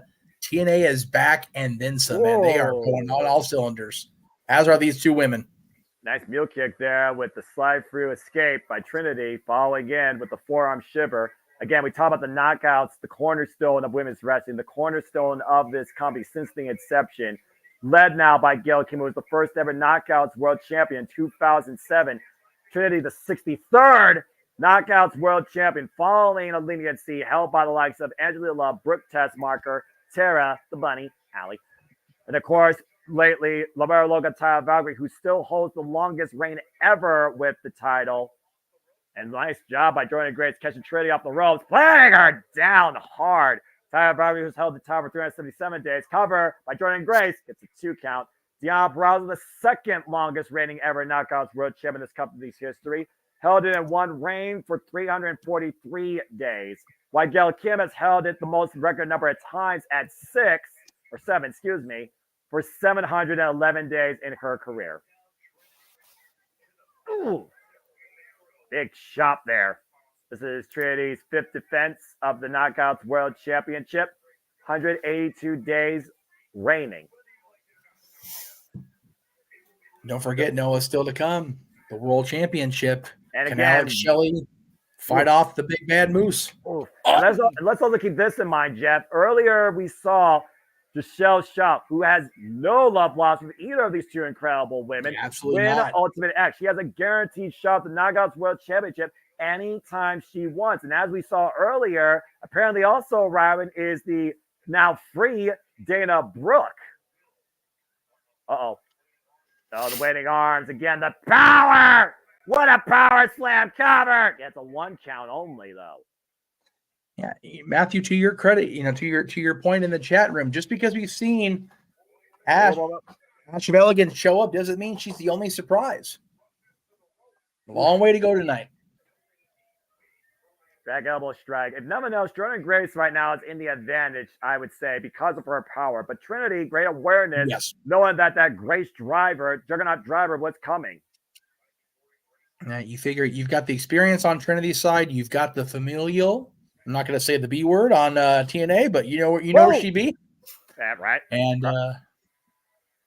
but you've got just the raw, unmatched power. Jordan Grace, but you can talk about that power. DDT cover by Trinity gets a 2 count. God, you can be as powerful as you want. You get spiked in your head like I don't mean a damn thing. Yeah, with the driving force of Trinity's legs trapping the head of Jordan Grace for further impact on the TNA logo, might I add. Trinity, those athletic legs she's used in her dancing career and in her professional wrestling career, put it to good use there. Just like as you said, spiking the head of Jordan Grace right in that center of that TNA logo. Powerbomb, high stack. All right, I guess there's more spiking than in Las Vegas drinks tonight. Nice rising knee strike off the kickoff. Oh my! Wow! Up and over, face first, like a wheelbarrow suplex. Cover by Jordan Grace with a lateral press, getting a 2 count. If I'm Alice and I'm getting in there and checking on Trin, she hit hard there. Yeah, you wonder how much more of this physical onslaught can Trinity take. We saw what happened at one point in her match with Mickie James at Bound for Glory. Let's not forget that. No, with the recent stoppages in WWE, that might be an across-the-board thing in wrestling, I think, as it should be. Safety first, man. My goodness. Oh, man. Again, you got to put it all out tonight, though, for the richest prize in women's wrestling, the cornerstone of TNA, the Knockouts division, follows up with a clothesline. Barely put any force into it, just took Trinity down. And let's not forget, speaking of Mickie James and Jordan Grace, it was last year, and looking back at this, look at this, up and over. Just kicking. Chucked her into the corner, man. It was like a wheelbarrow or a water wheel. I'm not sure what you call that. I know you call that tope suicida. Driving That's a big girl doing tope suicida. That's a whole lot of mama pump there. Damn. Juggernaut jackhammer on the floor on the outside of the ring by Jordan Grace. And Jordan Grace is here to win by any means necessary. Last year, she came in as champion. Remember, this is hard to kill. 1 year to the day that Jordan Grace last held the title. And who she lost it to? Mickie James. She hasn't had it since. And you know that's got to eat at Jordan Grace's craw. It's got to just bug her shit to no end. Oh, I'm sure she hasn't forgotten about it. I mean, it's one thing to not be able to overcome Mickie James. It's another thing when you thought she was never going to overcome Deonna Purrazzo. And she had 2 chances to beat her last year. And it was 3rd time the charm, 5th time overall that she finally bested the Virtuosa. But does Jordan Grace finally have enough within her to once again be the Knockouts World Champion? You see Ash right now watching on from ringside. The Elegance. Ash by Elegance. Hello, Attila. There she was. Yeah. Until we have seen you on multiple occasions, I will say that. Yes. Oh. We're looking forward to welcoming you up at Mike Night when you get here, girl. Again, I gotta wonder, Ash by Elegance, what's her motivation? What's her intention for being here? And who is she maybe scouting or targeting? I would just say, obviously, the championship, but it's unique. Yes. Uh-oh. She wants more. Jordan Grace asking for more. And, paintbrushing Trinity. Now, it's funny. They ask her and they ask Mandy, her former partner, a lot if they'll ever go back to wrestling.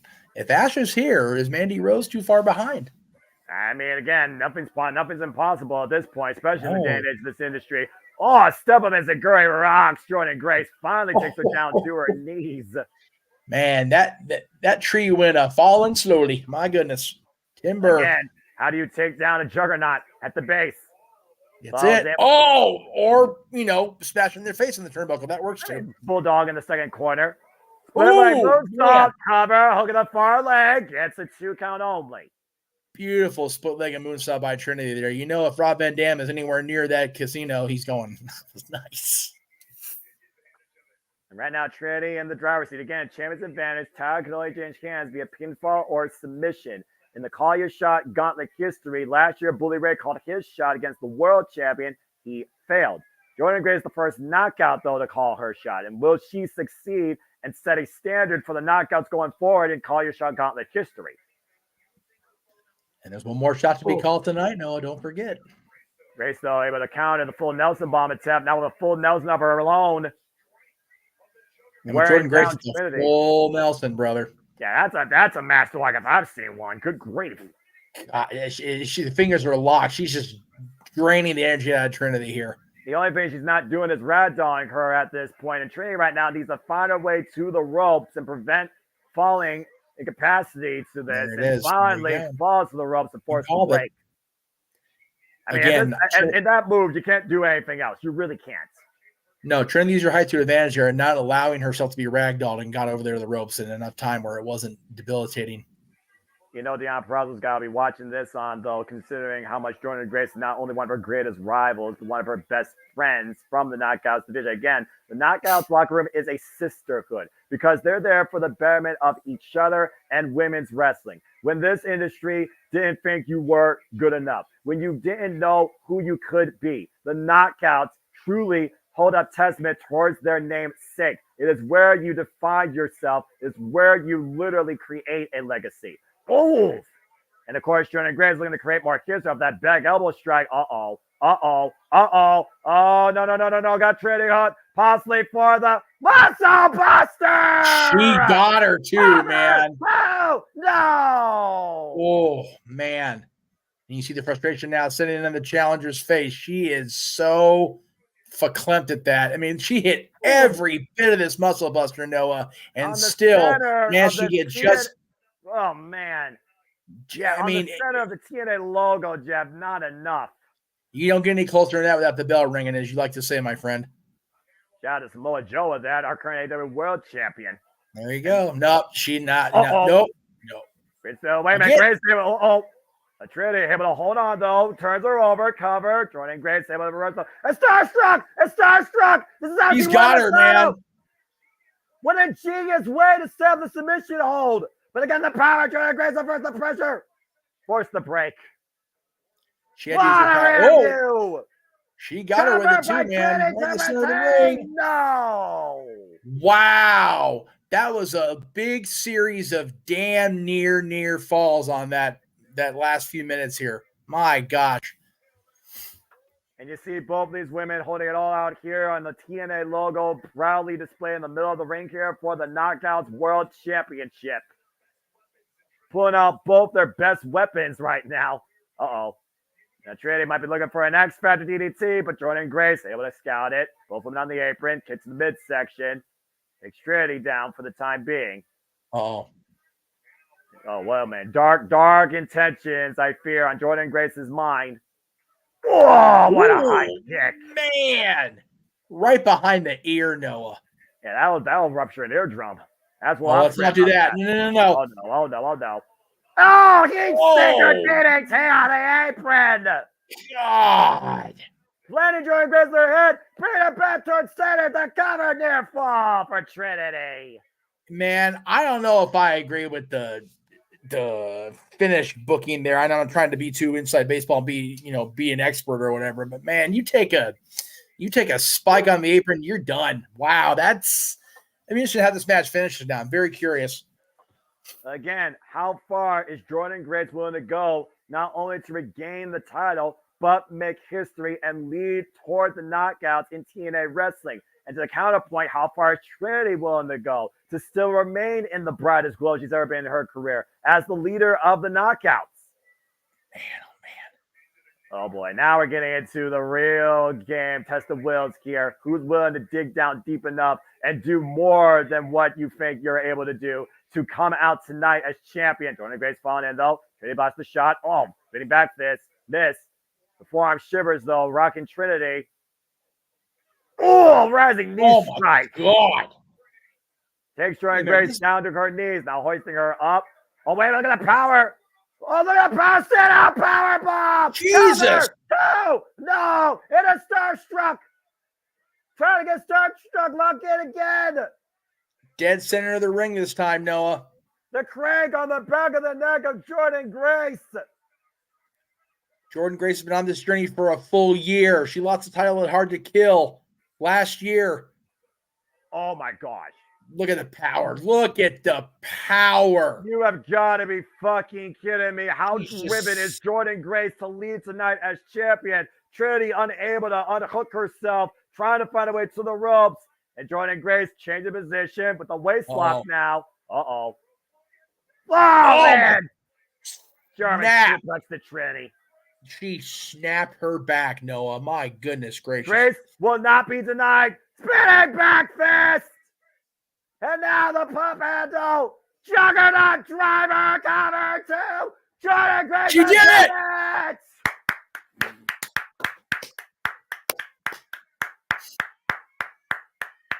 Let the rumor mill swirl, but for now, Jordynne Grace has proven this year-long journey was not without merit. She is once again, and the first of this new era of TNA, she is again the Knockouts World Champion.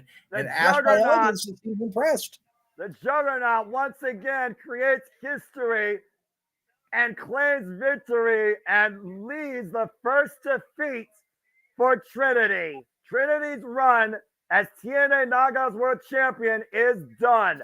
Jordynne Grace back in the driver's seat. And once again, the face of the Knockouts in TNA Wrestling. Phenomenal match by both women. As Ash by Elegance apparently applauds on. And now we have to see what awaits Jordynne Grace, knowing that Giselle Shaw looms with the Ultimate X. Giselle Shaw is definitely in the wings, in the shadows. The quintessential diva. The spotlight not on her at the end of this show, but definitely in discussion for sure now. And here we go, man. Main event time. They're not wasting any time getting to this build. Well, again, you figure about we've paved the way. We've created a new landscape in the rebirth of TNA that's hit all cylinders, proven why this company has stood the testament of time, why they are the alternative, the presentation, the representation for professional wrestling greatness to be defined. And now we're about to define the richest prize of this company tonight with an original and with someone truly at this point I feel is self-proclaimed hopeful, representing what's now called the system. Moose wants to dictate TNA in his own way. Like Alex Shea believes, we are back here because of me. And we're going to find out once and for all if Moose has what is in him that's needed to call himself truly in his career recognized TNA World Champion. It was last year at Impact 1000 under circumstances that Moose was able to claim at that briefcase in Feast or Fired for the world title opportunity. And Alex Shelley wasn't really thinking about it, as Alex Shelley, again, is leader of his generation, defending this title all over the world, overcoming the likes of Nick Aldis, Hiroshi Tanahashi, Josh Alexander, Jonathan Gresham, after beating Steve Macklin last year at Against All Odds. A 20-year journey culminating in becoming the face of TNA and looking to uphold that stature in the new era. But Moose has been a constant in Impact here for the last straight 7 years, when he believed this company needed somebody to lead it. And he respects Alex Shelley, but he wants the keys to the kingdom. It is time to decide who leads the new era of TNA as the face of this company. Alex Shelley, Moose, TNA World Championship. This is it, Jeff. This is what we've been waiting for all night. This is the cornerstone. Look at the tail of the tape. You see Moose with the highest strength advantage. Of course, there's the spear by Alex Shea, a cell-struck and Boris stretch. Alex Shea, the third longest reigning TNA World Champion, 3-time TNA Tag Team Champion, 1-time X Division Champion. Moose, 1-time TNA World Champion, 2-time Grand Champion, 2-time Feast or Fire winner, and of course, a former Call Your Gauntlet winner, and called his shot at Bound for Glory 2 years ago at the expense of Josh Alexander. Oh, hang on. Oh boy. Eddie, good to see you. Good to see you. Yeah. This show is entirely flown by. I'm so happy. This is what TNA is all about. This is what Impact Wrestling was all about, since Impact was the inception of what became the rebirth of TNA. And it all comes down to this. Now, Danny, you're going to have to wait about another half hour at least, my friend. We're getting there. We're getting there. Well, if you know actually a Moose, they're going to give us our time's worth because this is the main event of TNA Hard to Kill. As you were chanting there, Moose, here he comes. And again, Noah, we talked about it over the course of the last few weeks. Moose reintroduced the terminology TNA, bringing back the TNA Heavyweight Championship just a few short years ago. Oh, here comes the Goon Squad. As they call it now, the system. Alicia Edwards, Eddie Edwards, Brian Myers, all looking to rule the new era for themselves, not for TNA. As we learned, the system was announced earlier during the Hard to Kill Countdown show, and it was announced by Moose. Moose even said himself, he is not the wrestling god. He is not the 5'2" athlete. He is just the guy.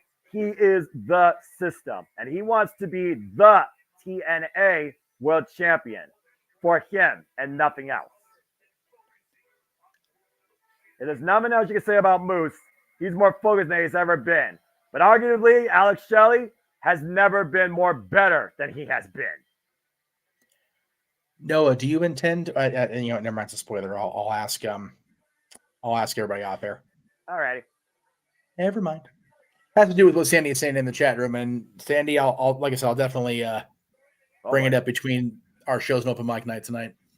Alex Shelley right now coming out alongside Time Machine, Kushida and Chris Sabin. Chris Sabin's success to defend the X Division Championship.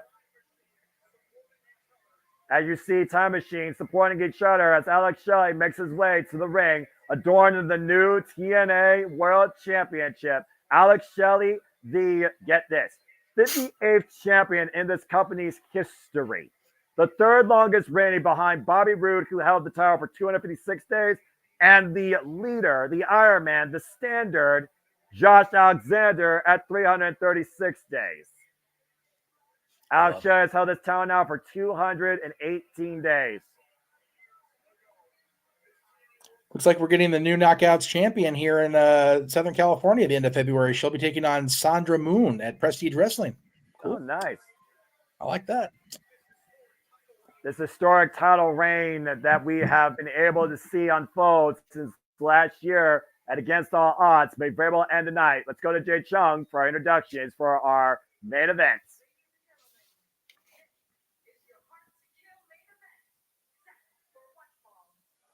I like her subtle build.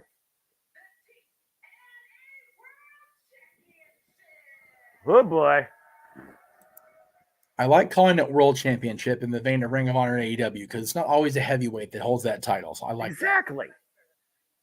And it also goes to show that it's not just blueprint to heavyweight wrestling.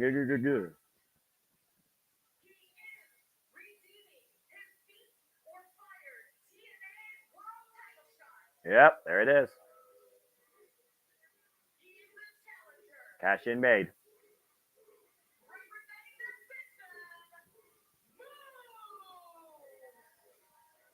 Imagine this system ruling TNA. Good grief. Yeah, it's landscape changing possibilities here. Well, that's what this whole night's been all about, right? Redefining the landscape that was TNA under a new era. The past honored, but the future to be written tonight in the present. And it all culminates with the TNA World Championship. God, look at that title. That's a wrestling championship, damn it. Damn it! They all been. They've all been. They've all been tonight. Every championship on the line tonight. No, you love to see it first one out of the gate, man. And it doesn't get bigger than the cornerstone of this company, the beautifully newly minted TNA World Championship. But this is more than a championship. This is who leads the era of the return of TNA. The original or the Impact faithful. Bell rings are underway. Oh boy! Faith wasn't here, so I'm doing it real quick. I don't blame you. Someone had to. Yeah. Probably only one good yellman to get out of me tonight. Hey, you know what? That's good enough. Matthew, that is big praise, and I'm not going to disagree with you right now. You know what? IWGP Version 4 Championship, Fair. TNA Championship, Wing Eagle Championship. Hard for me to rank those 3 belts, but I think he is on point there. Man, the Wing Whoa! Eagle. Well, that wasn't very well ranked, was it? Well, I mean, moves with the false sportsmanlike conduct. Alex Shelley beating him to the punch with a spit take. Hey, you got to do it against this big bastard. Well, I mean, again, we know Moose is a short temper, but also if you poke and prod Alex Shelley, he can be a bit of a hothead himself. He's been there his whole career. It's been his MO. He's been his own carving. You know that. Knife edge chop and Moose on. Oh, I know. The thing is, though, if you poke and prod Moose, he eats you. Again, Moose like with a height and strength advantage. My God. Again, there's no effect right now. But Alex Shelley with the speed of it. Again, Moose is that unique blend of athlete with the speed and the strength, and is able to basically use both in a very balanced aspect. Very few athletes have been able to hone in on both of those things, especially athletes of his size. Again, Moose left football to become a professional wrestler. He literally gave it up. The only thing that mattered to him was professional wrestling. And this company, no matter how he feels about the corporate structure, politics aside, he still calls it the best, hardest working locker room he's ever been part of, and he wants to retire here. He wants to be the face of TNA, but he wants to do it for his own system. Yeah, you made a great point. He wasn't forced to leave football like some of these guys like Goldberg or, whoever. He voluntarily left professional football to come be a professional wrestler and to work for TNA Impact Wrestling. That is the statement that this man Moose comes and brings every time he steps into the ring. Again, Alex Shelley came in first into TNA in 2004 and ran through this company through 2012, took a bit of a hiatus, then returned to 2020 alongside Chris Sabin, beating the North for the TNA Tag Team Championships. Took a bit more of a hiatus, though, after that short run, and didn't come back until 2022, where, of course, last year in 2023, he finally became the TNA World Champion. Alex Shelley right now picking the left arm of Moose to work over by Moose. Drop kick! Whoa!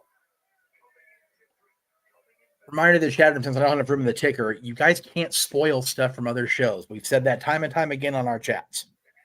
Well, we also did put that disclaimer in there. Maybe you need to put like an FBI one if you're not at the start of these things. I will going for it.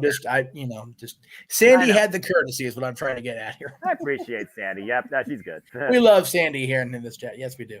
Yep. What a big palm strike, not the chop. God, if you've not yet experienced Moose in person, I can't recommend enough. He is just a complete and utter spectacle. Driving Alex Shelley face first into the apron right now. And Moose taking advantage of the champion on the outside, breaking the ref's count, looking for further damage. Again, title can only change hands via pinfall or submission. Moose, who has endured Monsters Ball, Barbed Wire Massacre, every match imaginable against everybody in and out of this locker room, even when he called himself the TNA heavyweight champion, when that title was defunct. He believed the company needed a leader. He stepped up to the plate. And while he was never recognized as the champion, he defended that title and that self-proclaimed moniker against all comers. And if I did recognize him, and to his credit, man, he fought and had a unbelievable match with Rich Swann. Of course, that was a unification match where both those titles were unified as one, defined as one, before he lost it to Kenny Omega, as Moose was looking to be the guy to represent, lead Impact Wrestling TNA, but it wasn't meant to be at that time. And to Alex Shelley's point, he believed Moose had no stock in that claim. Why Moose came into Impact Wrestling in 2017, first won the grand title that was in existence against the Miracle Mike Bennett, held that for a period of time. And big scoop for Alex Shelley on the outside of the floor. They are right there in front of where Dattila is sitting, man. She's got to be feeling every bit of this. I imagine. Hello again, Dattila. I hope you're having a great time again. You see right now, Moose rolling back again to the outside, breaking the count. course, title cannot change hands via pinfall or submission. Only can change hands that way inside the ring. Cannot change hands via count disqualification. Champion finally back in the ring. Moose looking almost right where the city. I don't know if Moose wants to jaw jack Dattila and vice versa. I'm just saying. I don't think either one of them will jaw jack the other right now. We need Dattila on our shows, and I don't want to piss off Moose anyway. That's a fair point. Moose again, previously the TNA World Champion, Impact World Champion, of course, at the time of this name, for 182 days before losing it to Josh Alexander at Rebellion the later year. Oh, and a stomp right to the point of the elbow. God. On the left arm of Moose. You know, there's very few ways to take out a man of this size and this strength like Moose, but you take out one of his wings, he ain't going to fly very much. And we all know Moose loves to play that spear. Oh. Got the tree down at that with the legs, man. Big kick to the side of the head. Moose taken down. Cover only a 1 count, though. Immediately, Dog Shelley gets the arm, looking for the cross arm breaker. And Moose able to lock those wrists, though, to prevent the extension. As Moose desperately is blocking the submission hold. Great awareness. Take a man's legs out. Take a man's legs out. Everybody's the same height when they're horizontal. And if you take a man of that strength, take out one of his arms, you take out a huge, and I mean a large amount of his repertoire.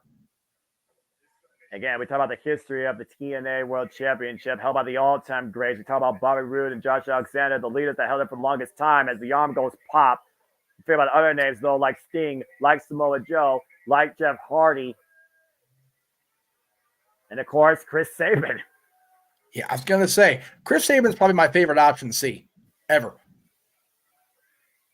Alex Shea right now picking his target, as Alex Shea has always been methodical in his approach his entire career, always done things his own way. There's a hammerlock right now. You have to wonder, if option C is still a thing, when, if ever, are we going to see Sabin and Shelley? I still feel like it very well could be a possibility, because I do think before Alex Shea's career is done, he might want to prove himself against Chris Sabin before it's all said and done. I do think there is that proverbial chip on Alex Shelley's shoulder where he believes he always has been the guy, but Chris Sabin has outshined him for a duration of that career. Good grief. Face first, top turnbuckle right there. Across the bridge of the nose. Desperation move there by Moose. Creates separation for now. Would that be the first time Alex Shelley had his nose blown wide open? Yep, right. Wowly, man. I'll tell you, when it happens once, it's like anything. It happens once. It's very, oh man, now Moose just wearing his face out now. Oh my God. Well, again, Moose taking advantage to your point. He's got the height advantage. He's got the power advantage. But you do see the way that he is grasping that arm at times, though. The damage has been done. Both guys are definitely feeling every bit of this match. And it's only been going 2 minutes. Keep that in mind, too. Stomp on the hand, the right hand of Alex Shelley by Moose. They've been only in the ring here for a little over 10 minutes, I think, if that. And they're just been going so balls out that they're both beat to hell already. And that's why both men right now taking a slower approach. And you see Moose right now with methodical stomps to both hands and to both ankles. And that's great professional wrestling. No, you had the tag teams in there that are all, for lack of a better term, X Division style wrestlers, and they were going 900 miles an hour. You got Alex Shelley, who made himself known as an X Division star, and you got Moose, who is a power athlete, and they're both wrestling a completely different style than they were even 10 minutes ago. And Moose right now having his way. Yeah, again, Moose having his way with Alex Shelley, to the side of the head, side of the jaw. You see that mouth guard there, though, that Alex Shelley sports, of course, to prevent a knockout. Well, again, you got to wonder which one of these two will be recognized as the leader of TNA's locker room. And Alex Shelley right now lining up Moose. Palm strikes the side of the head, left and right. Big forearm shiver, rocks the big man. Got hooked. Wow, God, planted. Moose with the cover, single arm. Again, a kick out by Shelley. And again, to my point, he was unable to hook a leg. He's grasping that left arm to the inside of his body. And you have to remember, Noah, even Alex Shelley, when he was the X Division star, one of the X Division highlights, he's still part of the tutelage of arguably the smartest business big man in wrestling history, Kevin Nash. Alex Shelley is not a one-trick pony by any means, man. He is so well schooled and has the ability to school well, more than probably anybody that's been this long tenure with TNA. Again, actually, I talked about the people that he paved the way for, including the likes of Josh Alexander, Kazuchika Okada, his partner Chris Sabin, AJ Styles. Alex Shelley has literally been one of those mentors of sorts, looked upon by so many in and out of TNA's history. Oh, caught the arm. Stops the chop from Moose, blocks the arm. Again, the injured on big farm shear. Step up into Gray, rocks Moose towards the ropes again. Wow, pump kick though by Moose. Cooking him up. Might be looking for a power bomb. Alex Shelley counter on the DDT. Fucking Moose on his head. Moose is trying to counteract the jaw strike one of his own, and Alex said, I'll just plant you on your big old head. That works too. That's still a big man, though, to take up and over. I'm just saying. Yes, that was a gigantic spike DDT. Moose was as tall, more tall than the ring on his head than he was standing on his feet. Again, former linebacker for the NFL, you tend to have some height and some muscle mass. Linebackers in the NFL are another breed of human. I will definitely agree with that. I may not watch sports, but even I recognize sports for what they are, even if I don't give a yin-yang about them. But this is the sport of professional wrestling, and this argument might be the only sport I truly do care about for life. By the way, at the Chiefs game, there's in the sports bar chat, it was -7 at kickoff. Pardon my vulgarity, but fuck that all the way off. Oh no, -7 at kickoff. Fuck that. I understand enduring the elements, but I think even some things aren't worth going through for that type of stuff. They canceled the game in Buffalo for a reason. Y'all get the hell out of the stadium. Yeah, some things are better off than just getting paid. The raw power moves blocked, though, with the knee strike by Alex Shelley. Moves sent out to the outside by his own momentum. Alex Shelley looking to fall out. Baseball slide, drives Moose into the barricade. Watch your fingers, Attila. Right. Well, I think she's in the row behind the front row, but I see your point there. Oh, yeah, that's fair. Might get a good shot if they didn't pan up enough. Alex Shelley right now trying to get back in the match here, grabbing the small of his back. You see the scars of Bowery showing here. Ooh, whoa, careful. And drops off first on the apron. Again, across the nose, Noah. That's been the story with Alex here, at least in part, is that nose. Again, waiting about to see if that nose actually gets busted up in this match. Meanwhile, catchy Moose coming in. Sliced bread denied. Moose hoisting Alex Shelley. And Moose set. Shoulder first into the ring post. And look at that. Shell shock on the floor. Yeah, both men are down now, though. Good grief. I think Moose is out. He got dropped on his head on the floor. This is what happened to Josh Alexander at Bound for Glory. Let's not forget that. This allowed Alex Shelley to set him up to show in the middle of the ring. That's a big man trying to regain his consciousness and get in the ring in a 10 count. He's cold, man. And right now, Alex, look at that. Look at that. See, again, the intelligent thinking wrestler. Grab a little bit of water. Get a little bit of hydration there. Yeah, and clear out the cobwebs. There's both men on the outside now. Referee starting his 10 count. Neither man able to take advantage. And to your point, Moose barely moving. That was great movement there by Alex Shelley, recognizing the water was there. Like, you know what? And look, Alex telling him, count him out. I'm done with this bullshit for the night. I'm going I mean, champion's perseverance, right? Champion's prerogative. I mean, I don't blame him. No, I don't either, able to break the count. They covered the Alex Shelley being left in the leg. That's a 2 count. If I'm Shelley, the sooner this match is over and I'm back on the plane in Detroit, the better. I mean, he's wrestling tomorrow night, to be fair. I'm about to say, let's not forget, after Hard to Kill, if you guys want to continue to follow the new era TNA outside, me and Jeff and Attila calling stuff here at the Multiverse Media, follow TNA Impact Wrestling every week Thursday nights on YouTube for Ultimate Insiders or on Access TV on your local provider. Whoa! Face first, the second turnbuckle goes Moose. The Snake Eyes event will probably have a lot of the matches they're going to tape tomorrow, so. Including Kazuchika Okada time alongside the Boys City Machine Guns returning to TNA, as well as Will Ospreay versus Josh Alexander, too. Here's the roll by Alex Shelley in the middle of the ring on TNA logo. Oh, and a forearm smash. Far cover up here, lateral press. Kick out again by Moose. And now the crucifix, the cover by Shelley again, and Moose able to power out. Transition now to the attempted Border City stretch. Can he let the fingers in, though? Well, Moose No. Moose just able to threw break him off free, of and there. He again, said, nope. trip up the backslide the rope for though by Moose. Hooking up Alex Shelley. Oh, power bomb. God. Cover, hooking up leg. No. Whoa, I thought sure that was it, man. He planted him right in the dead center of that logo of that ring. And Alex Shelley just, and I mean just, got out of that 299 hundredths count. My God. That was close to one yet. Sudden offense by both men here. Great counter exchanges here, ending with a power move by Moose. But again, the damaged left arm still being felt by the challenger, and Alex Shelley still alive in this, preserving his TNA World Championship. Oof. And again, folks, remember when these both shows are over at the top of the hour or close to it, we'll be back with our open mic night second anniversary. So stay tuned here across the multiverse on this channel. Looking for the spirit again. The injured left arm going into the turnbuckle, Jeff. Alex Shelley right now looking to follow in. Oh, a clubbing shot to Moose, but Moose still on his feet. I think Alex heard it. Oh, man, the back of the head. So that's one way to do it. Trust and believe. Moose still on his feet, though. And again, Moose catching Alex Shelley this time.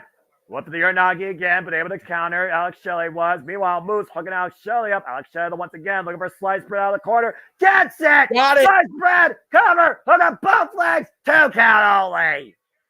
Another very close near fall this time for the champion. Frustration, though, has got to be sitting in, though, especially on Alex Shelley. Uh-oh. The system coming out here to ringside right now.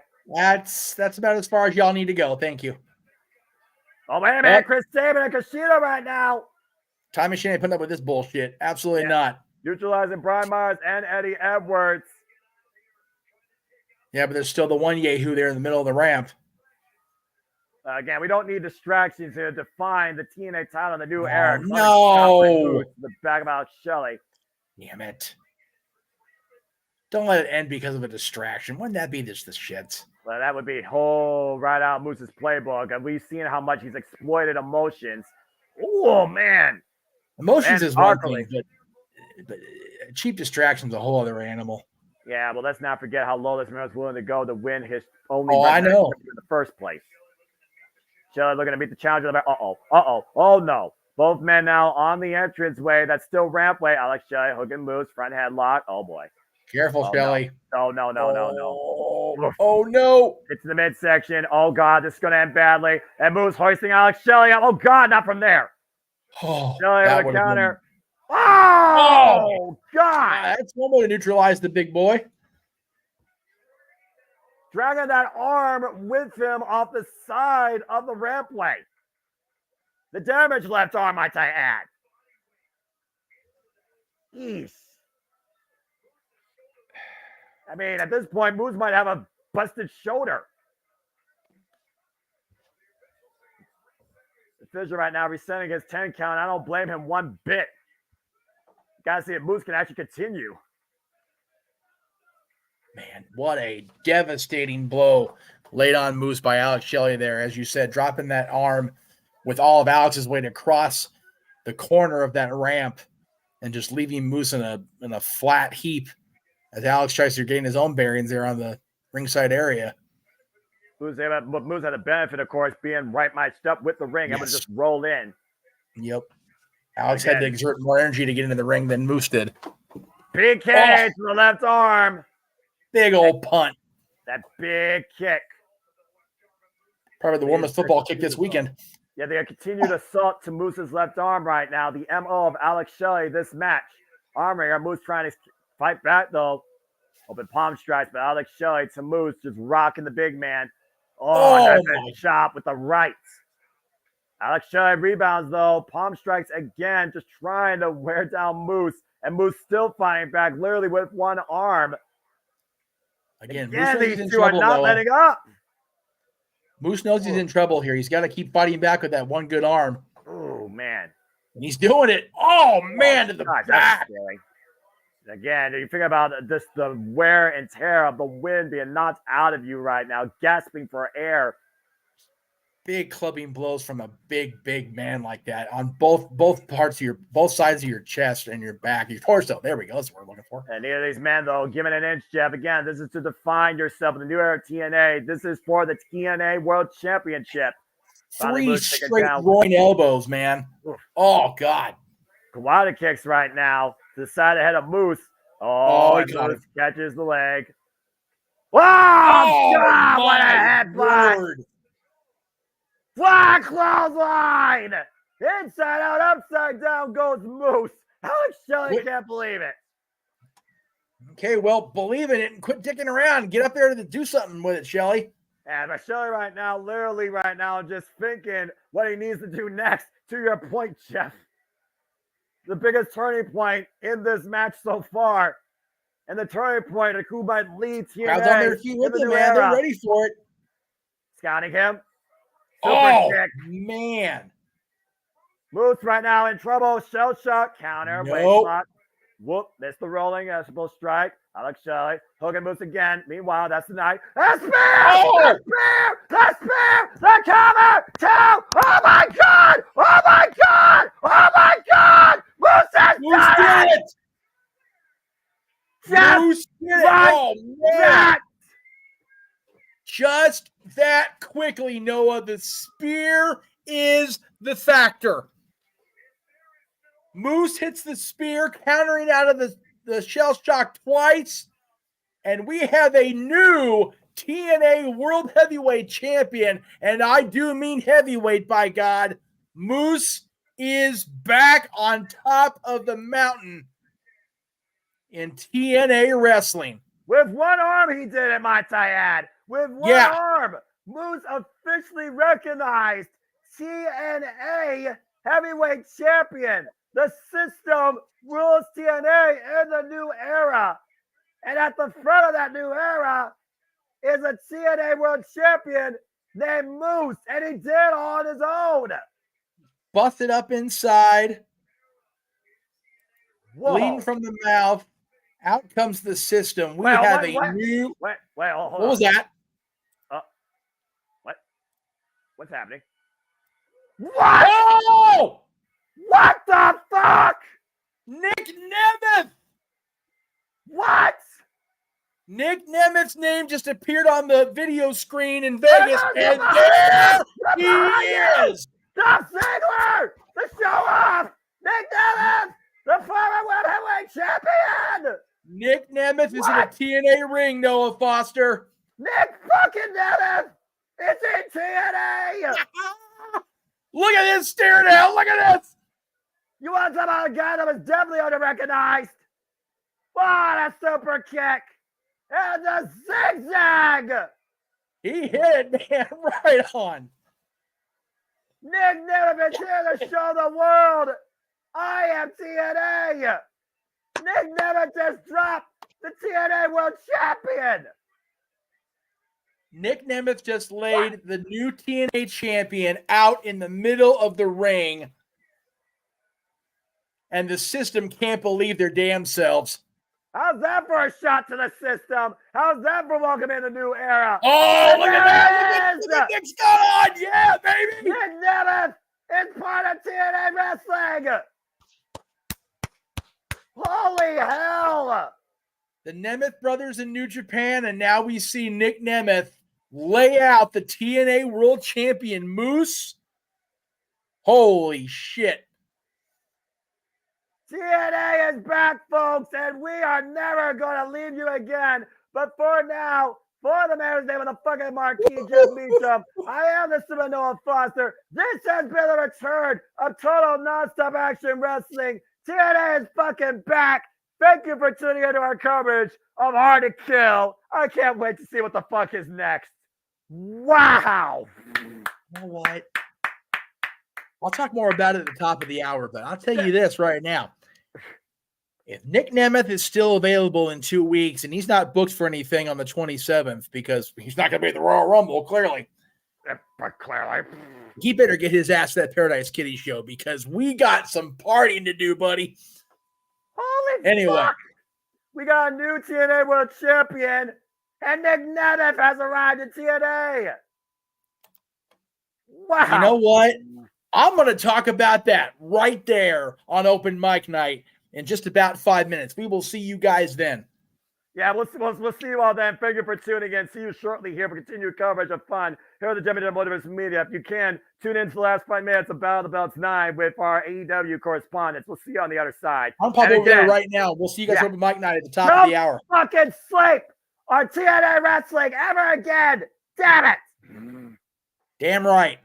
The Jeff Meacham Network's Multiverse of Media. For over 15 years, the recognized symbol of excellence and the standard bearer in coverage of sports and entertainment.